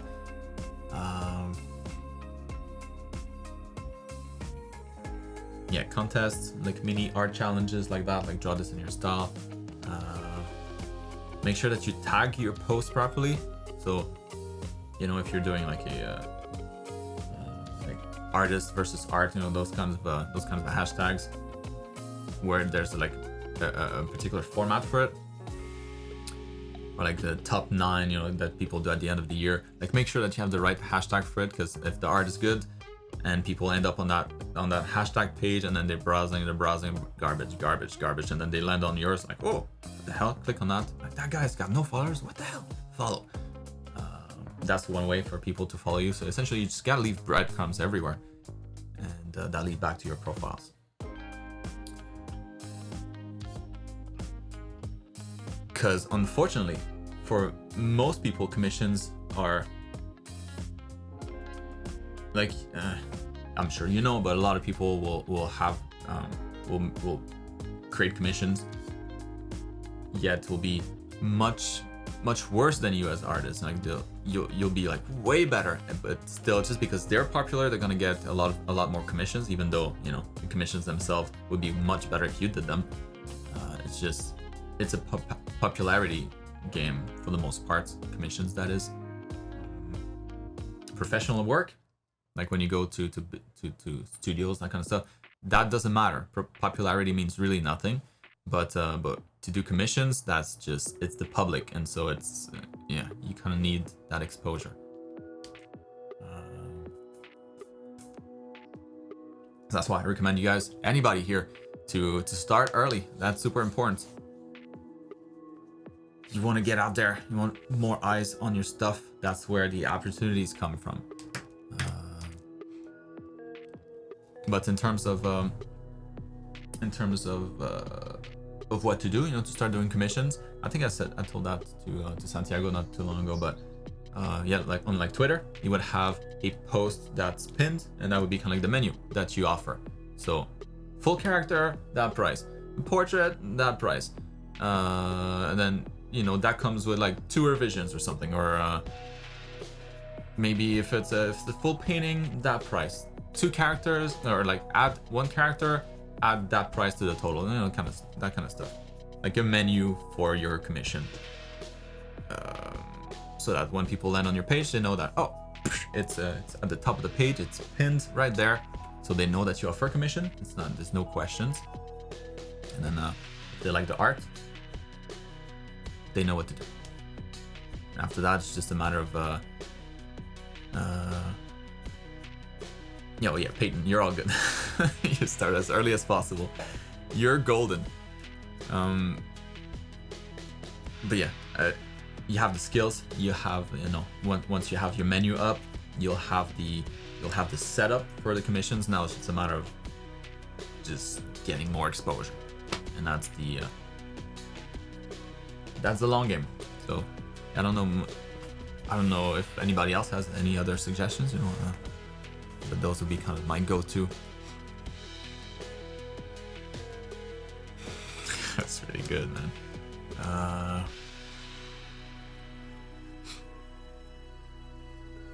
Yeah, anatomy-wise, it looks tight. It's like super small, so it's not even worth mentioning. But just like any muscle, it mostly bulges out, rarely goes in. So like this one there, like the tricep would be more like that, bulging out from the elbow. So much glare on my screen, I can't see shit. And then that one here usually will go a little higher. Yeah, so not bad. Maybe not worth mentioning, but yeah, these two are not the same size. Like that one here is gonna bulge out just a little bit more. That one's usually smaller in comparison, so you nailed it. It's just maybe a little too small.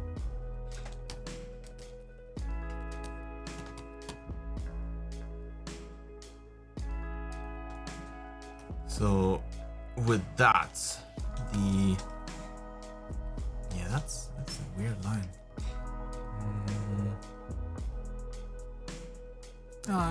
Maybe not.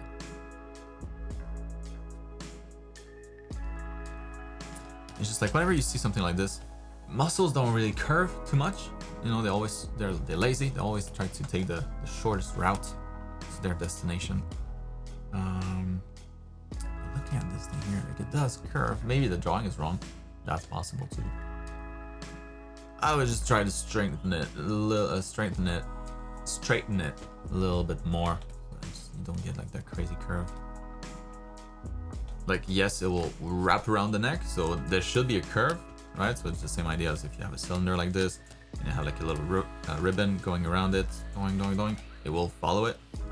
The neck itself is the main mass, so that small muscle that goes around the neck, that's gonna bend to its will. It'll make way for it, but maybe not as much as it. Anyways, it's just a tiny detail. Who cares, I guess. No man, these are great. Really, really nice.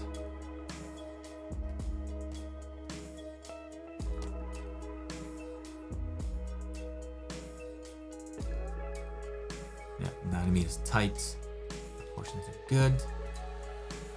Maybe the guy could have slightly longer legs, but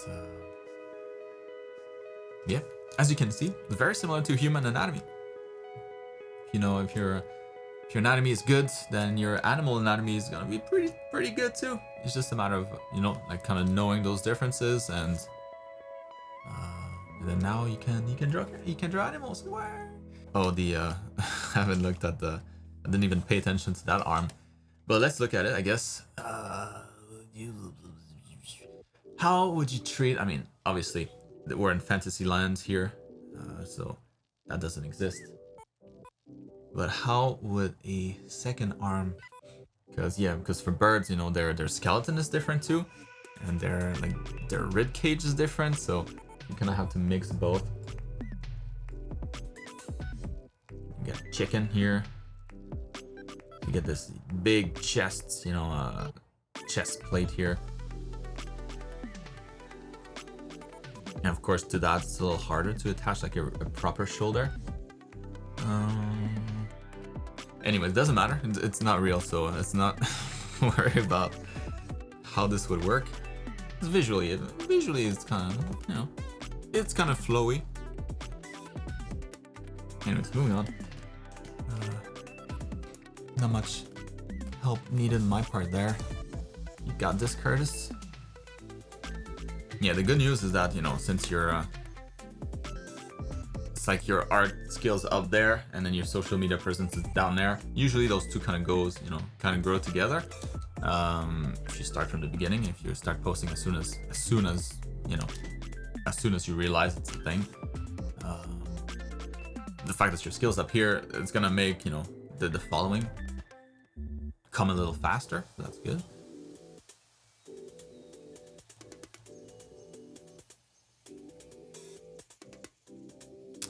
Yeah, unfortunately, it's the money is in the popularity when it comes to the general public.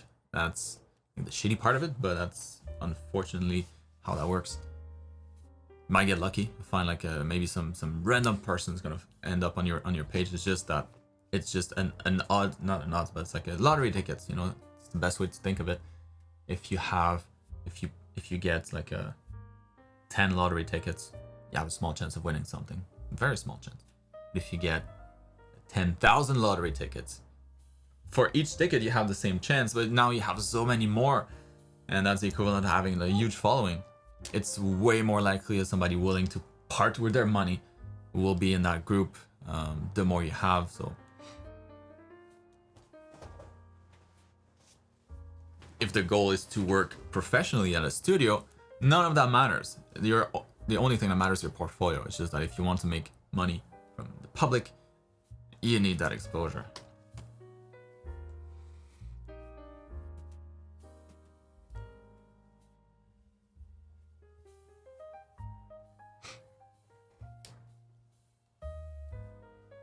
Yeah, and then those opportunities, like that's also when, and by public I mean, you know, anything that's not a studio. So that could be publications, you know, that would also be part of the public. So, you know, a magazine might want to feature you, but if they don't know you even exist, then they're never going to contact you.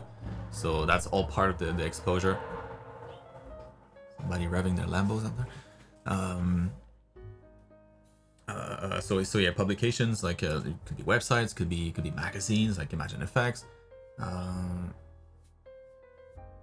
It's just they need to find you, and that's the only way, unfortunately, unless you reach out to them directly, which maybe it could work. You know, you could reach out to some websites, some magazines, and ask them. Maybe that would work. Who knows? Never tried, so I can't tell. But yeah, moving on to Shimei. Hope you're having a great weekend. Here's the progress I've done on this illustration. I am. Hope you as well. I tried adding some specular lights to the tentacles. Man, I get so much glare. Hold on. I can't see anything. It's not much better.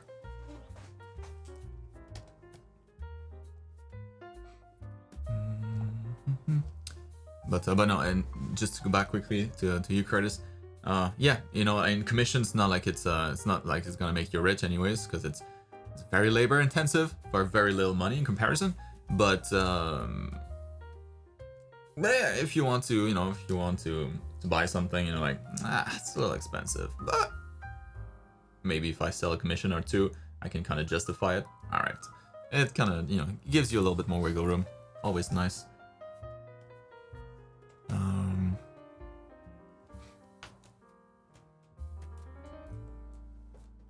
So I tried adding some specular lights to the tentacles, but I'm not sure if they should be bigger or at different locations, trying to get a wet look. I think I'm mostly done with this, but please let me know if anything you think is missing.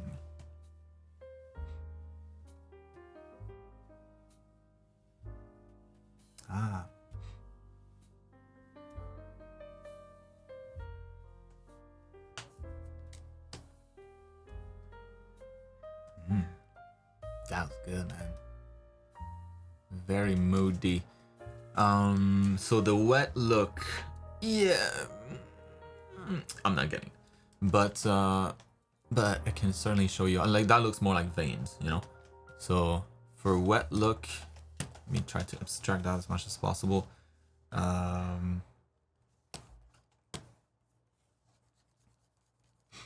say you have a surface like this.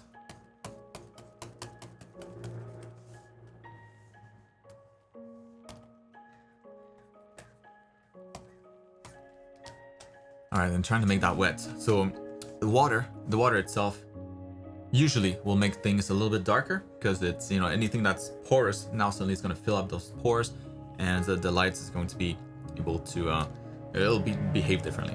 And so usually when something is wet, it's going to get a little darker too.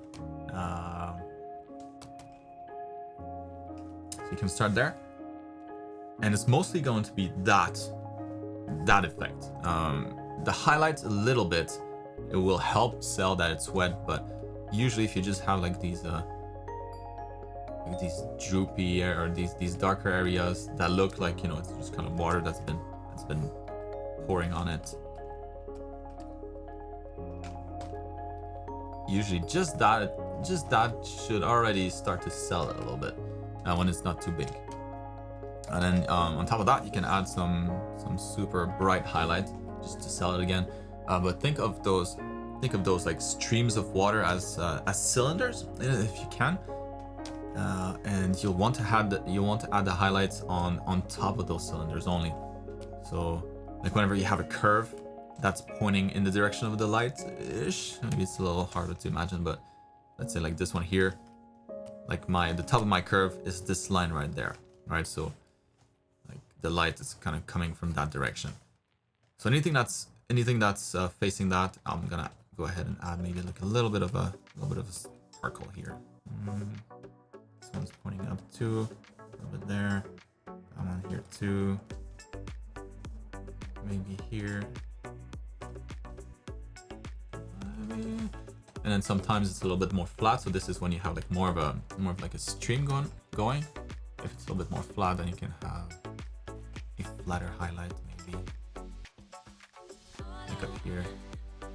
All that might be reflecting the light of the scene. So yeah, just gotta be careful where you place those highlights because it makes a difference. So that's usually the logic. So something else that you could do. You could, let's say we undo all of that stuff. You can have that on its own layer. So all of that everything that I drew here, let's have it on its own layer maybe. Real quick. Then you can lock that, and then if it's like a really soft, smooth surface, you can do something like that. When it's locked, it kind of affects the whole thing at once, where the light is. Maybe some bounce light down there, but that's one way. Kind of a simple-ish approach.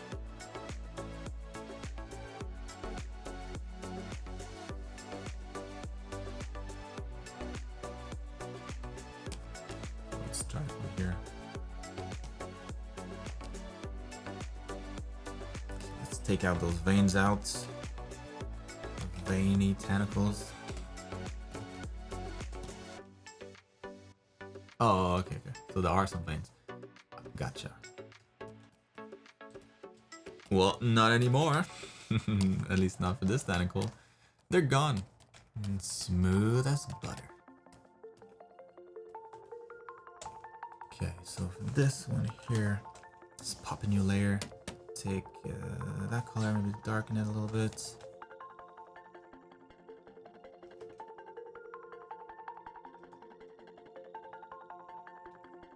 And it's, yeah, very important also that you follow the contour of the volume, otherwise it's not gonna look good at all.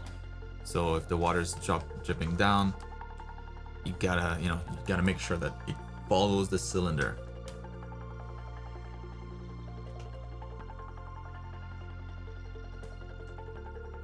And gravity, of course.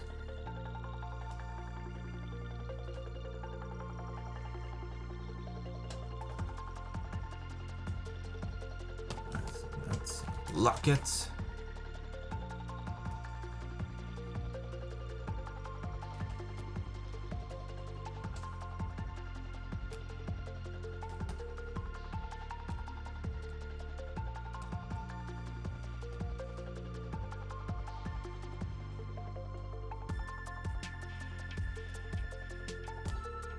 Pretty subtle, but I mean your painting's super busy already, so you don't want to go too heavy on it. But you know, something like that, be kind of simple to apply, and it looks convincing-ish.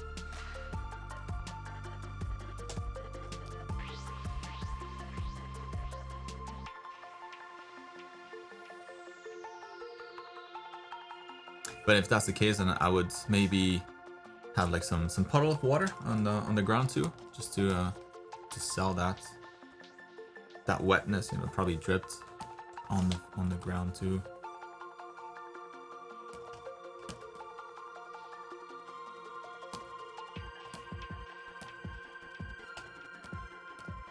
What color would that be? Probably black.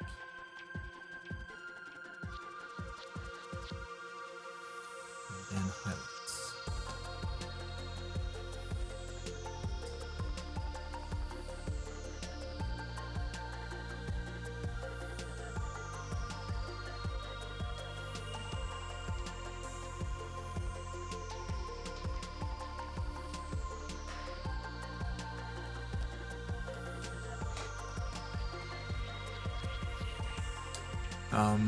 As for the rest,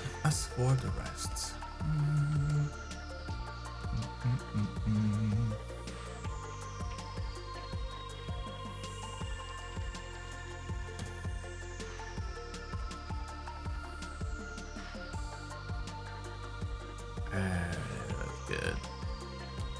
I would maybe recommend that you like warm up here, like the top of the dress, just so that it's not like all the same intensity, same values everywhere, or not same values, same color and same saturation. So like down there, sure, that's that's in the cave. But up here, maybe we can warm this up just a bit.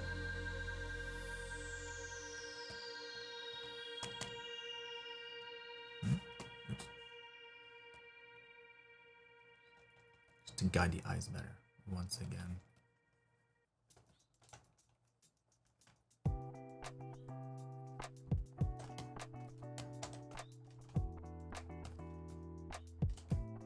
Same thing with her hair. Got blonde hair. Get a little bit of warmth in there, just because the piece is very cool. Even with the yellow dress, it's still a very cool yellow. So just something to brighten it, not brighten it, but something to warm up the colors so that you get more of that balance between warm and cooler colors.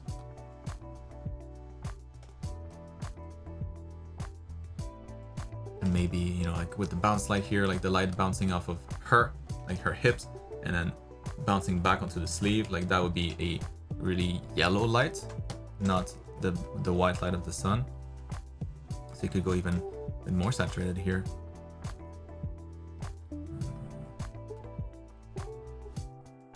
With your bounce lights.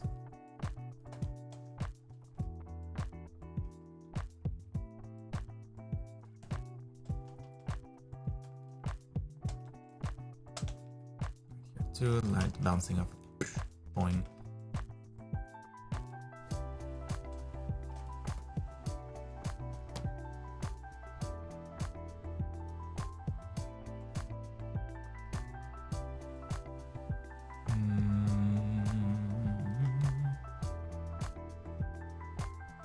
Man, that's come a long way.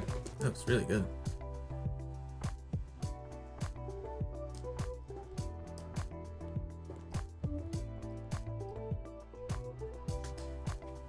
Maybe push the gradient like from the bottom to the top a little more, so that's a little darker down here.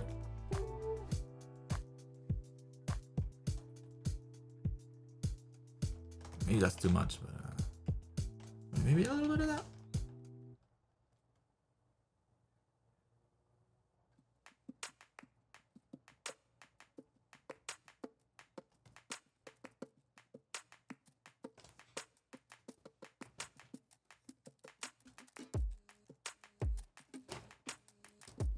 Yeah, something like that.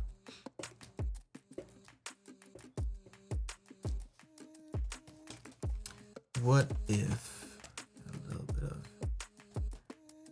a little bit of hard art? Maybe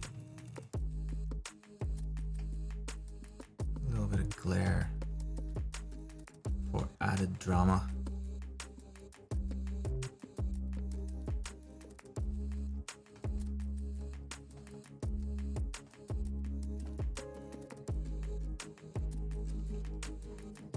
And you know, if something is super humid, if the air is really humid, then you're gonna get a lot more of that glare effect, like that halo around light sources, and it's just a little bit of fogginess, basically.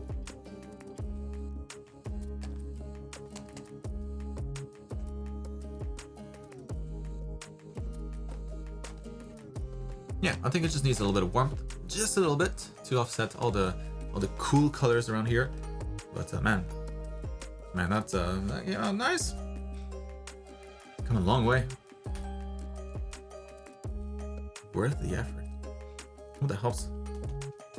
Moving on to Sarah. I hope you're doing good. I'm currently working on this big boy. This big boy is getting jumped. The lower part of the 3 people in the front are still very loose. I tried to work with your background tutorial from YouTube. Nice. Shading will come later. This is pretty much just the base colors for now. Ooh, that's good so far. Nice line art, so that you have all the structure that you need in here. Nice flat colors to get an idea. This is by the book. I like it. You're welcome, Shmang.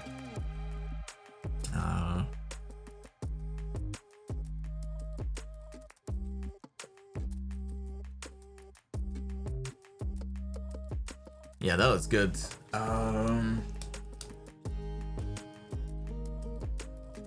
let me close the windows. People too loud.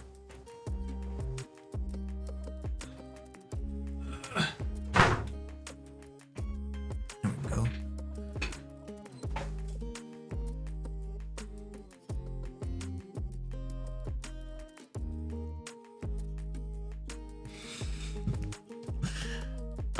Man, I'm not gonna have a whole lot to say about this. A little bit about composition, maybe. But those characters, awesome. Vicious looking.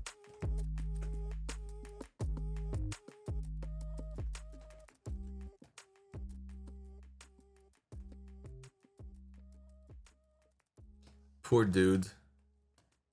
Rip. Alright, so first thing, a little bit about the anatomy. Like his neck feels, I mean, maybe his neck is broken too, so that could be it. But it just doesn't feel like there's enough room for the shoulder here. So I would maybe like just push this whole thing in a bit. So that's a little bit more centered with his body. Not a big change. Shoulder.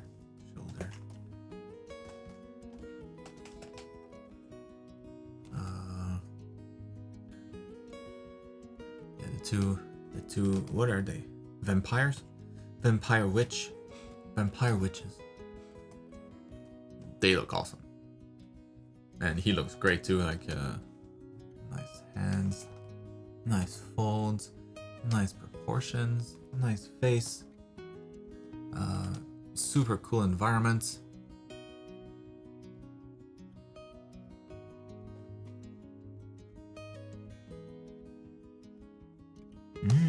Okay.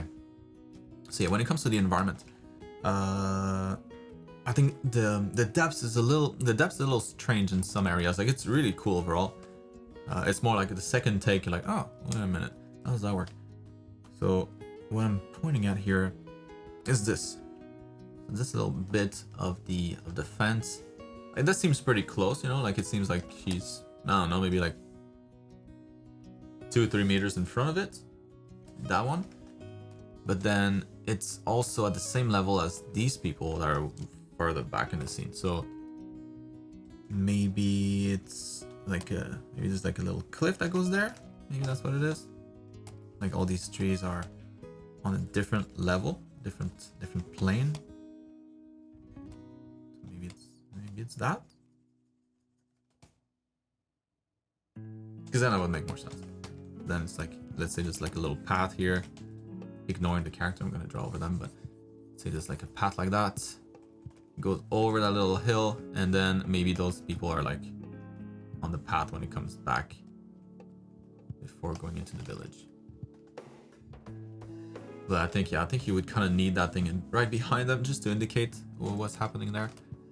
That's gonna make it feel more distant, because otherwise those two components here bamboozle my eyes.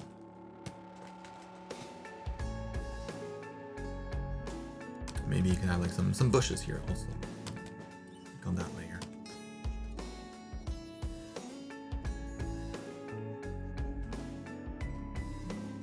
Make it clear that they're behind that.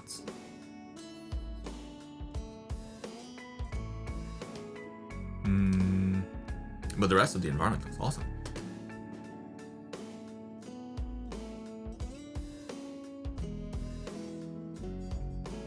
Yeah, the house, the scale of the house works. The castle really feels far away. So composition-wise now, not a whole lot, but like both characters are kind of looking in that direction and that direction. That guy doesn't matter, he's dead. But usually when characters, especially when both characters look into one direction, you always try to have more space in front of them than there is behind them. So that's the main thing here. So there's a lot of space there, and they're really heavy on like tilted towards the side, the left side of the painting, rather than like if they were here, but they were looking in the opposite direction. If they were looking in that direction, there would be no problem, because then there'd be more space in front than there is behind them. It's just that right now they're like a little too much on the left.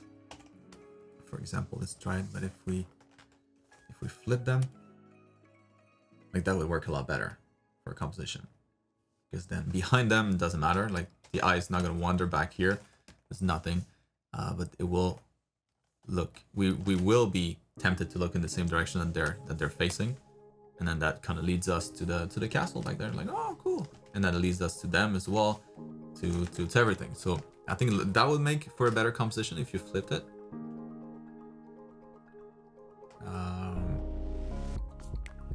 Just for that reason, or just move, move them that way, a bit more. It's just that now you're blocking the way to you can't see those as well. Maybe flipping is the easiest.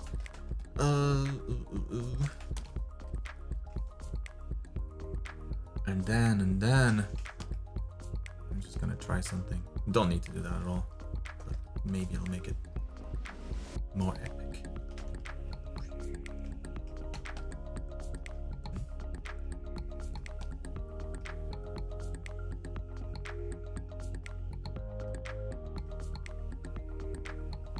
No.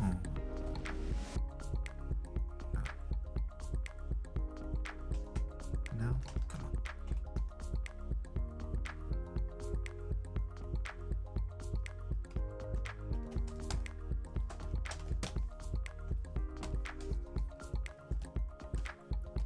The moon was huge.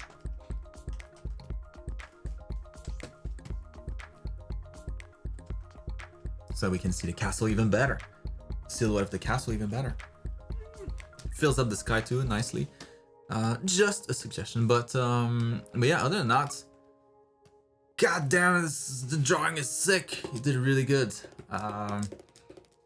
Color-wise, I might recommend, kind of similar to what I said to Shimeng. Very cool, not a whole lot of warmth anywhere, so I would try to balance that out somewhere. It can be like super local too. Doesn't need to be, it doesn't need to be the main light source. It could be, I don't know, maybe there's like some torches here on the side of the road. Maybe there's something here. And maybe that casts a little bit of warmth there. Maybe there's some warmth back there in the village. Maybe that's gonna be enough. Maybe in the foreground you don't need much. Just keep that in mind. That you probably want to to add some warmer colors in there, because it feels very cool, but like too much, like to the point where there's a slight imbalance. Because if you have like some areas of warmth, then the cooler areas look even cooler, and so that's why you want to have both of them, so that you have a contrast between the two. Yeah, other than that, you're on the right track. Can't wait to see the rest of this.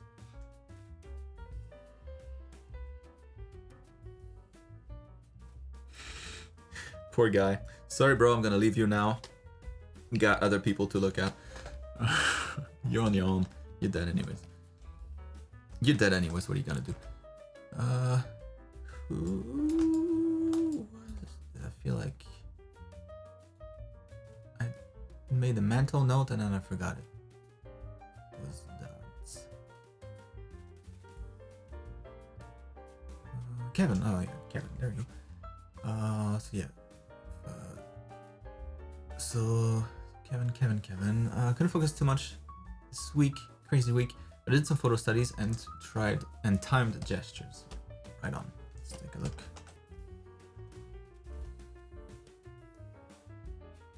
There you go. Construction step. I'm happy. There we go. Isn't that another like weirdly scaled image? It is, right? Yeah, for sure. There's nobody that's this skinny.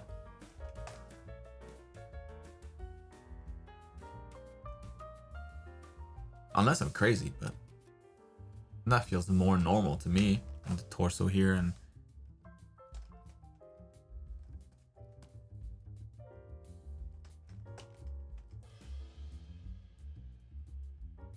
yeah, definitely was weirdly scaled.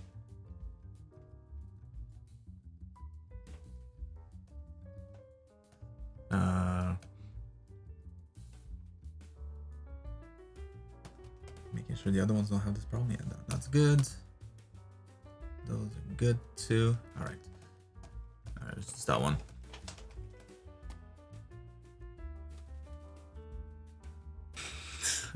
That's a tricky pose. Especially the head. Like, once again, just want to mention it, but use references that you might reuse, you know, in some way later. Because like this stuff here, it's cool too, and if you have like a character that goes like this, then you know you get reference for all of this stuff here. That's very nice. But for the gesture itself, I mean, yeah, like to challenge yourself, that's a good one.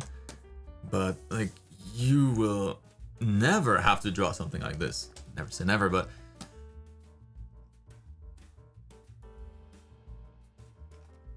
probably not. Same as this guy here. That's like a super extreme pose.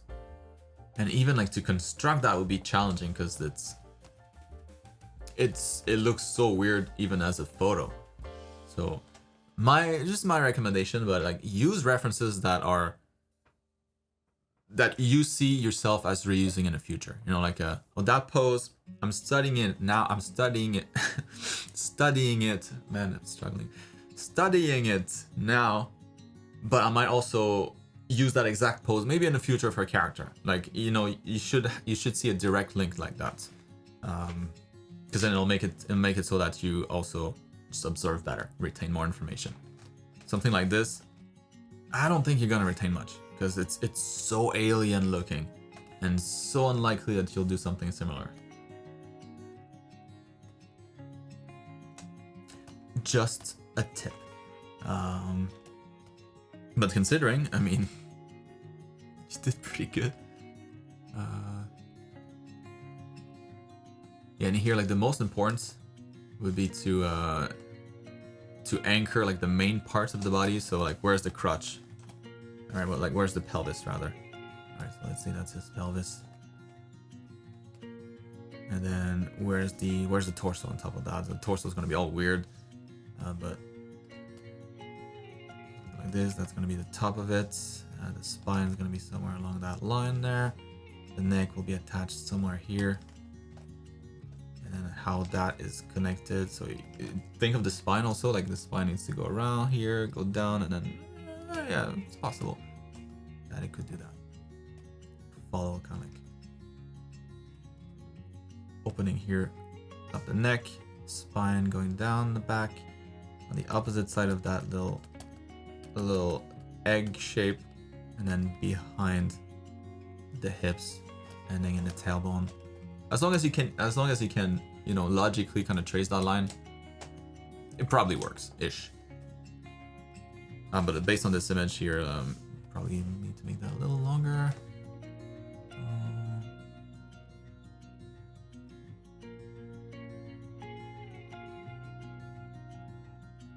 But yeah, I mean, it looks pretty damn similar. It's just, yeah, I just don't know if you got much out of that exercise, that particular one. This one here, sure, because you constructed it, so that's good practice already. It's just as a reference for like for the pose.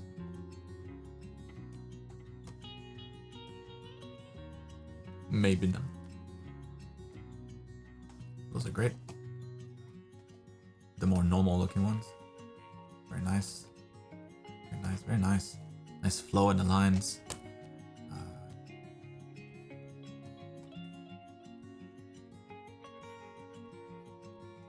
Yeah, that one's really good.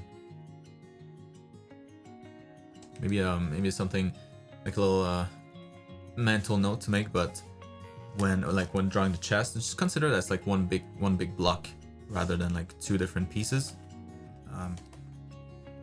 Consider that it's just like this big like plate in the front of the body that contours the rib cage, so that you get that continuous line, continuous curve across both of them.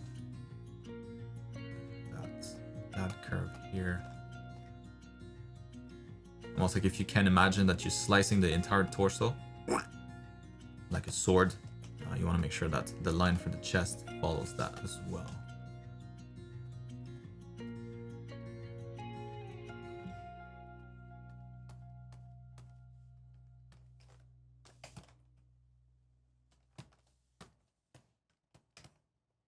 But overall, man, this guy came out great. Maybe his pelvis is a little short. Could I push that down a bit,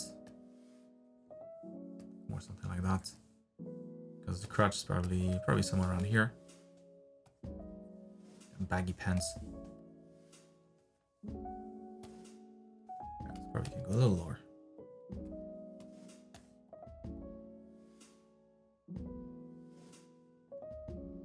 The rest though.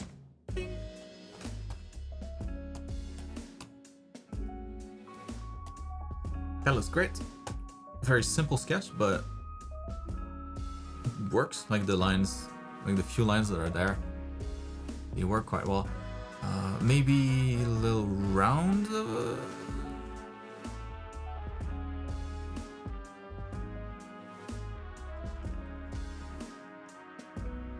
You know, like if you alternate between the two. Now this one feels a little too flat, maybe like a little too squished this way. I would just do that. That looks like a more normal, proportionate face. But everything else, other than that, looks good. It's kind of just overall. What the hell's Kevin? And then Scott, that submitted late, but then I started late, so I guess it's fine. I guess that's my fault. Still alive, yes. Just like this. This boat is getting. This boat is all beat up. What happened? Oh no. Been feeling lost this past month, trying to get back into the fray. Lost.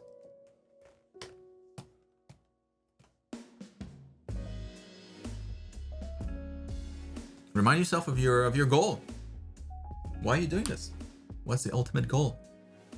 And then what are all these smaller goals that will get you there? Like you should write it down, like draw it somewhere. maybe it's just like a simple graph, like simple diagram where it's just like, I'm here, I need to do this to reach that, and then track your progress over time. It's so easy, you know, when you get caught up in like different studies and like learning this and that and this and that, to lose that focus, like why you're doing this in the first place. And very important to remind yourself all the time. Kind of workout, I do this all the time. I mean, I don't work out much now, but when I did, I used to, like, I wouldn't have the motivation all the time, especially like I work out on my own. I used to work out at Blizzard, but you know, I stopped, obviously I quit, and then I started to go to the gym on my own at the gym, but then I don't know, I didn't really see the point of that, so I started to have my gym at home, and now it's just like, how do I motivate myself to go when I don't have like friends to go with? And a lot of that was just before watching, or like before working out, maybe not all the time, but sometimes before working out, looking at videos of other people working out and making good progress, and you're like, that's what I want, that's the body I want, that's why I'm doing this. All right, now I'm gonna get my ass in the gym and then work out. And it's just like, you know, sometimes you need to remind yourself of that, those kinds of things, like why you're doing this in the first place, what's in it for you, why you're putting yourself through all this struggle, and then yeah, have old Scott remind current Scott why he started this whole journey. But man, it's starting to look pretty damn finished. And here you need to have clouds in the sky. You need to. Darker clouds in the front here.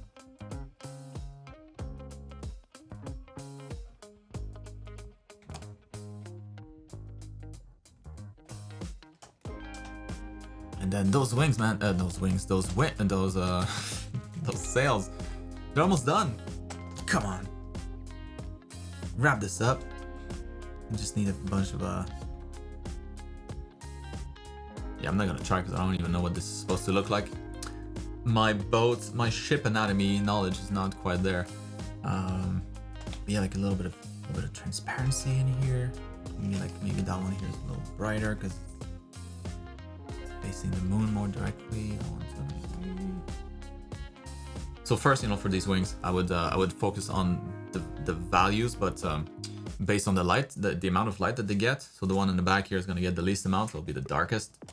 That one here probably gonna be pretty dark. And then those ones here that are behind a bunch of other sails gonna be quite dark as well. And then the ones in the front are gonna be much lighter.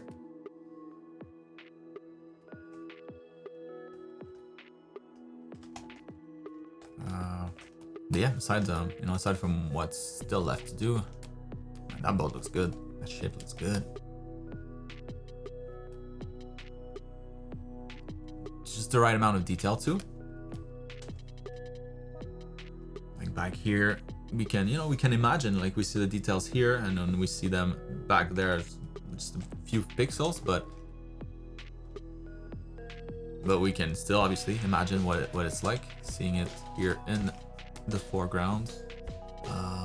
Yeah, a little bit of like wood detail. Man, that's spot on. That's good. That's really good.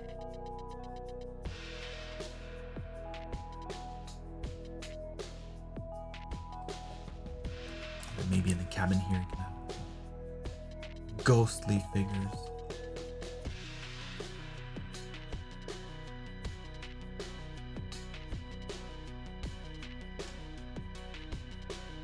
Mysterious light from inside.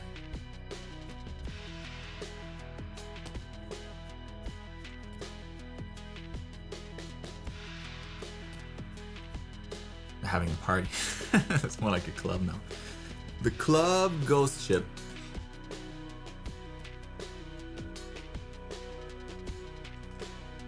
Yeah, maybe not that. Maybe not.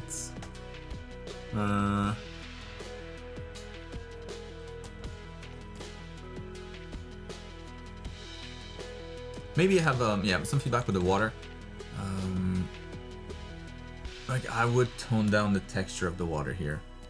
So you probably would have a little bit of a what's the word? Not foam, but what's like the white bubbles at the top of the wave. Who knows? No way to know. But I would have a little bit less of that, you know, unless the ship is like blasting through the water, like. But otherwise, like you would have only probably just a little bit in the front and to the side. In the back here, yes, a lot of air probably gets mixed in here, but maybe toning it down, and that would be more like on the surface of the water rather than just being like splashing outside outside of the surface. And then the detail, like the amount of detail, like the noise here in the water, I would keep that for back there maybe, because it's in the far distance. You'll have a lot more of that noise. But in the foreground here, you know, like you might be able to see individual waves, so I would paint them, or like use a custom brush maybe. I don't know that I have anything in here. Nope, I don't think so. But yeah, those waves here in the foreground I think would be a lot bigger, and it would help sell the scale, the vastness of this ocean.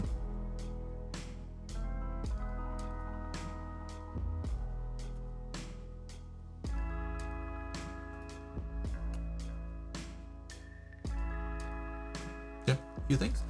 But man, it's coming along. Very nice.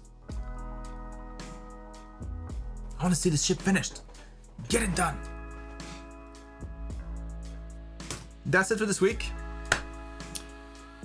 So yeah, a little, although I did go a little slower, so it's a little shorter than usual, but not that much shorter. But I hope that was helpful. Had a fun time. A lot of really cool art. A lot of progress as usual. So I'm happy. I had a good day, and I hope that you guys are gonna have a good rest of your weekend. Good week ahead of you. If for all of you that probably none of you watching, but everybody else, I hope you're having a good start of your summer, and I will see you in next week's feedback sesh. So if you guys have a good one, peace out.